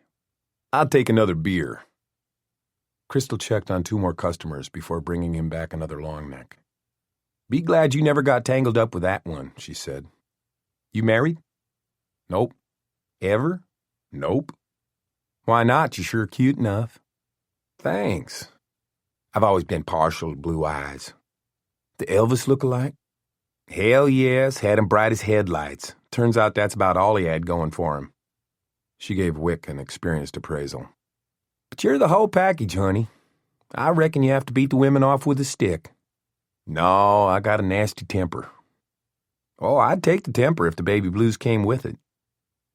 He gave her the abashed, "Aw shucks, ma'am," grin she probably expected. After another sip of beer, he said, I wonder what happened to her. Rennie? Crystal used a damp cloth to swipe some spilled sugar off the counter. I heard she became a doctor. Can you beat that? Don't know whether to believe it or not. She never came back to Dalton after her folks packed her off to that fancy boarding school up in Dallas. I guess after what happened, they wanted to wash their hands of her. Why? What happened? Crystal didn't catch his question. Instead, she smiled at an old man who hobbled up to the counter and took one of the stools near Wick's. He was wearing a plaid cowboy shirt with pearl snap buttons and blue jeans, both starched and ironed as stiff as boards. As he sat down, he removed his straw hat and set it on the counter, crown down, the proper way. Hey, Gus, how's life treating you? Same as yesterday when you asked me. What you having? He looked over at Wick. Been ordering the same goddamn meal for 20 years, and she still asks. Okay, Crystal said. Chili cheeseburger and fries, she called out to the cook, who had been catching a break now that the after-church crowd had thinned. And one of those. Gus nodded towards Wick's beer. Gus is one of our local celebrities, Crystal told Wick as she uncapped a beer bottle. Not so you'd notice, the old man grumbled. He took the bottle from her and tilted it to his tobacco-stained lips. Rodeo bull rider, Crystal said proudly. How many years were you national champion, Gus? Oh, few, I guess. She winked at Wick. He's modest. He's got more of those champion belt buckles than Carter has liver pills. That many broken bones, too. The old man took another long drink of his beer.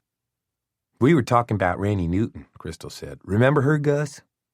I may be all bent and broke near in two, but I ain't brain dead. He looked over at Wick again. Who are you? Wick extended his right hand across the vacant stools separating them. It was like shaking hands with a cactus. Wick Threadgill. On my way to Amarillo. Killing some time before hitting the road again. Seems I knew one of your local girls. Crystal moved down the counter to slap menus in front of 2 young men who had come in and greeted her by name. When she was out of earshot, Gus turned on his stool toward Wick. You knew the Newton girl? In college, he said, hoping that Gus wouldn't ask which institute of higher learning they had attended. You gonna take offense at straightforward man talk? No. Some do these days, you know. Everybody's gotta be politically correct. Not me. The old man nodded, sipped his beer. That little gal is one of the finest-looking two-legged animals I ever clapped eyes on. One of the most spirited, too. Of course, she wouldn't have looked twice at a mangled old fart like me, but when she was racing, everybody stopped to watch. She got the blood of all the young bucks pumping hot and thick. Racing? Barrel racing. Barrel racing? The Rennie Newton he knew used a ruler to stack up her magazines. He couldn't imagine her competing in a rodeo event. I didn't know she participated. Hell yeah, son. Every Saturday night, April through July, Dalton holds the local rodeo. Ain't much of one on a national scale, but to folks around here, it's a pretty big deal. Almost as big as football.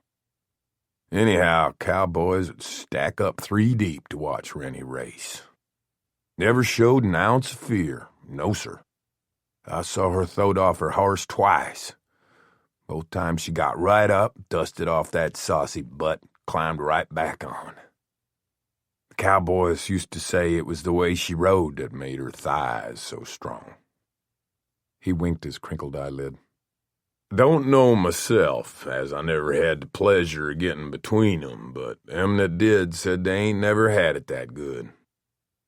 Wick grinned, but his fingers had formed a death grip around his beer bottle. But that was cowboy talk, Gus said with a shrug. We're all big liars, so it's anybody's guess as to who was talking from experience and who was talking out his ass. I figure a lot more tried than actually got to enjoy. All I know is that little filly kept T. Dan good and riled. That was fine by me. T. Dan? The old cowboy fixed a roomy, wary gaze on him.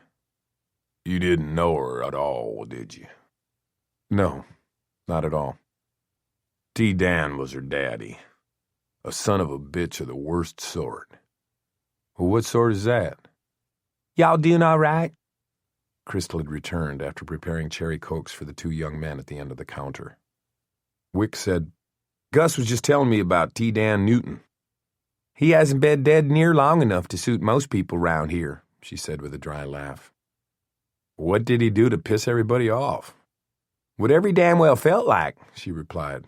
Just for example, tell him about your beef with him, Gus. The old cowboy finished his beer.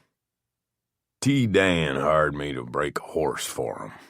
He was a good horse, but a mean bastard. I broke him, trained him, but wound up with a busted ankle bone. T. Dan wouldn't pay for my doctor bill. Said it was my own fool fault that got me hurt. I'm talking about a lousy $75, which was chicken feed to somebody with T. Dan's bankroll.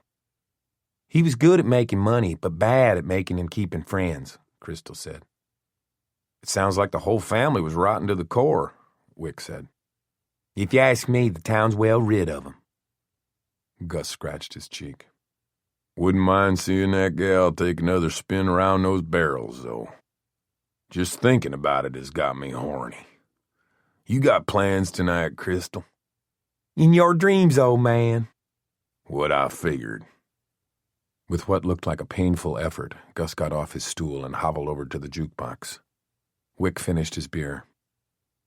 Thanks for everything, Crystal. It's been great talking to you. You take credit cards?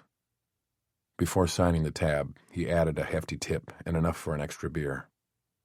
Uncap another long neck for Gus. My compliments. He'll appreciate it. Never knew him to turn down a free drink. Trying to appear nonchalant, he said, Earlier you said that Rennie's parents had sent her to boarding school. What was the final straw for him? Why did they want to get rid of her? Oh, that. Crystal pushed a slipping bobby pin back into her pile of hair. She killed a man. Excuse me? You heard right, Orrin. She killed a man. Who? I don't know yet. When? Don't know that either. Where are you? Headed back. From? Dalton. You went to Dalton. I thought you were going to bed and sleep the day away. You want to hear this or not? How'd you find out that she killed a man? Crystal told me. Am I supposed to know who Crystal is? Wick recounted most of his conversation with the waitress in the wagon wheel. When he finished, Orrin said, "Was she credible, you think?" As the FBI. She lived there all her life, knows everybody in town. The cafe is the epicenter of the community. Anyway, why would she lie? To impress you? Well, I was impressed, but I don't think that's why Crystal told me. Then for kicks? I don't think so. She isn't the type who'd lie for recreation. Well, she's your friend, not mine. I'll have to take your word for it. Did she know you're a cop? I'm not a cop. Jesus, Orrin muttered. Did she know or not? No. Then why was she divulging all this information to a total stranger? She thought I was cute. Cute? But I don't think Gus was all that keen on me. Wick smiled, imagining Orrin silently counting to 10. Finally, he said, "You're going to make me ask, aren't you?" Wick laughed, then repeated almost word for word his conversation with the retired bull rider. Rennie Newton fanned his embers, but he hated her old man. According to your research, T. Dan Newton was a successful businessman, right? And community gadabout. Well, even so, he wasn't the town's favorite son. Gus called him a son of a bitch of the worst sort, which in policeman's vernacular probably translates to somewhere in the vicinity of cocksucker. Orrin ruminated on all that, finally saying, "Rennie Newton was a wild child, promiscuous?" Both said our Rennie was hot to trot. The gossip about her could have been exaggerated. Once a girl's reputation goes bad, it only gets worse. Gus conceded that, Wick said. In any case, it sure as hell doesn't match Dr. Newton's present image. Sure as hell doesn't. So who is this woman? Orrin asked in frustration. What's the reality and what's the pose? Will the real Rennie Newton please stand up? Wick had nothing to contribute. He was more bumfuzzled than Orrin. He'd been subjected to a brush-off that still stung. To get that good at rebuffing a man's attention, she must have had lots of practice, which was contradictory to what he'd heard today. Orrin said, "The talkative Crystal didn't give you the lowdown on the murder?" What murder? She killed a man, Wick. We don't know it was a murder. It could have been a hunting accident, an errant tennis serve, a boating mishap, or maybe she screwed some poor bastard into a coronary. Did you check with the local police? I don't have a badge, so I couldn't go waltzing in and start asking questions about a killing when I didn't even know the nature of the crime, if indeed it was a crime. I didn't know the victim's name or when the incident occurred. Newspaper files? It's Sunday. A high school kid was babysitting the phone, but the offices were closed. Ditto on government offices and the courthouse. Public library? Closed for remodeling. Books could be checked out at the bookmobile parked on Crockett Street, but no research material was available. Orrin sighed with frustration. I couldn't press Crystal for more information, Wick continued. I was still experiencing the concussion from her bombshell when the city's baseball team trooped in. They were fresh from practice, hot, thirsty, demanding beer and burgers. Crystal had her hands full. Besides, if I'd continued talking about a girl I was supposed to have had a passing acquaintance with years ago, Crystal might have turned suspicious and clammed up. Gut instinct told me she wouldn't have taken such a shine to me if she'd known I was a cop. You're not a cop. Right, that's what I meant. Well, what about the old man, that Gus? Did he have anything else to impart? He'd started talking to a clone of himself about the good old days on the rodeo circuit. I couldn't very well interrupt and ply him with more questions. Maybe you didn't want to hear the answers. What's that mean? Nothing. Wick did a 10 count of his own. For the last couple days, Orrin had been casting out these tidbits of bait. Wick recognized them for what they were and refused to bite. Orrin wanted to know whether or not he was attracted to Rennie Newton, regardless of her possible involvement in a homicide. It wasn't a subject he cared to discuss, or even self-analyze. I tried to learn more, Orrin. I drove around Dalton to see what I could see, but it was futile. As soon as I get back to Fort Worth, I'll go online and see what I can find, but I didn't bring my laptop. Got it, Orrin said. You did all you could. Thank you. After a long silence, Orrin said, So, what do you think? About what? Her, Wick. Damn it, who are we talking about? Hell, I don't know what to think. We need to find out what this killing amounted to. Except a dead man, you mean?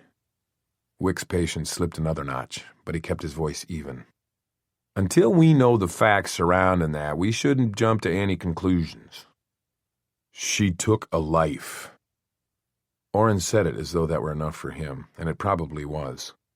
He had unshakable criteria for right and wrong, and didn't assign much importance to mitigating circumstances. She saved 2 this morning, Wick said quietly. You trying to make me feel bad? No, I just think that's a more than fair equation. It's at least good enough to give her the benefit of the doubt, isn't it? The silence became as strained as the tired muscles in the back of Wick's neck. He was going on 24 hours without sleep and 5 hours of driving, and he was beginning to feel it. Look, Orrin, I need to grab a few Z's before my shift tonight. Can you cover the first 2 hours? If you do me a favor first. Like what? You're on Interstate 20, right? West of Fort Worth? Yeah, not quite to Weatherford. Good. You won't need to backtrack. Where am I going? Rennie nudged the gelding's flanks, and he obediently picked up his gait. She had bought him as a colt 3 years ago, and had spent hours training him to respond to the merest squeeze on the reins, the flexing of a leg muscle, the pressure of her heels. Of the 5 horses in her stable, he was probably her favorite because he was so intelligent and responsive. When she was riding bareback like today, they moved virtually as one, even without a bit and reins. He made it effortless, which was what she needed this afternoon. The emergency splenectomy in the wee hours had been tricky. The injury was severe and had left the organ the consistency of raw hamburger. It literally fell apart in her hands when she tried to remove it. But she had removed it successfully and repaired the patient's other internal injuries.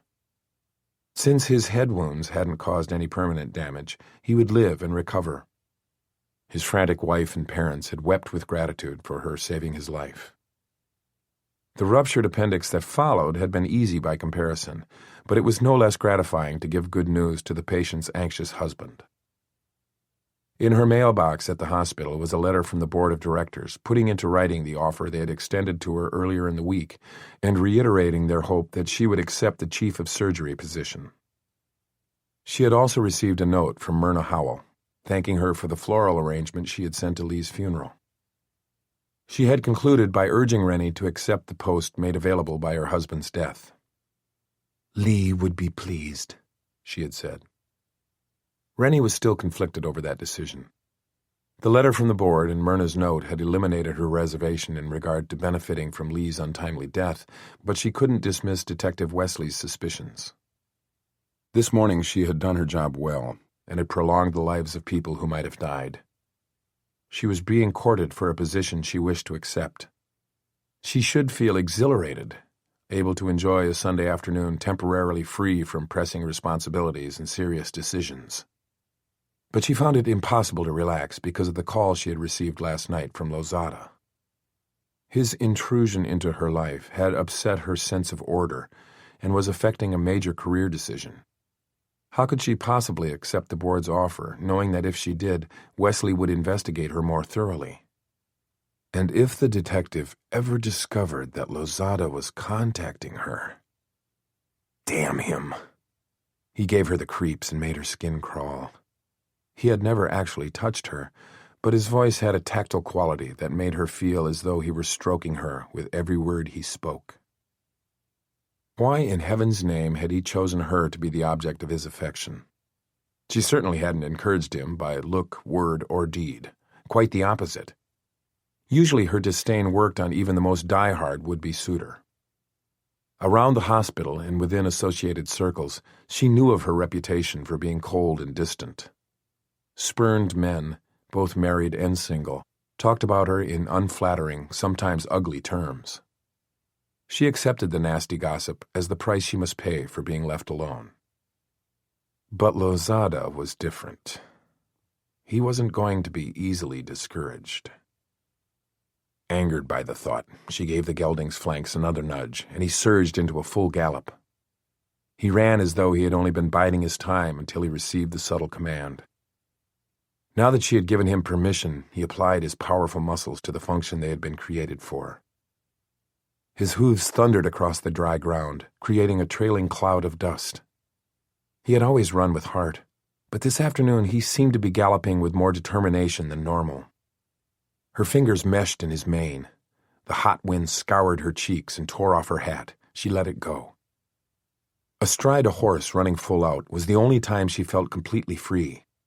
For a short while she could outdistance the bad memories she could never completely abandon. Out of the corner of her eye, she noticed movement and turned her head to see a pickup truck on the road on the other side of the barbed wire fence. The driver was keeping the truck even with her. Now she understood the gelding's desire to gallop. He was pitting his own speed and stamina against that of a man-made machine. She had never raced this horse before. Maybe she should have. Maybe he felt cheated. Maybe he wanted to prove himself to her. Maybe she should prove herself to him. "Okay, boy, you've earned this." She bent low over his neck and pressed him with her knees. Immediately, she felt a burst of renewed energy. He nosed ahead of the pickup. The truck accelerated. The gelding pushed himself, gained on the truck. Rennie laughed out loud. It was his race. All she did was hang on, and God, it felt great. They ran at a full gallop for at least 3 minutes, staying nose to nose with the sporting pickup. Ahead, Rennie saw her house and barn taking shape. In 60 seconds, they would be at the fence. Now she should begin slowing him down gradually so she could pull him to a full stop, dismount, and open the gate. But she was reluctant to forfeit. Lozada's telephone call had left her feeling afraid and vulnerable. She needed to prove she wasn't afraid of anybody or vulnerable to anything.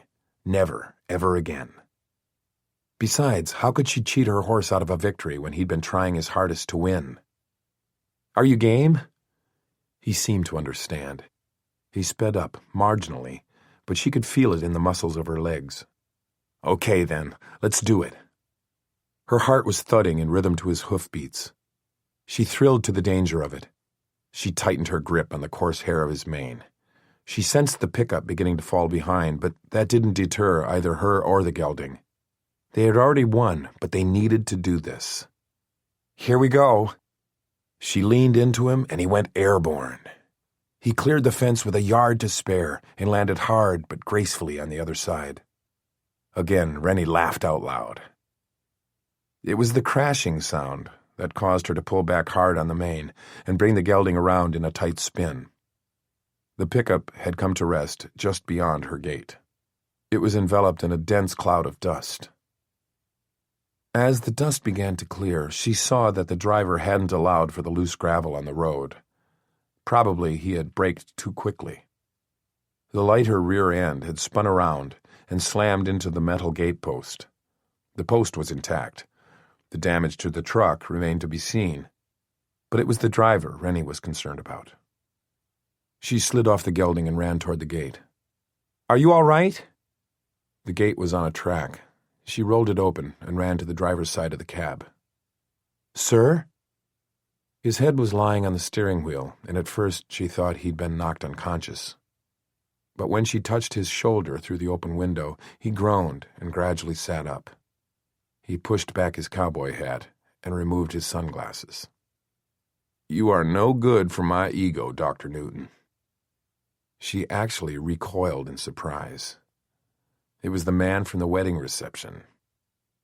"What are you doing here?" "Losing a race." He nodded toward the gelding. "That's some horse." Then he looked at her. "Some rider, too. You lost your hat back there."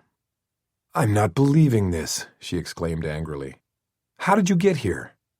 "Interstate 20, then north on the farm-to-market road." She gave him a withering look. "Okay, I nosed around till I found you." "Nosed around?" "At the hospital. I can't believe you were riding that fleet-footed son of a gun bareback. Do you always do that? Isn't it dangerous?" Not as dangerous as being tracked down by a total stranger. Nobody at the hospital would give out personal information. He unfastened his seatbelt, opened his door, and climbed out. I'm not a total stranger, but you're right. I lied. I got the information off the internet. You own this place. There are records. Property tax rolls and such. I called the hospital, and when they told me you weren't on duty today, I thought just maybe I'd catch you out here. He shrugged. I needed a Sunday drive anyway. As he talked, he had walked to the rear of his pickup to assess the damage. He hunkered down and inspected the vertical dent on the rear panel. It was about 8 inches long and half an inch deep, and the paint was scratched. The truck seemed to have sustained no more damage than that. He ran his finger down the dent, then dusted off his hands as he stood up. They should be able to buff that right out. Mr. Wick, I gave you a snowball's chance in hell. So why did you come here? I had nothing to lose. Time. You've got time to lose. So let me save you some, Mr. Threadgill. His eyebrows shot up. He was obviously impressed that she remembered his name, and she wondered why she did. I'm not in the market for... When she hesitated, he leaned forward expectantly. Anything, she said. A date. Whatever you had in mind. I'm not interested. Are you married?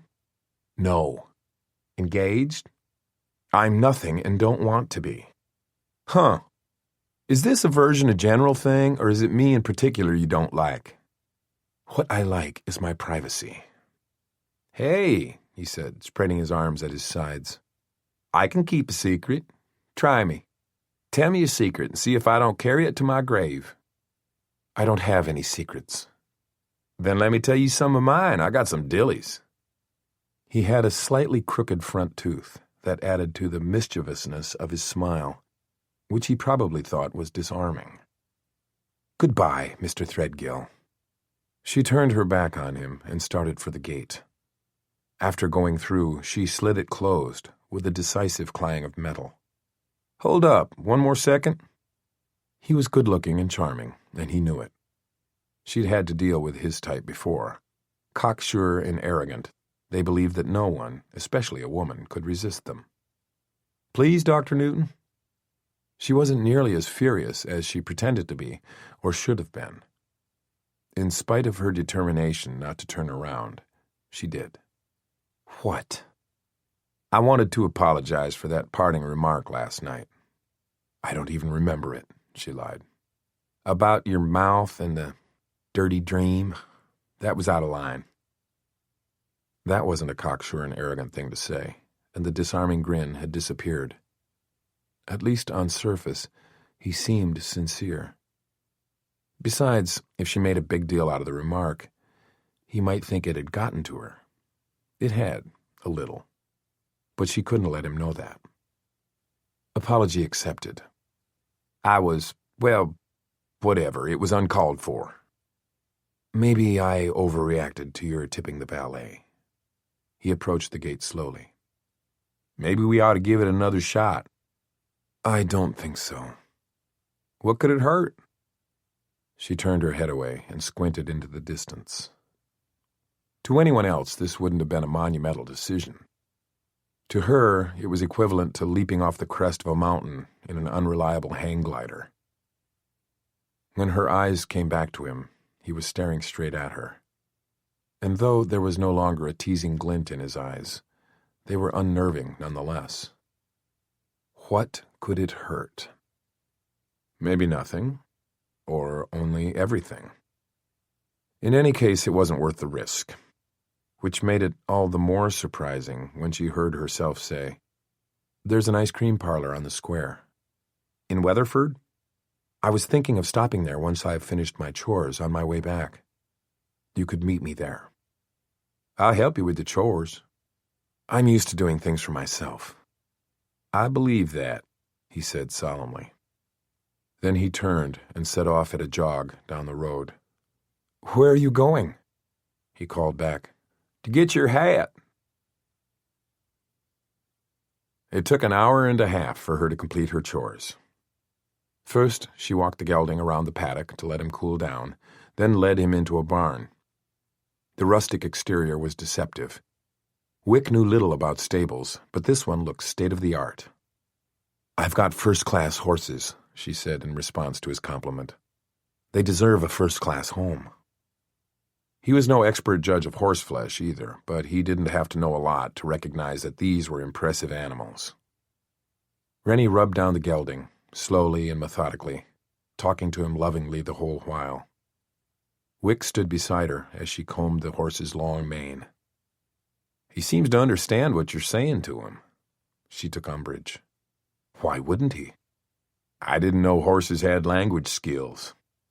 "Mine do." Eyes shining with affection and pride, she ran her hand over the gelding's smooth coat. "At least with me." "Then that's probably a talent of yours, not the horse's." She turned to respond, but apparently felt they were standing too close. Ducking beneath the gelding's head, she moved to the other side. Undeterred, Wick followed. "Does this English-speaking wonder have a name?" "Bede." "Unusual. Does it have any significance?" "I like the sound of it." "You don't elaborate much, do you?" "No." Then she looked at him and they laughed. "You ask a lot of questions." "I have a curious nature. Do you race Bede often?" "Only when he's challenged by a pickup truck." She moved away then, but glanced back at him over her shoulder, and it was as close as she'd come to flirting. Or maybe she was dead serious, and it only looked like flirting because of her tight jeans and the long blonde braid that hung down her back from beneath the straw cowboy hat that he jogged a mile to retrieve. Maybe it looked like flirting to him because he wanted it to. After all the feed buckets had been filled, and she had said a personal goodbye to each of the horses, she led the way from the barn to the house. She excused herself to go inside. "You can enjoy the porch swing." "Exactly what I had in mind." Rather than make an issue of not being invited inside, he sat down in the swing and gave it a push. "Take your time." "If Toby shows up, tell him I'll be right out." "Toby?" But she had disappeared inside, and Toby remained a mystery until a few minutes later, when a man drove up in a rattletrap pickup. He climbed out of the cab and paused there to stare at Wick before coming up the front steps onto the porch. Wick wouldn't have been surprised to hear the ring of spurs. He was tall and barrel-chested. Gray hair curled beneath his sweat-stained cowboy hat. When he removed his sunglasses, his deep-set eyes reminded Wick of the badass lawmen in classic westerns. He curbed his impulse to say, "Howdy, Marshal." Somehow he didn't think Toby would appreciate the humor. "Where's Rennie?" Not much of a greeting, was it? "Inside. If you're Toby, she said for you to wait, that she'd be out soon." He sat down on the porch rail, propped a size 12 Lucchese boot, no spurs, on his opposite knee, folded his arms over his chest, and made no bones about staring at Wick.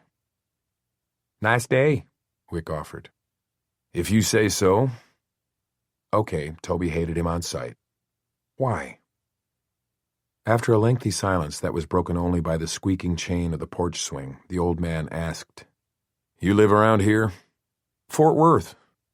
He snorted, as though Wick had replied, "I live in Sodom, just this side of Gomorrah." "Hello, Toby." Rennie emerged from the house and joined them on the porch. Toby came to his feet and whipped off his hat. "Rennie?" "How are you?" "Doing good. Everything meet with your approval?"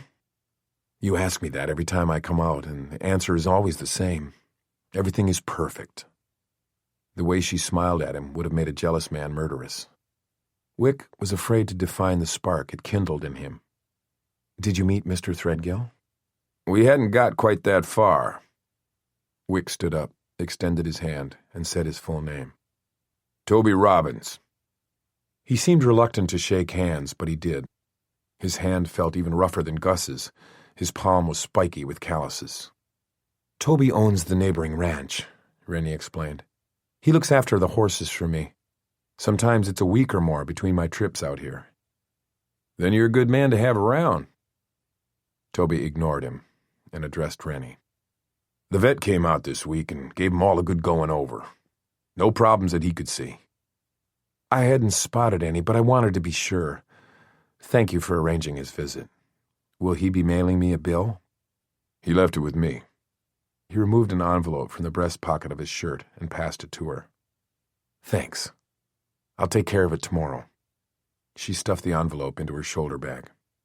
Any more signs of the bobcat? Not since he got that calf a few weeks back. Hopefully we scared him off. I think one of my shots might have wounded him. Maybe he crawled off and died, or just moved on to friendlier hunting territory. Wick wouldn't have thought the man capable of smiling, but he did, and Rennie returned it. I hope you're right. He's a big cuss, Toby continued. Big as I've ever run across, but I think we've seen the last of him. Well, Rennie said, we were just about to leave. Don't let me hold you up. House secured? I locked up on my way out. Toby motioned for her to precede him, and the three of them filed down the porch steps. Anything special you want me to do this week? He asked. I can't think of anything offhand. If I do, I'll call you. Just take good care of the horses for me. You bet. Say hello to Corinne. Will do. He tipped his hat to her and shot Wick a look that made his balls shrivel, then replaced his sunglasses, climbed back into his truck, and drove away. Rennie gave the house and barn a wistful glance, then announced, I'm ready.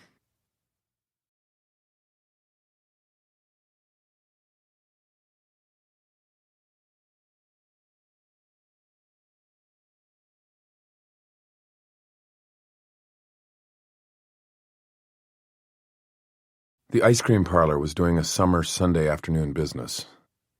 When one of the small wrought iron tables became available, Rennie held it for them while Wick stood in line to place their order for 2 hot fudge sundaes. As he carried them back to the table, he was thinking that between Crystal's banana pudding and this sundae, he would probably gain several pounds today. They were well into the ice cream confections when Rennie asked, Do you experience panic attacks? Coming out of the blue like that, the question stunned him. Pardon? She gave a quick shrug. I noticed the rubber band around your wrist. It was there last night, too. Oh, that. It's, just an old habit. Can't remember when I took up wearing it or why. She nodded, but she was regarding him closely. Sometimes people who suffer acute anxiety are urged to wear a rubber band around their wrist. If they feel a panic attack coming on, they can pop the rubber band. Sometimes that halts the false signal being sent to their brain that they're in mortal danger. It wards off the panic. Huh, I didn't know that. They finished their sundaes in silence. When she was done, she pulled a napkin from the dispenser in the center of the table and blotted her lips. If one could will the dreams he had, Wick would have willed having a dirty dream about her mouth. That would be something to look forward to.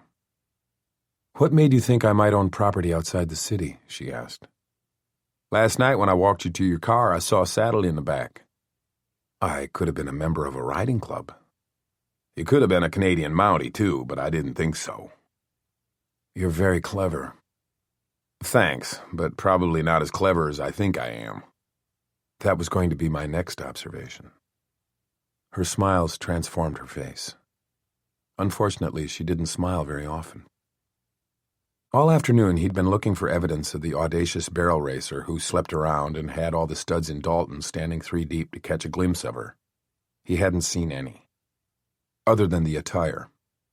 The jeans did, in fact, make her butt look saucy, but that's the only aspect of her that came across as such.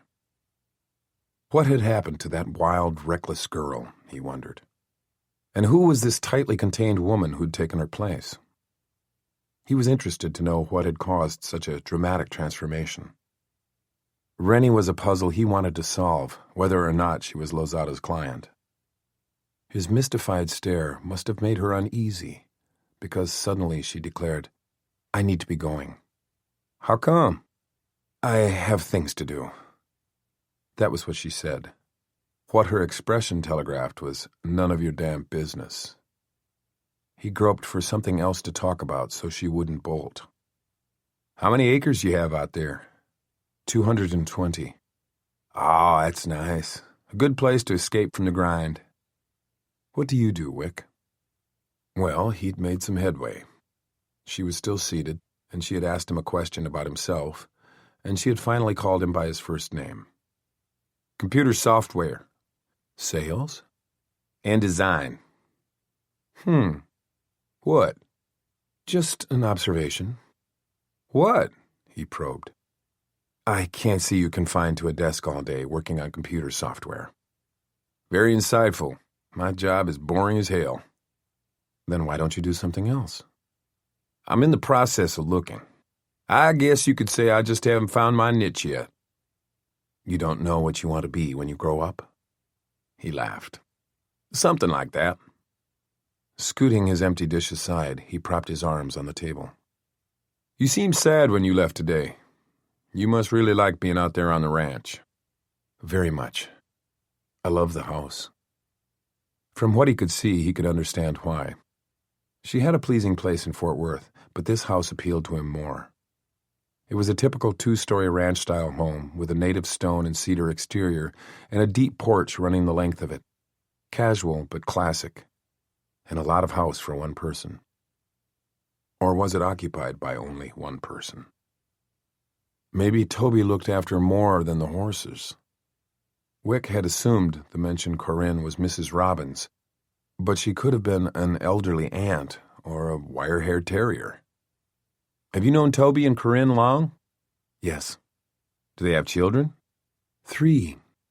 Just had their 5th grandchild. Good. They were a pair, and it was doubtful that Grandpa Toby was asleep over at Rennie's ranch house. Aren't you afraid to stay out there by yourself? Why would I be afraid? He raised a shoulder. A woman alone, remote location. She hastily gathered up her shoulder bag and scooted back her chair. People are waiting on the table. Anyway, it's time I got back to Fort Worth. Thanks for the sundae.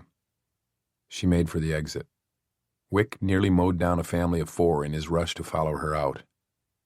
By the time he reached her Jeep, she was sliding into the driver's seat. Hey, slow down. What'd I say? Nothing. Then why the sudden split? I need to get back, that's all. Rennie, Olympic sprinters don't move that fast. What's wrong? She jammed her key into the ignition, then turned to him, eyes blazing. Your insinuation that I need protection.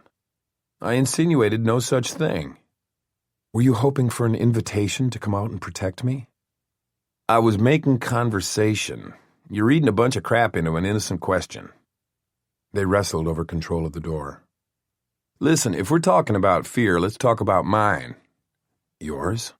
Yeah, you scare the hell out of me. She stopped tugging on the door and looked at him for an explanation. You're richer than me, smarter than me. He glanced down at the door handle. Nearly as strong as me, and I'm afraid you could probably beat me in a foot race. She ducked her head, and he saw a trace of a smile. He pressed the advantage. Have dinner with me, Rennie. What for? Well, for one thing, as soon as this sundae wears off, I'll be hungry. The sundae was my dinner. Okay, we don't have to eat. We can go to a movie, take a walk, anything. I'd just like to spend time with you. She turned the key in the ignition and started the motor. Goodbye, Wick. Wait a minute. He added a soft, please, which stopped her from reaching for the door again. Why are you always rushing away from me? I told you, I'm not. I know, you're not in the market. Do you see somebody? Yes. Don't let it be Lozada, he thought. Patience, she said. I see patience. You have dinner with him every night? He gave her his best sad puppy dog smile, but it didn't earn him even one of her half-smiles. She turned away and stared through the windshield for several ponderous moments. You're very engaging, Wick. Thanks, but things should have stayed where we left them last night. That was nowhere. That's right. Well, I wasn't content with that. You'll have to be. I tried to make it clear then. I'm telling you again now. I can't. I won't see you again. There would be no point. Turning back to him, she added, and I won't change my mind. He searched her eyes for a long time. Finally, he extended his hand toward her face. She whispered, "Don't." But he didn't touch her. He lifted a strand of hair from her cheek and tucked it beneath her hat. His fingers lingered there, just above her ear, for several seconds before he withdrew his hand. Softly, he said, "I'll follow you home. See that you get there safely." "I don't want you to do that." "I already know where you live." "You won't be invited in, Wick." "I'll follow you home." He backed away and closed her car door. She drove off without even a wave. Nevertheless, he kept his promise. He followed her all the way home, and when she rolled her car into her garage, he tooted his horn twice as his goodbye. She called the hospital to check on her post-op patients and was told that the doctors on call had nothing untoward to report. The splenectomy patient's condition had been upgraded from fair to good. He was doing well. Following that call, she was officially off duty for the remainder of the night.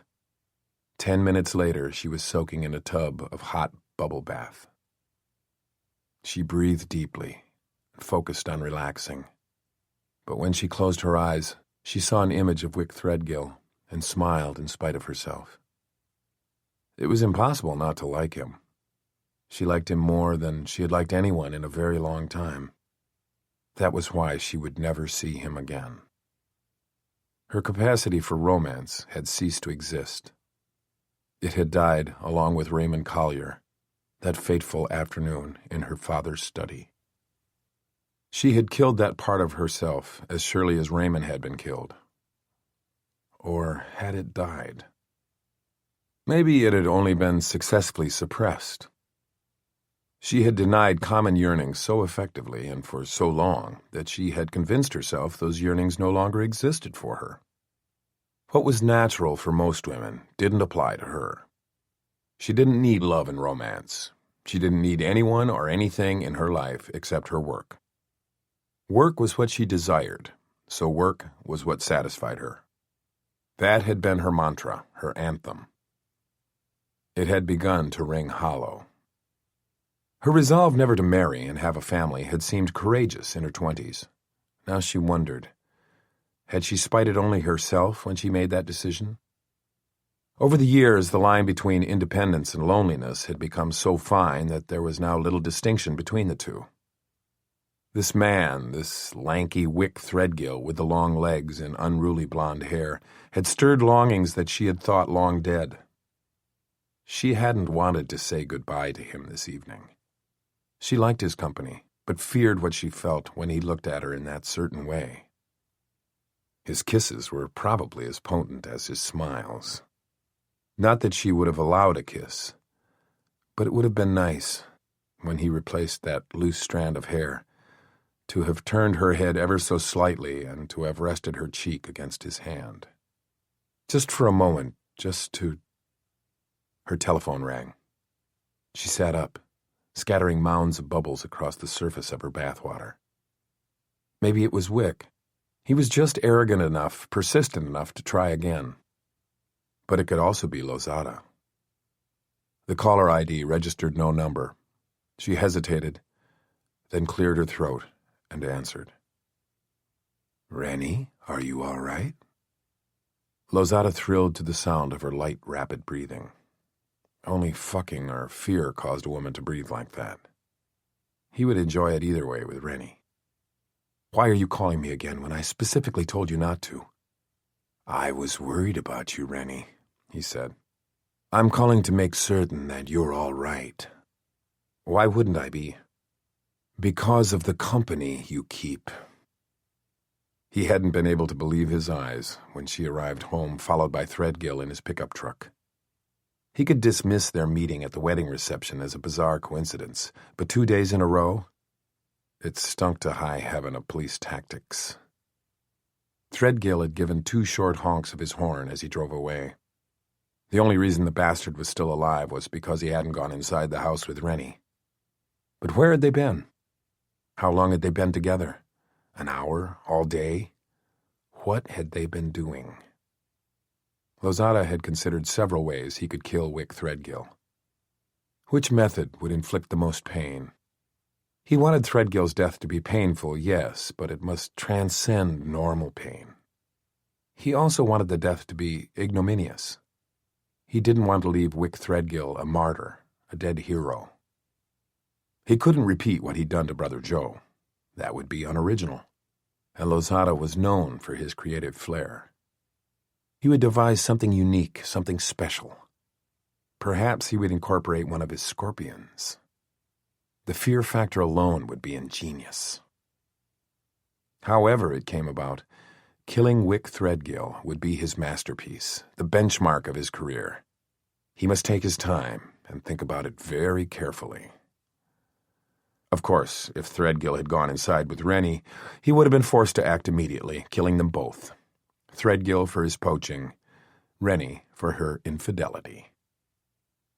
It had then occurred to him that she might be entirely innocent. What if she were unaware that Threadgill was a cop?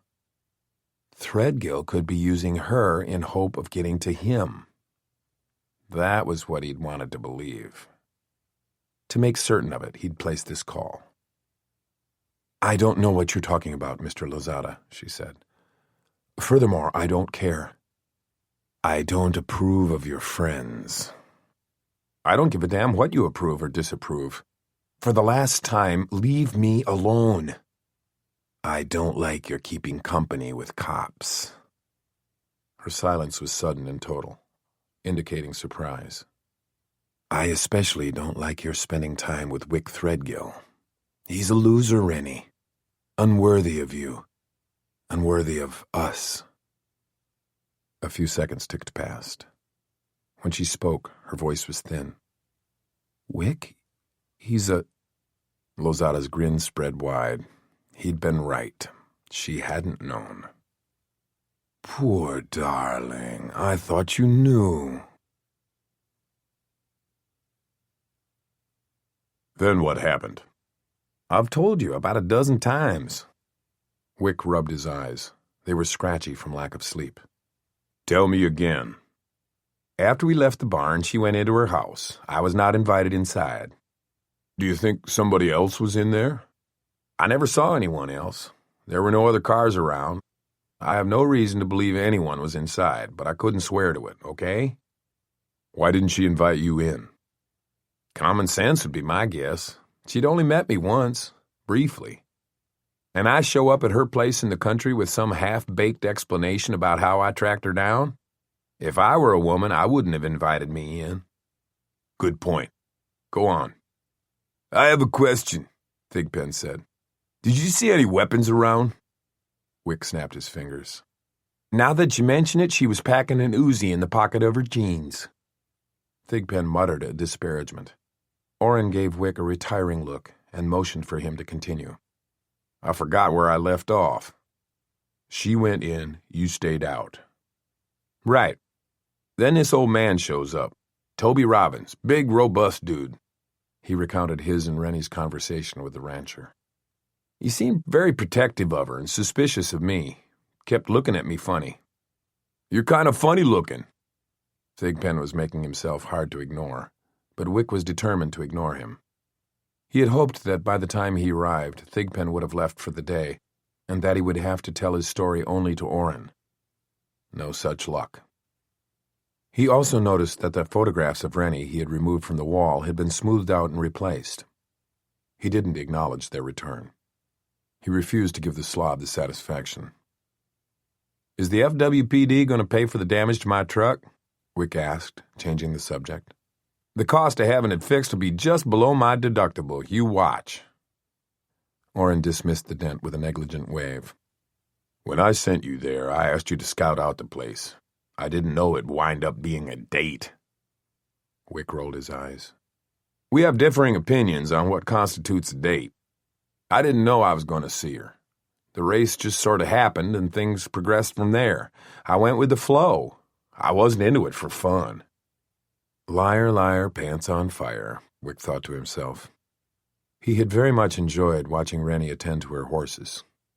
Whatever else she might be, or whatever else she might have done, or whoever else she was involved with. When it came to those animals, it was a mutual love affair. That was the only time Wick had seen her looking completely happy and relaxed. He hadn't minded the earthy smell of the stable. The merest scent of horseflesh stirred the latent cowboy spirit in every Texan. The hay had been fresh and sweet-smelling, and the sight of Rennie riding bareback hadn't exactly been hardship duty. But he didn't dare expound on that. He said, "I don't consider grooming a bunch of horses a date." "You went for ice cream." "At a place where they play Donnie and Marie and wear red and white striped shirts. Hardly candlelight and wine. And still not my idea of a date." "It's not a date unless he gets laid. Think, Ben." Orrin rounded on him. "Shut up, okay?" Wick was on his feet, fists tightly clenched. "At least I can get laid, Big Ben. How your wife can find your dick underneath all that flab is a mystery to me, if she even wants to look for it, which I seriously doubt." "For the love of God, will the two of you cut it out?" Orrin barked. "We've got work to do here." "Not me, I'm out of here." "Wick, wait. I've been up for hours, Orrin. I'm tired." "I know you're tired. We're all tired. No need to get nasty." "I passed nasty a long time ago. I haven't slept in... Hell, I can't even remember when I last slept. I'm going to my home away from home and sleep till this time tomorrow. See ya." He was her father's business partner. The simple statement halted Wick. It also deflated him. He dropped back into the metal folding chair, flung his head back, closed his eyes. Even though he had a strong intuition about what the answer would be, he asked, "Who was her father's business partner?" "The guy our lady doctor whacked." Again disregarding Thigpen, Wick opened his eyes and looked at Orrin, who nodded somberly. "I spent a few hours this afternoon in our downtown library. I had to go back several years to find the story, but it made even our newspaper." "The really juicy ones usually do," Thigpen remarked. "And this one's really juicy." Orrin shot him another warning glance before turning back to Wick. "His name was Raymond Collier. He was shot and killed in T. Dan Newton's home study. Present at the scene was 16-year-old Rennie." 16. Jesus. "And?" "And what?" "What were the details?" "Scarce and sketchy," Orrin said. "At least in the Star-Telegram. I can't really start researching it until tomorrow. I didn't want to call Dalton PD until I could talk to somebody in a carpeted office. I don't want this to filter out through the rank and file. If word got around that she was under investigation, it could backfire on us." He studied Wick for a moment. "I don't suppose she opened up and talked about any of this with you." Wick waited for several seconds to see if Orrin was serious, and when he determined that he was, he laughed. "Yeah, I think it came up when she was trying to decide between strawberry or hot fudge." Orrin frowned his displeasure. Wick said tiredly, "No, she didn't open up and talk about anything that happened when she was 16. "Did she mention Lozada?" "No, Thigpen, she did not mention Lozada." "The trial or jury duty?" "No and no." "You spent hours with her. What'd you talk about all that time?" "Primates, and how some are still evolving. In fact, your name came up." "Wick," Orrin said in a chastening tone. Wick exploded. "He's a moron. Why would she mention Lozada?" "Why don't you just tell us what you talked about?" "Her horses, her place, how much she likes it out there. My boring job in computer software. Nothing. Chit-chat, stuff. Stuff people talk about when they're getting to know one another." "But it wasn't a date." Thigpen snorted like the hog he was. Wick sprang up from his seat again. "I don't need this shit," Orrin shouted over him. "I'm only trying to get your impressions of this suspect." "All right, you want my impressions? Here's the first. She's not a suspect. I think her association with Lozada stopped the minute the judge banged the gavel to end the trial. And speaking of Lozada, has anybody been watching him?" "His Mercedes was in his building's parking garage all day," Thigpen reported. "Whatever," Wick said. Keeping this surveillance on Rennie Newton is a waste of time. It's stupid and pointless. She doesn't look like a murderer. She doesn't act like a person who just knocked off her colleague. What has she done that's the least bit suspicious? Nothing. Not a damn thing. It's been business as usual since we started watching her.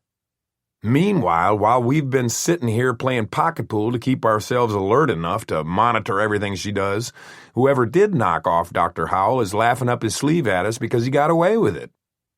You asked for my impressions. Those are them. You want Lozada as much, no, more than I do. Goddamn right I do, Wick shouted. But she's got nothing to do with Lozada. I'm not ready to concede that. That's your problem. He scooped up his hat. You're leaving? Good guess. For home? Right again. To Galveston? Tell Grace and the girls goodbye for me. Wick. See ya, Orrin. He turned toward the staircase, but was drawn up short. Rennie was standing on the top step. Orrin and Thigpen spotted her at the same time. Thigpen muttered something that Wick couldn't hear for the roaring in his ears. Orrin, who ordinarily stood tall and proud, lowered his head like a kid whose mother had caught him with a dirty magazine. The stuffy atmosphere became even more claustrophobic, the stale air too thick to inhale. Her eyes moved from one of them to the other, landing on Wick. He took one step toward her. Rennie, you lying son of a bitch. He decided that for now silence was his best defense. Besides, he felt they deserved her fury. She crossed the room and raised the night vision binoculars to her eyes, looking in the direction of her house.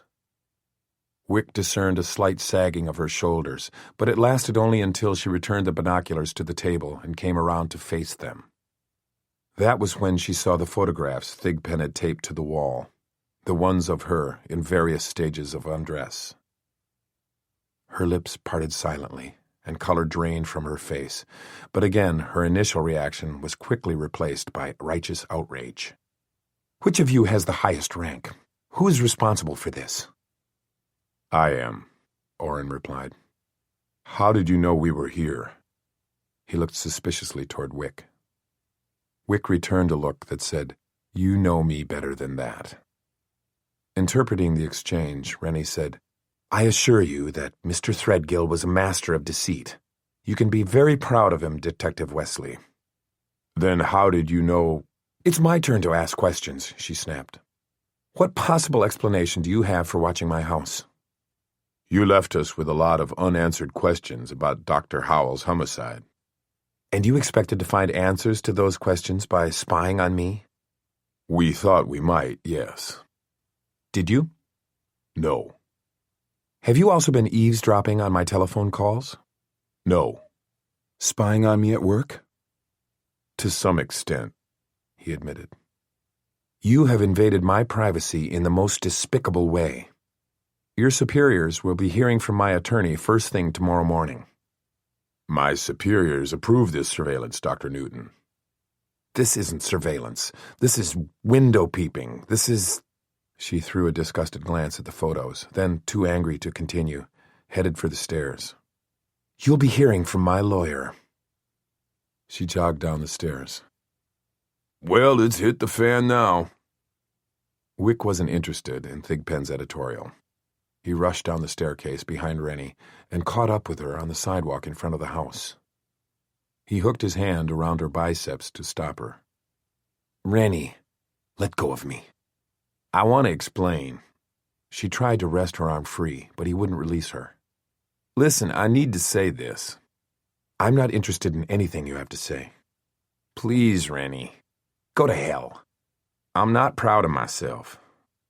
She stopped struggling and looked up at him. She gave a brittle laugh. Oh, but you should be, Officer Threadgill. You played the role of the handsome stranger so convincingly. But then I wasn't much of a stranger to you, was I? You knew me from the pictures on your wall in there. I don't blame you for being mad at me. Don't flatter yourself. She jerked her arm away from him. Her eyes blazed. I don't care enough about you to be mad at you. You aren't important enough to make me mad. I just wish I'd never met you. And I don't want to see you again. Not by accident, not by design, never. Wick didn't try to detain her. He watched her turn and jog away. He continued watching until she disappeared around the corner. He felt like getting drunk. To accomplish this unambitious mission, he'd chosen a bar in Sundance Square. In this popular watering hole, Wick sat hunched over his second or so wild turkey.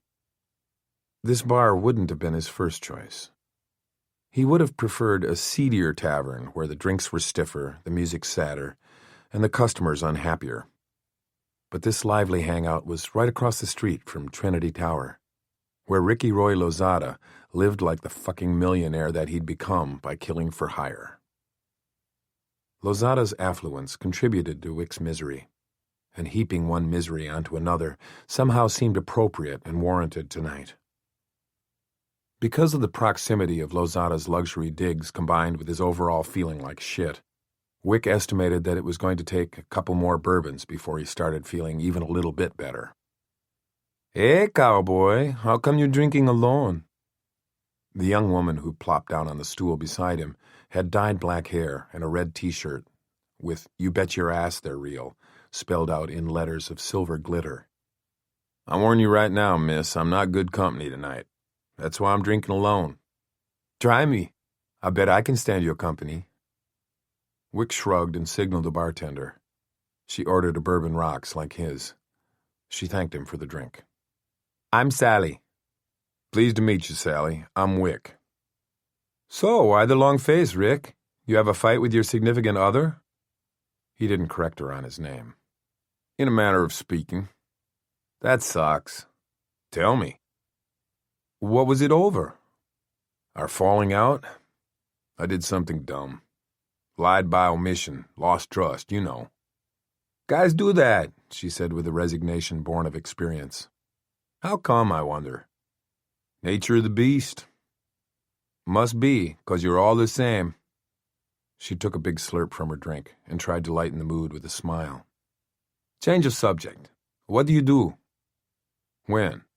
"For work, silly." "Oh, you guessed it, I'm a cowboy." "Really? I was just joking. You're a genuine cowboy?" "Mm-hmm. Just this afternoon I was working in a stable with horses, hay, curry combs, all that stuff."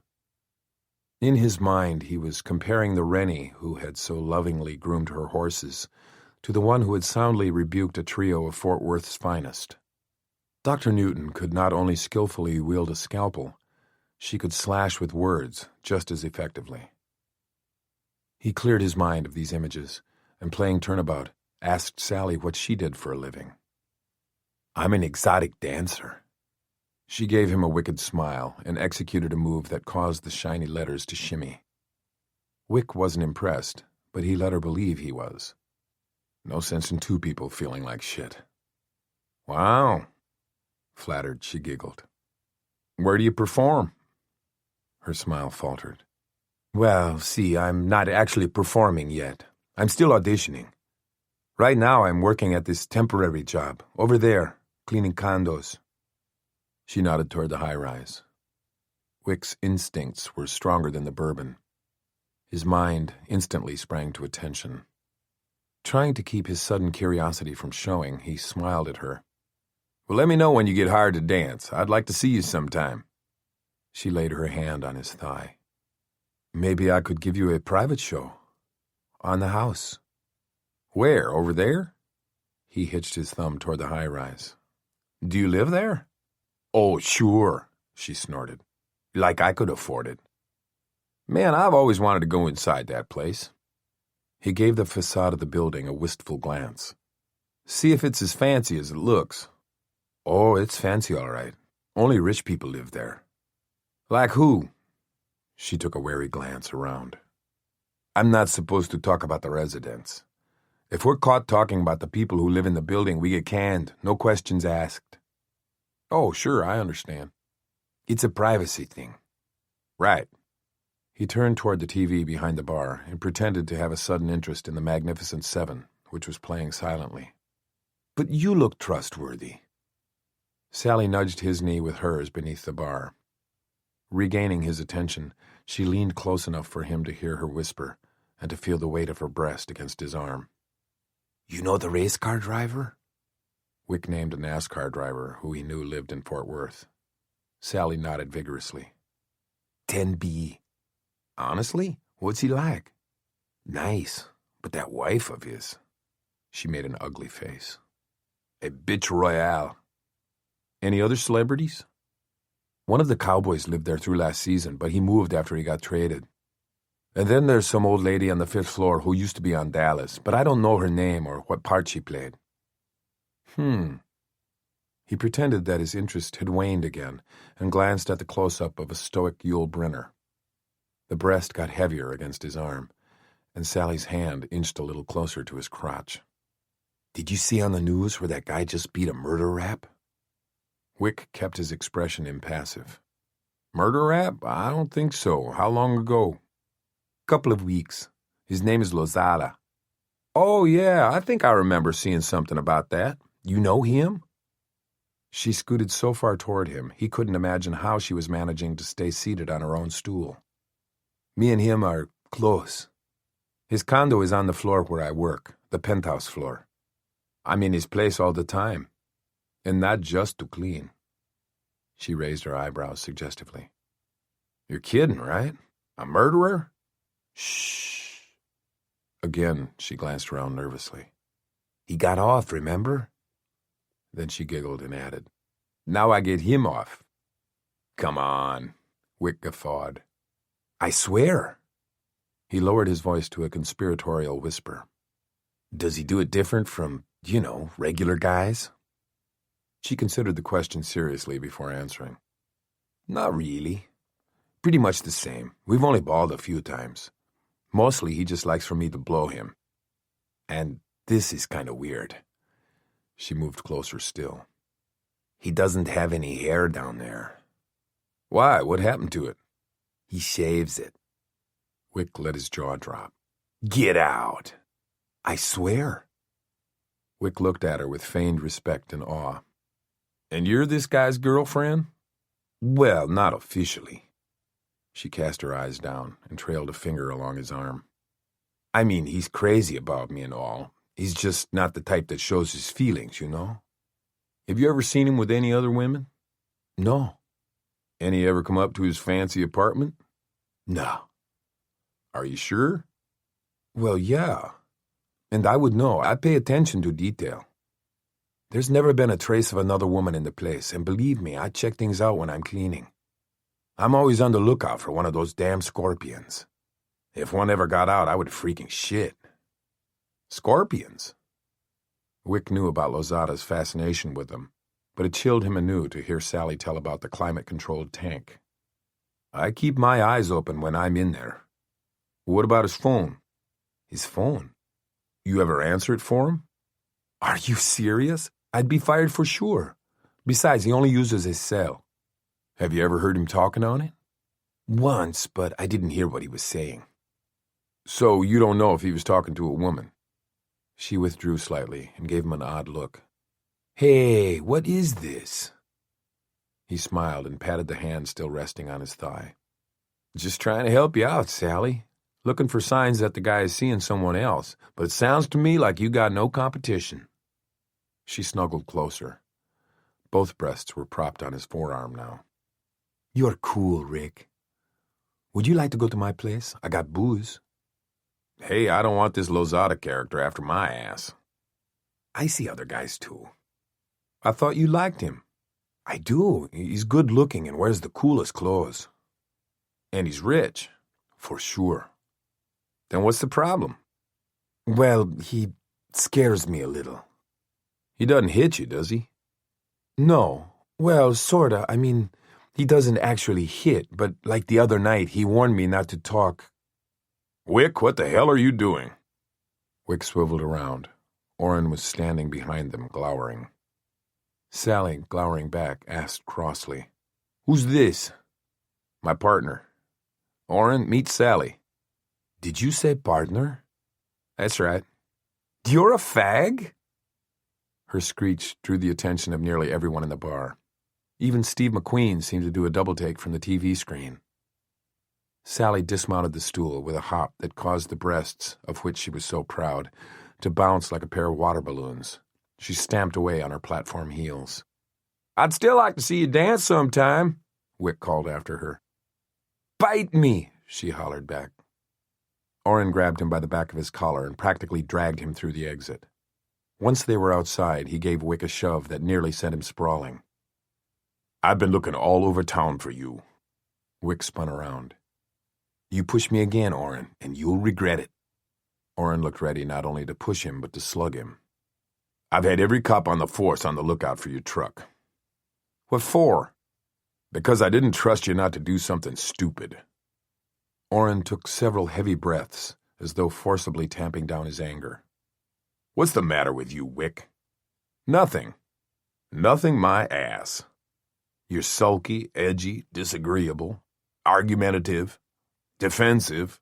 Thigpen was right on when he called you a jerk." "Well, then why don't you and Thigpen get together and suck each other's dick? I'm going home." Orrin grabbed him by the shoulder and, heedless of Wick's warning, pushed him backward against the wall. He held him pinned there with one strong forearm across his chest.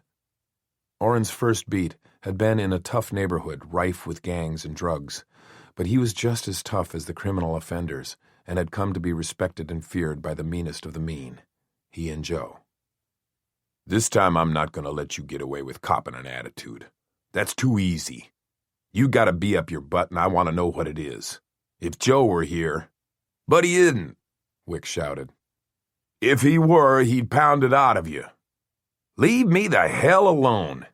Wick pushed him aside, knowing that he could do so only because Orrin allowed it. "Is it her?" Wick turned. "Who?" Orrin shook his head, looked at him with a mixture of aggravation and pity. "She's bad news, Wick. A whore dressed up in a doctor suit." "She's not." "You heard so yourself, from those people in Dalton. She fucked—" Wick took the first swing, but the last wild turkey had finally kicked in. It hampered his speed and his aim. Orrin caught it in the shoulder, which was padded with plenty of muscle. Orrin's fist caught Wick on the chin, which wasn't padded with anything. He actually heard his skin split, felt the blood spurt. Mercifully, Orrin grabbed him by the front of his shirt before his knees gave way. He pulled him close and held him face to face.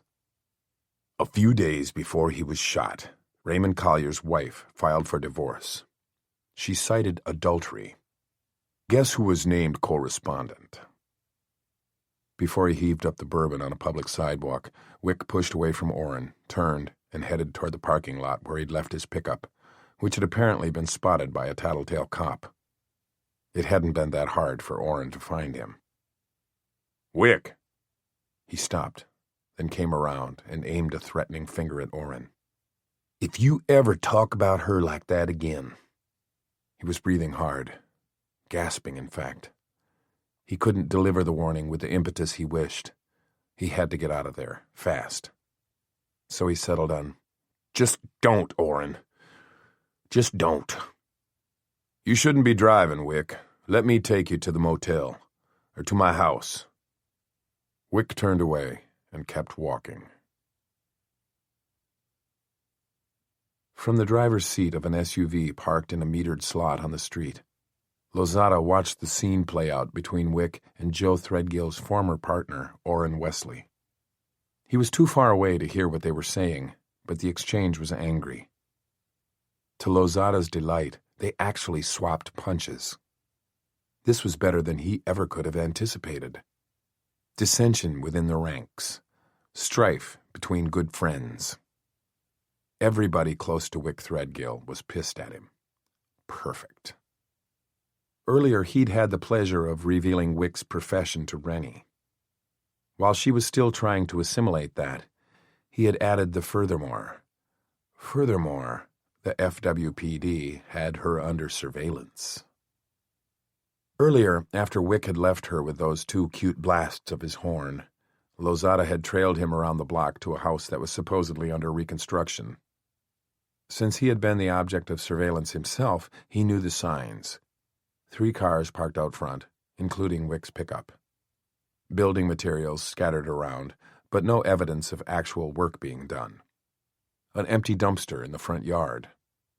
These were stage props, the police department's clumsy attempts to put one over on Lozada. How absurd of them to think they ever could. "They're watching you from a house on the street behind yours," he had told Rennie. "You're lying." "I wish I were, my dear." "Why would they be watching me?" "I suppose because of your murdered colleague." Coldly, she said, "I don't believe you." But she had. Within seconds of hanging up on him, she had left her house at a jog and run around the block straight to the other house. She was inside for several minutes before emerging, visibly upset, with Threadgill on her heels. Neither of them paid any attention to the SUV parked nearby. There were no records of his ownership of this car. The police didn't know to look for it. They followed his Mercedes, and he tolerated that. But when he didn't want to be followed, he drove this SUV. He had been parked within eavesdropping distance of the conversation during which Rennie told Wick she never wanted to see him again. God, what a sensational sight. His Rennie telling off Wick Threadgill, in terms that even a dim-witted cop like him could understand. From his observation point, Lozada felt the heat waves of anger coming off her. It gave him an erection. If she made love with even a fraction of that heat, she was going to be well worth the trouble. She had returned home. Lozada had wanted nothing more than to join her there and begin phase 2 of his seduction, but his focus was, of necessity, Threadgill. He had followed him as far as the bar, where he had no doubt gone to drown his sorrows. Poor Wick, Lozada thought now as he watched him storm away from Wesley. First he'd been put down by Rennie, now by his longtime friend. The cocky bastard didn't look so cocky anymore. A sudden knocking on the passenger window of his SUV caused him to react reflexively. Less than an eye blink later, the barrel of a small pistol was aimed at Sally Horton's astonished face. "Jesus, it's just me," she exclaimed through the window glass. "I thought it was you, but I wasn't sure. What are you doing parked out here?" Lozada wanted to snuff her right then for drawing attention to him. Wesley was still across the street, talking to one of the policemen who patrolled Sundance on bicycle. "Get lost." "Can't I join you?" she whined. Lozada stretched across the console and opened the passenger side door. He would rather have her inside than yelling at him through the window. She climbed in. "Where's your Mercedes? Not that this isn't cool, too."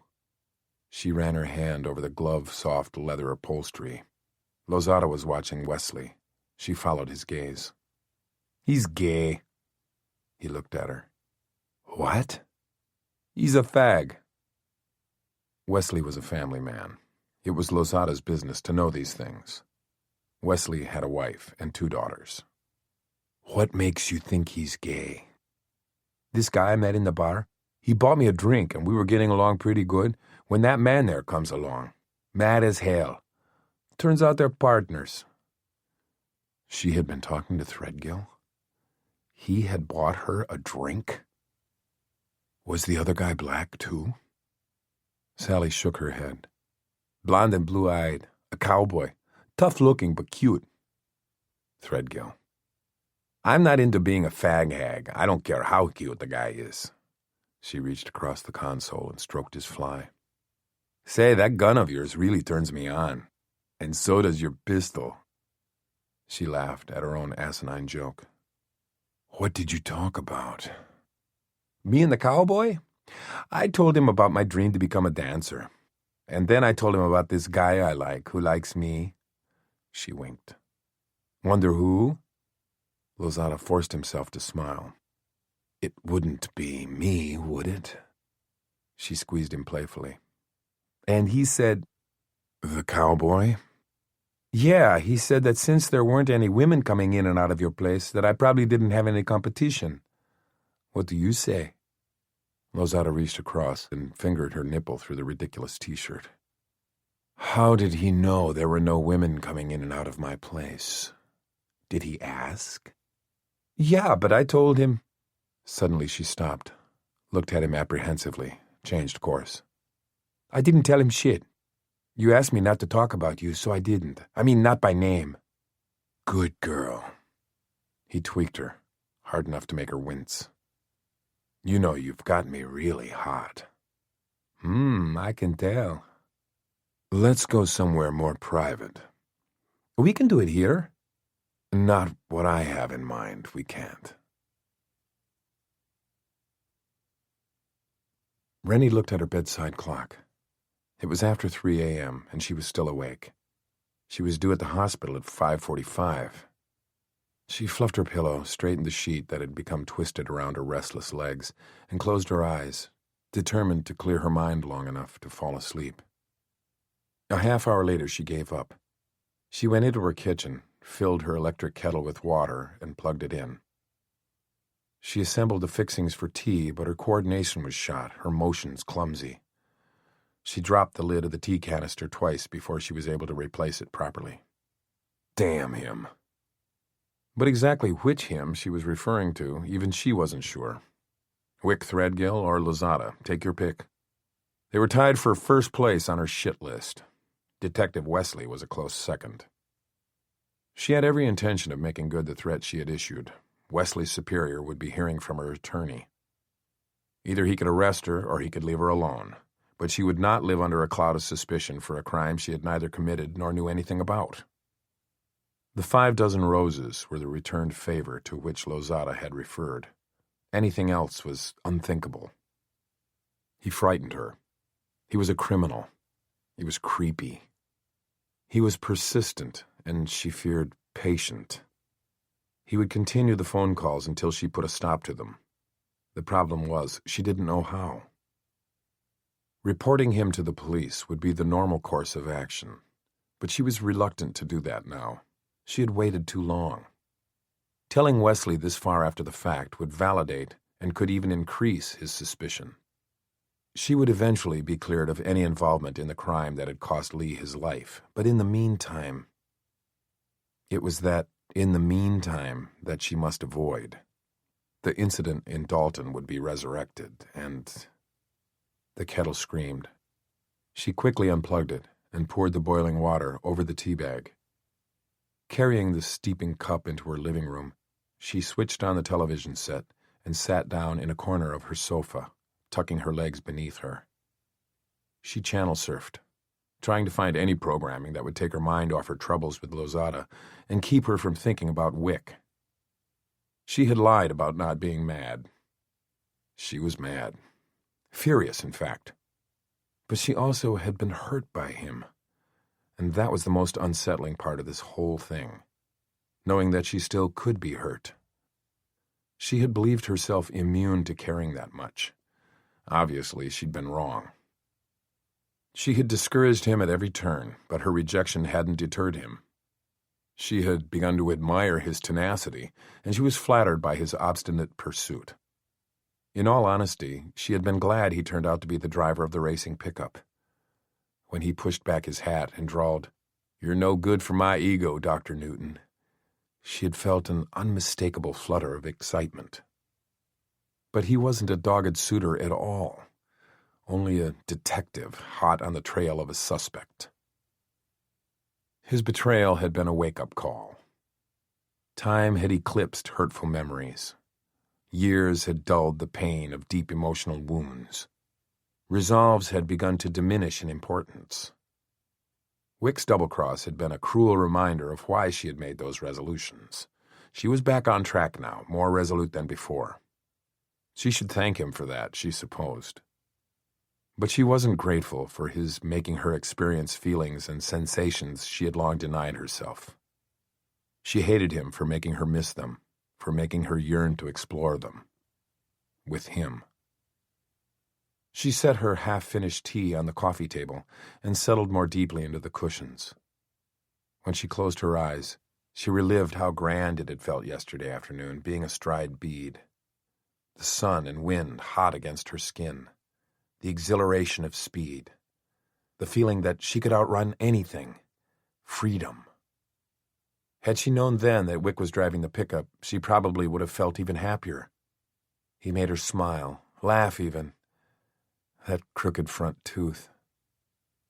The telephone awakened her. Wick got away from Orrin with no time to spare. He climbed into his pickup. It seemed to take an hour for the parking lot attendant to tally his charge, and drove to the edge of downtown. He parked on a deserted side street and then, for the next few minutes, tried to convince himself that he wasn't about to die. Repeatedly, he popped the rubber band against his wrist, hard, but it didn't stop the false signals of imminent death from whizzing toward his brain. He'd never had much faith that a rubber band could work that kind of miracle. It would be like using a bullwhip to halt a runaway freight train. But the doctor had recommended it, so Wick had humored him and started wearing it. His fingers and toes tingled. Numbness crept up his legs and through his hands into his arms. The first time he experienced that temporary paralysis, he took it as proof positive that he had a brain tumor. He had learned that it was symptomatic of nothing except a shortage of oxygenated blood in his extremities due to hyperventilation. He opened his glove box and took out the brown paper lunch sack he carried with him. Within seconds of breathing into it, the tingling abated, the numbness receded, and feeling returned. But his heart was pumping as though he had come nose to nose with a cobra poised and ready to strike. He was drenched with sweat. Although he knew he wasn't dying, it sure as hell felt like he was. For 5 hellish minutes, his reason and his body went to war. His reason told him he was suffering a panic attack. His body told him he was dying. Of the two, his body was the more convincing. He had been having dinner out with friends when he was seized by his first. Midway through the meal, it had slammed into him. He hadn't seen it coming. There was no warning. He didn't just begin to feel bad and then gradually get worse. 1 second he was fine, and the next a wave of heat surged through him and left him trembling. Immediately he was dizzy and nauseated. He excused himself from the table, rushed into the men's room, and was stricken with violent diarrhea. He shook like he had a palsy, and his scalp felt like it was crawling off his head. His heart was beating like a son of a bitch, and though he was gasping, he couldn't suck in enough breath. He had believed wholeheartedly that whatever the hell had made him suddenly sick was going to kill him. There and then, he was going to die on the floor of that public restroom. He had been convinced of that as he'd never been convinced of anything in his life. 20 minutes later, he was strong enough to stand, to wash his face with cold water, to excuse himself from the group of friends. He felt lucky to be leaving the restaurant alive, as wrung out as a dishcloth, but alive. He'd gone home and slept for 12 hours. The next day he was weak, but otherwise fine.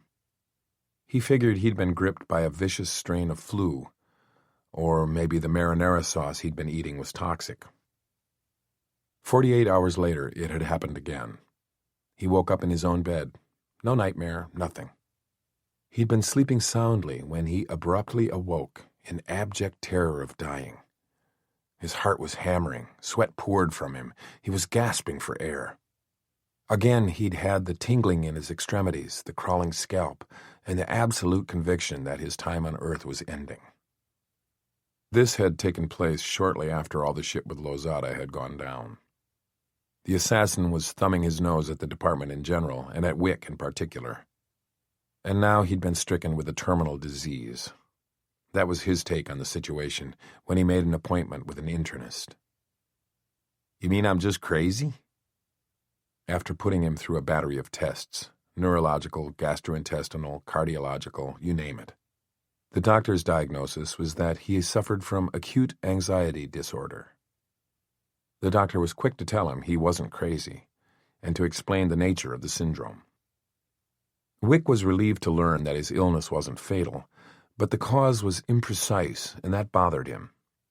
He wanted a quick fix, and was disheartened to learn that it usually didn't work that way. "You may never experience another one," the doctor told him, "or you may have them periodically for the rest of your life." Wick studied the subject, researched it, exhausted the material available. While he hated to think of thousands of others suffering as he did, he was comforted to know that his symptoms were common, For a while, he saw a therapist weekly and took the prophylactic medication that was prescribed. Finally, though, he persuaded both doctors and himself that he was cured. "I'm over it," he told the psychologist.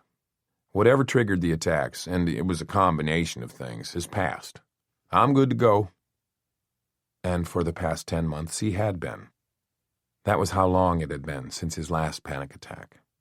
He'd been fine. Until tonight.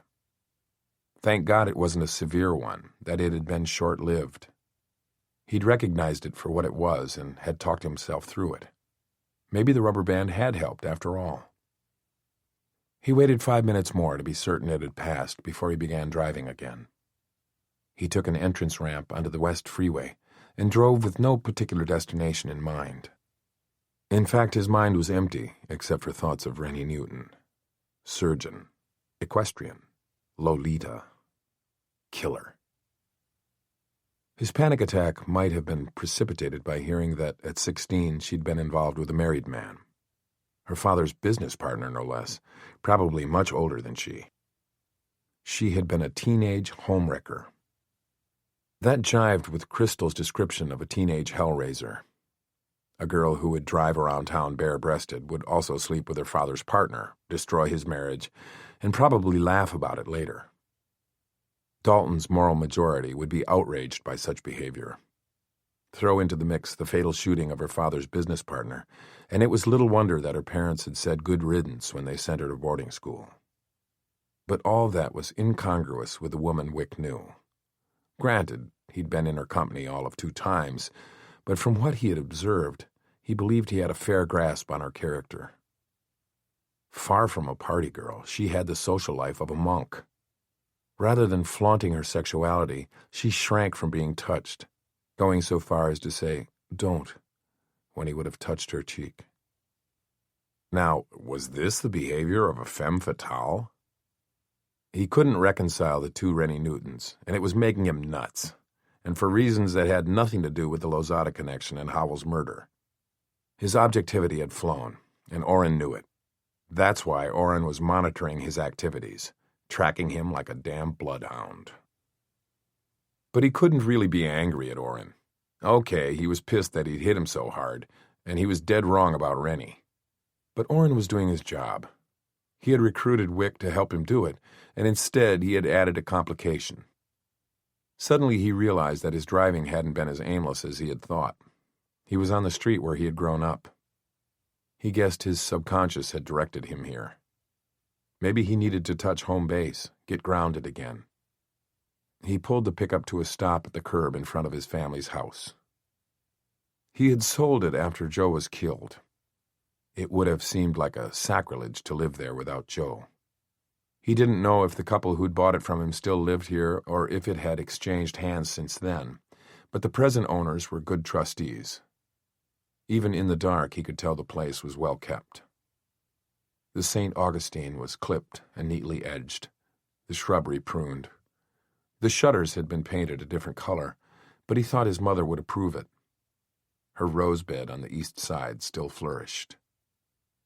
He could hear his father saying, "You boys should be ashamed of yourselves." "Yes, sir. Yes, sir." "Your mother prides herself on those roses, you know." "It was an accident," Wick mumbled. "But she had asked you not to play ball near her rose bed, hadn't she?" Wick had been going out for a pass thrown by his older brother. The football had landed in the rose bushes, and so had Wick. By the time he had thrashed around to extricate himself, he'd broken off the branches of several plants at ground level. His mother had cried when she saw the irreparable damage. When their father got home from work, he had laid into them. "From now on, play football on that vacant lot down the street." "Well, there are fire ants on that lot, Dad," Wick had said. "Would you just shut up?" Joe hissed. "Don't tell me to shut up. You're not my boss. You're no Joe Namath either. If you hadn't thrown that damn ball—" "Wick!" When their dad used that tone of voice, he and Joe knew it was wise not to say anything more. "This weekend, the 2 of you will clean out the garage and scrape out the gutters. No friends can come over, and you can't go anywhere. And if I hear any complaining, quarreling, or cussing," he said, looking directly at Wick, "you'll have it even worse next weekend." Wick smiled at the memory, Even then, Joe had shown self-restraint and had known when to keep his mouth shut. Lessons Wick had yet to learn. Many memories had been made inside that house. His mom had made major events of holidays and birthdays. A variety of cats and dogs, 2 hamsters, and 1 injured mockingbird had been their beloved pets. He'd fallen from the pecan tree in the backyard and broken his arm, and his mom had cried and said it could have been his neck. The day Joe got his first car, he had let Wick sit in the driver's seat while he pointed out its features. Parties had been held for each of their school commencements, and then again when they graduated from the police academy. Their parents had been proud of them. Wick figured his dad had bored his Bell helicopter co-workers with stories of his boys, the policemen. There were some sad memories, too, like the day his parents had told them about his father's cancer. By then, he and Joe were living separately in apartments, but they came home frequently for family get-togethers. They had been gathered around the kitchen table eating chocolate cake and regaling Mom and Dad with cop stories, which they always edited so as not to cause them too much worry, when their father had turned serious. His mother had become so upset she had had to leave the room, Wick recalled. 2 years into her widowhood, a teenage driver ran a stop sign and hit her broadside. The EMTs said she had died instantly. At the time, Wick had railed against the injustice of losing both parents so close together. Later, he was glad his mother hadn't lived to see her firstborn slain. She had thought the sun rose and set in Joe. If that car accident hadn't killed her, having to bury him would have, and it would have been much more painful. His darkest memory was of the night Joe had been taken from him. After their mother's death, they had moved back into the house together. That night he had been entertaining a group of friends. It was a boozy, noisy crowd, and he had barely heard the doorbell above the blaring music. He was surprised to see Orrin and Grace standing on his threshold. "Hey, who called the fuzz? Is the music too loud?" He remembered raising his hands in surrender. "We promised to be nice, officer. Just don't haul us off to the pokey." But Orrin didn't smile, and Grace's eyes were wet. A slam dunk of realization, then, "Where's Joe?" He had known before asking. Wick sighed, gave the house another poignant look, then let his foot off the brake and drove slowly away. Enough of memory lane for one night, Wick, old boy. The city slept. There were few other vehicles on the streets. He wheeled into the motel parking lot, got out, locked his pickup, trudged to his door, and let himself in. The room smelled musty. Too many cigarettes, too many occupants, too many carry-out meals. Disinfectant couldn't penetrate the layers of odors. He turned on the air conditioner full blast to circulate the stale air. The bed, sad and sagging as it was, looked inviting, but he needed a shower first. Even at this hour of the morning, the hot water ran out before he could work up a sufficient lather, but he didn't rush. He let the cold water stream over his face and head for a long time, washing away the after effects of the panic attack. Besides, he was beginning to like cold showers, and just as well. It seemed that he and ample hot water were never going to be roommates. The moment he switched off the faucets, he heard the noise in the bedroom. "God damn it," he muttered. That maid must have radar. But this was ridiculous. It was... He checked his wristwatch. 4:23. The manager was going to hear about this. Angrily, he snatched a towel off the bar and wrapped it around his waist, then yanked open the door and barged through. She was lying on his bed, face up. The silver letters on her T-shirt glittered in the glare of the nightstand lamp. It also reflected in her open eyes and shone garishly on the 2 neat holes in her forehead. He sensed movement behind him, but didn't have time to react before an iron forearm was clamped down on his Adam's apple. He was punched hard in the back, just above his waist. It caused his ears to ring and the room to tilt. "You can blame yourself for her, Threadgill. Think about that as you die. The punch started hurting like hell, but it jump-started his conditioned reflexes. He tried to throw off the arm across his throat. At the same time, he jabbed his elbow backward. It connected with ribs, but not with any significant thrust. He repeated the movements and aimed for his assailant's kneecap with his heel. Or thought he did. He wanted to. He tried. Wasn't sure he did. Jesus, he hadn't realized he was so out of shape. Or had the panic attack been worse than he thought? It had left him as weak as a newborn kitten. Mr. Threadgill. His name echoed out of a hollow distance. It was followed by repeated knocking. Fuck! The arm across his neck let go. When it did, his knees buckled and he went down, landing hard on the smelly carpet. Pain rocketed through his skull. Jesus Christ, that hurt. Oblivion rolled in like a dense fog. He saw it coming, welcomed it.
Rennie rushed from the doctor's parking lot into the emergency room.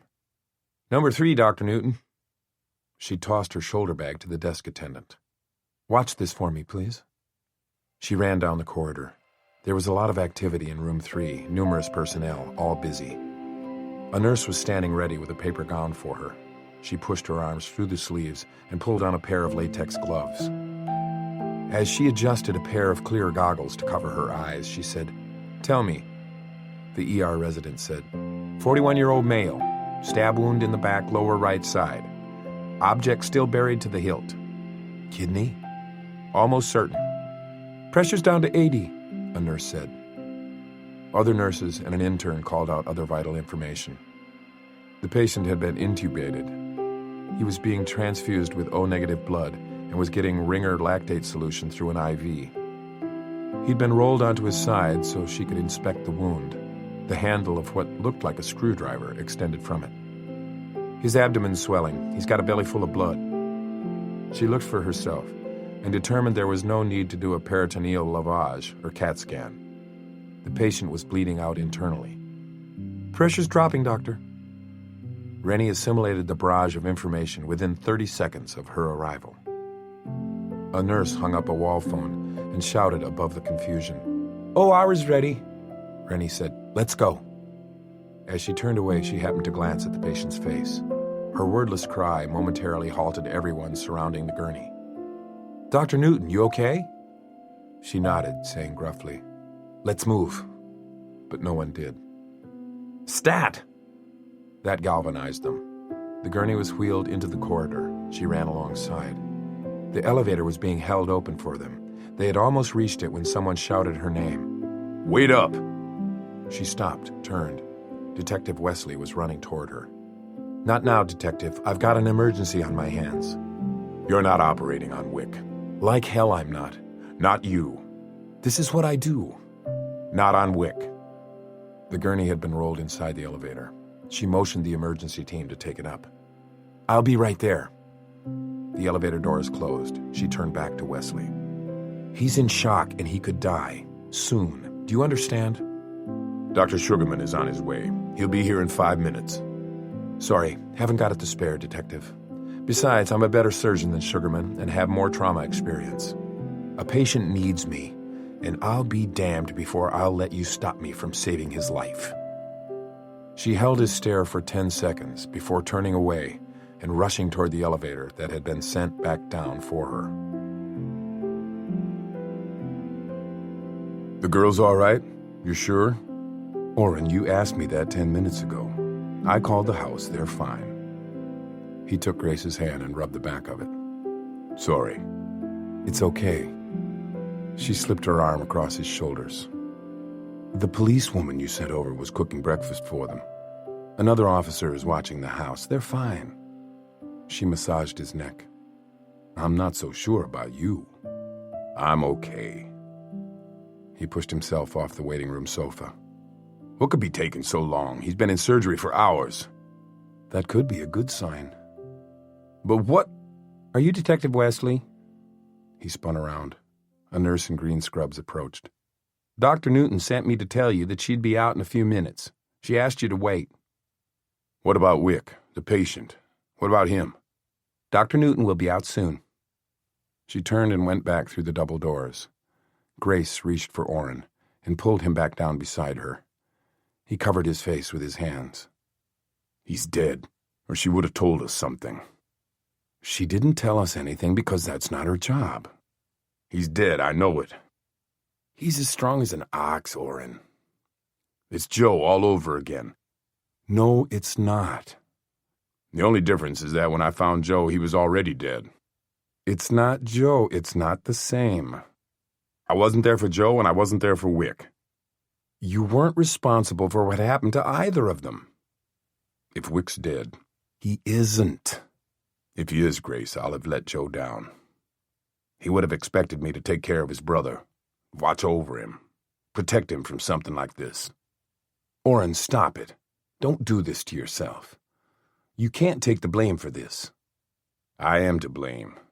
Weren't for me, Wick would still be in Galveston, safe, not dying on that fucking motel room floor." His voice cracked with emotion. "He asked me if that place was the best the police department could do. I told him to stop his belly aching, that he'd slept in worse, and that it was several rungs up from that dump he'd been living in. Jesus Grace, I can't take this. I swear I can't. Wick is not dead. How do you know? She smiled at him gently.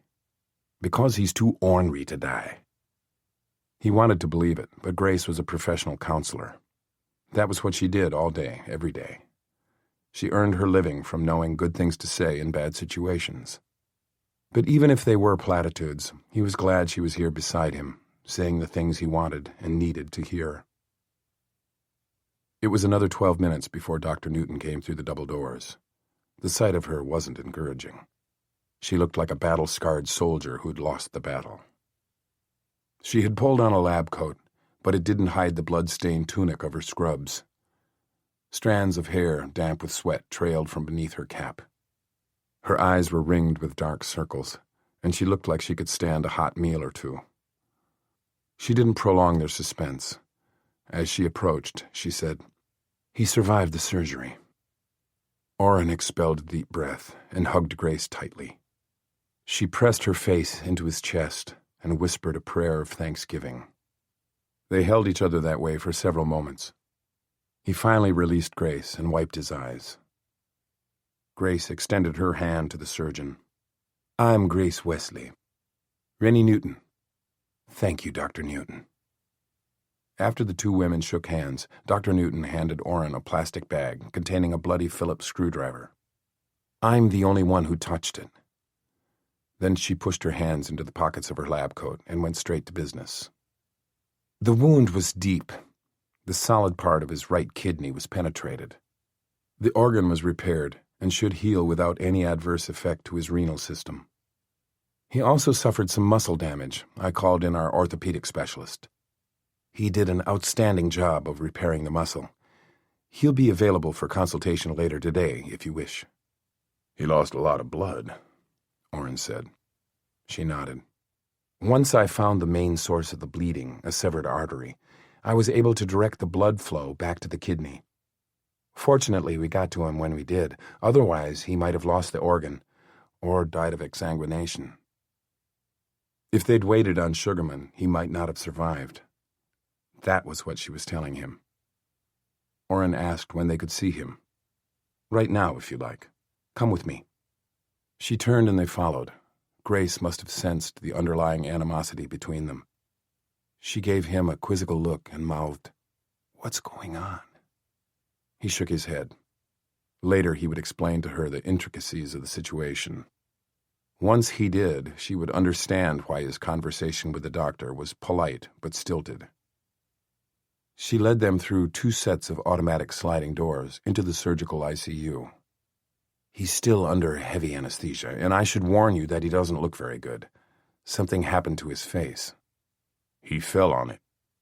Dr. Newton stopped and looked back at him, her eyes wide, revealing more feeling than she'd shown thus far. "He was attacked from behind," he explained. "Apparently, when his assailant let go of him, Wick collapsed and landed hard on the floor face down.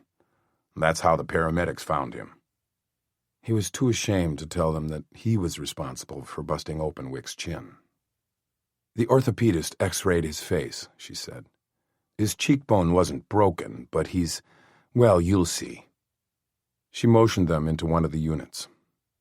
Grace, who was braver than he, went directly to the bed, took one look at Wick, and began to cry. Orrin hung back, but he could see well enough. His first reaction was to curse beneath his breath. Wick lay on his left side, propped up in that position by a body pillow. The right side of his face, the one visible, was so badly swollen and bruised that he was hardly recognizable. Both eyes were closed, but he couldn't have opened his right one if he had wanted to. It was that swollen. A breathing tube was taped to his lips. The cut on his chin seemed inconsequential compared to the other injuries, but that was the one that caused Orrin to grimace. "We're giving him antibiotics through his IV to prevent infection, although there's nothing to indicate that the bowel was punctured, which would have complicated his condition considerably," Dr. Newton explained in a voice that sounded mechanical and detached again.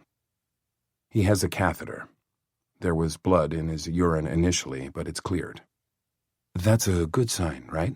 Grace asked. Definitely. His heart is strong, pulse steady. We're keeping a tight check on his blood pressure. We'll be taking him off the respirator as soon as he regains consciousness. Naturally, he'll be sedated for pain. His good physical condition helped him survive, and it will help him recover. He'll remain in ICU for several days, and I'll continue to watch him closely, but his prognosis is good. The three stood and stared at him in silence for a couple more minutes. Then Dr. Newton motioned them out. Is there someone who should be notified? Does he have a family? We didn't know if there were someone we should call. Wick isn't married, Grace said, answering before he could. He has no family. Dr. Newton's hands disappeared once again into the pockets of her lab coat, delving deep, as though she were trying to push her fists through the bottom seams. I see. Is there anything we can do for him? She gave Grace a wan smile. Presently, no. Once he's released, he'll need someone with him for at least a week. He'll require a lot of bed rest. Until then, our capable nursing staff will take good care of him. By late tomorrow, I'll allow him to have visitors, but only on a limited basis. Oren said, Unfortunately, Dr. Newton, I can't allow him to have visitors. He was the victim of a crime. He's also a key witness. To what? Murder. A young woman was in the room with Wick when he was attacked, Wesley said. She was dead at the scene. Rennie schooled her features not to show any reaction. It wasn't easy. Mistrusting her voice, she only nodded. The CSU is going over the room now. The motel housekeeper, who'd been a nuisance until this morning, saved his life. She came into Wick's room with her passkey. If she hadn't interrupted when she did, he would have died too. Did she see who did it? He shook his head. The bathroom window was left open. We figure he climbed out just ahead of her coming in. She had knocked first. He was scared off. So she can't give you a description? Unfortunately, no. And motel rooms are hell to gather evidence from because hundreds of people come and go through them. Footprints outside the window? Blacktopped alley. So far we have no clues. But hopefully our techs will find something useful. What about that? She asked, pointing to the bagged screwdriver. We'll get what we can from it. Rennie wanted to ask him if he had any suspects in mind, but was afraid of what his answer would be. As soon as Wick wakes up, I'll need to question him, find out what he knows, he said. I understand, but keep in mind that he fought for his life last night. He'll need rest. I don't want my patient to be agitated. I wouldn't do anything to jeopardize Wick's recovery, he said irritably. I'll trust you not to. Now, I must excuse myself. I have another operation scheduled in half an hour. But you look exhausted, Grace exclaimed. I just need some breakfast. She smiled at Grace Wesley, whom she had liked instantly, then turned back to the detective. Obviously, you and Mr. Threadgill are more than professional associates. Friends. Virtually family. Then I'll leave word with the ICU nurses that if you call, they're free to give you an update on his condition. I would appreciate that consideration. Thank you. You're welcome. Grace Wesley thanked her again for saving Wick's life. The detective said a clipped, I'll be in touch, then punched the down button on the elevator. Rennie went back into Wick's cubicle and asked the nurse if he had shown any signs of coming around. He's moaned a couple of times, Doctor, that's all. Please page me when he does. I'll be in the OR, but as soon as he wakes up, I want to know about it. Of course, Dr. Newton. Before leaving, she gazed down at her patient, but curbed the impulse to brush a wayward strand of hair off his forehead. She showered in the locker room and put on fresh scrubs, then went to the cafeteria on the ground level. She had a breakfast of scrambled eggs, toast, and orange juice, but she ate it only because she needed fuel, not because she wanted it or enjoyed tasting the food. Back on the surgical floor, she reviewed her next patient's charts and spoke to her briefly. Your oncologist and I agree that the tumor is contained. Once that section of bowel is removed, your prognosis is very good." The woman thanked her groggily as the anesthesiologist administered the heavy sedative into her IV. Rennie scrubbed methodically. It felt good to be performing a task that was familiar and routine. Her carefully organized life had slipped out of her control.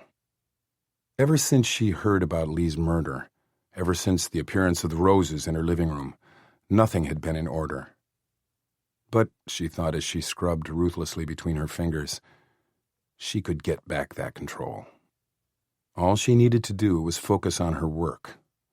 Work was her handle on life. Get a grip on her work, and she had a grip on her life. In the operating room, she was slicing through adipose tissue on the patient's abdomen when the assisting resident surgeon said, "I heard you had some excitement around here this morning." "Our Dr. Newton is a regular heroine," said the scrub tech.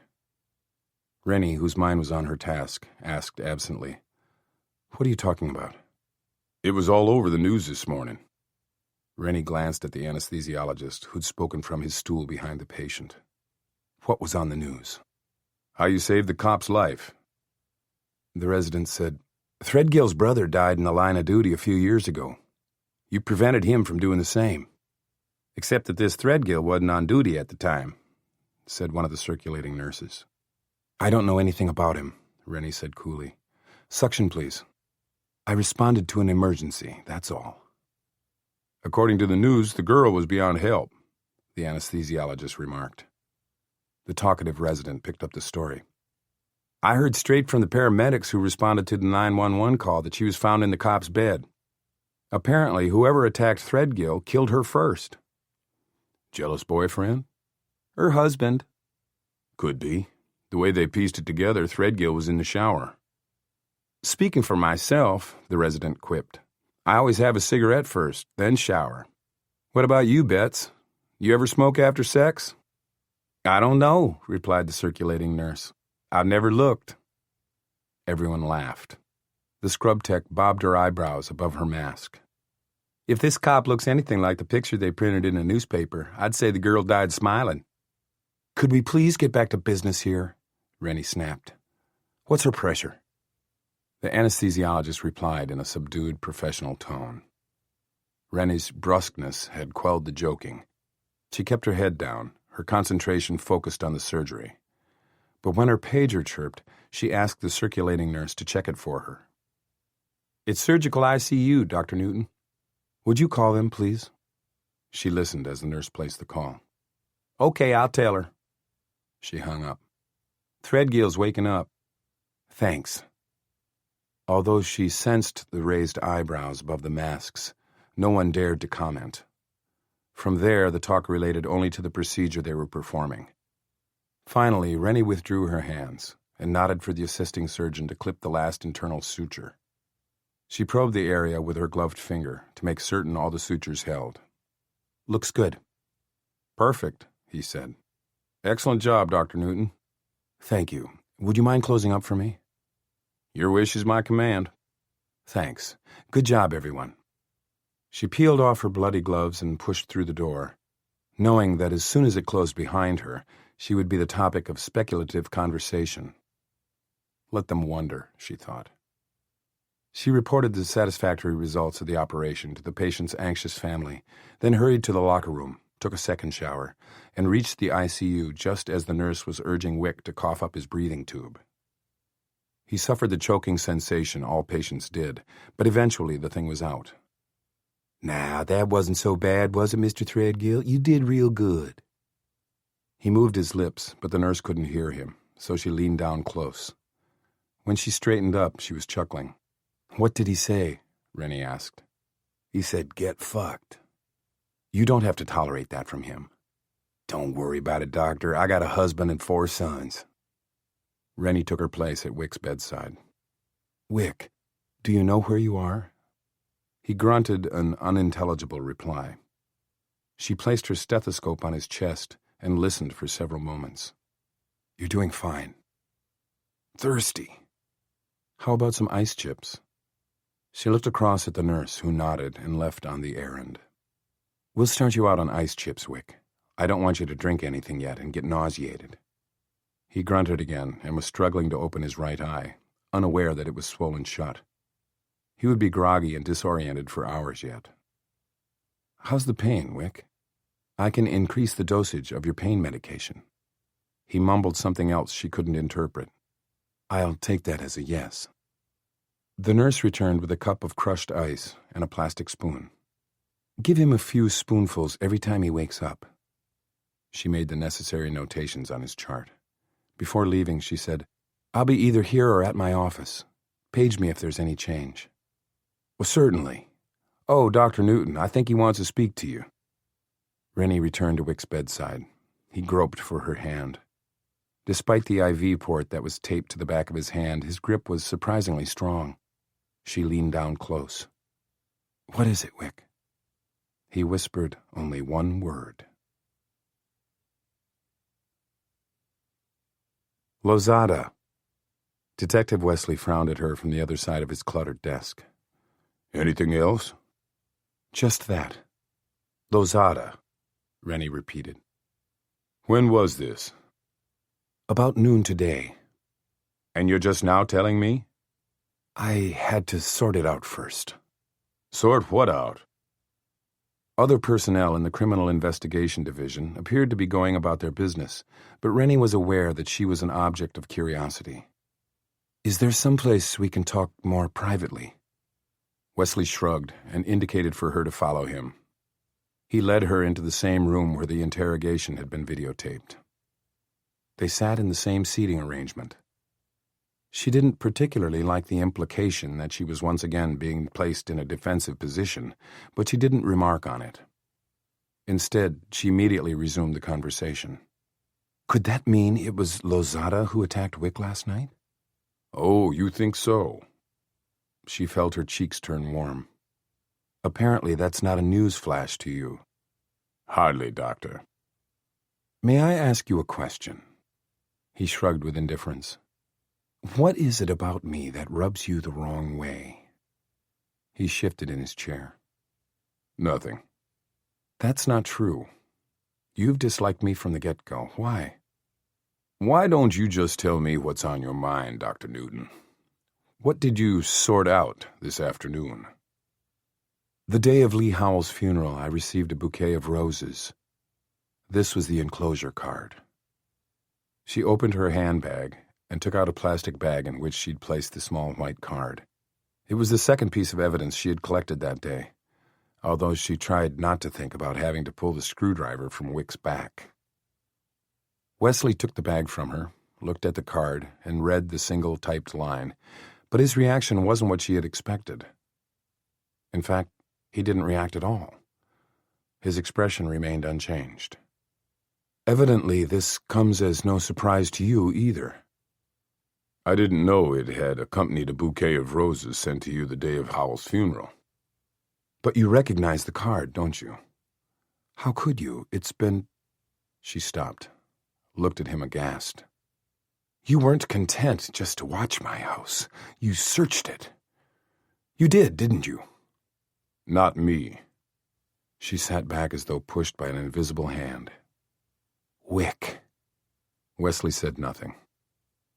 Her head dropped forward.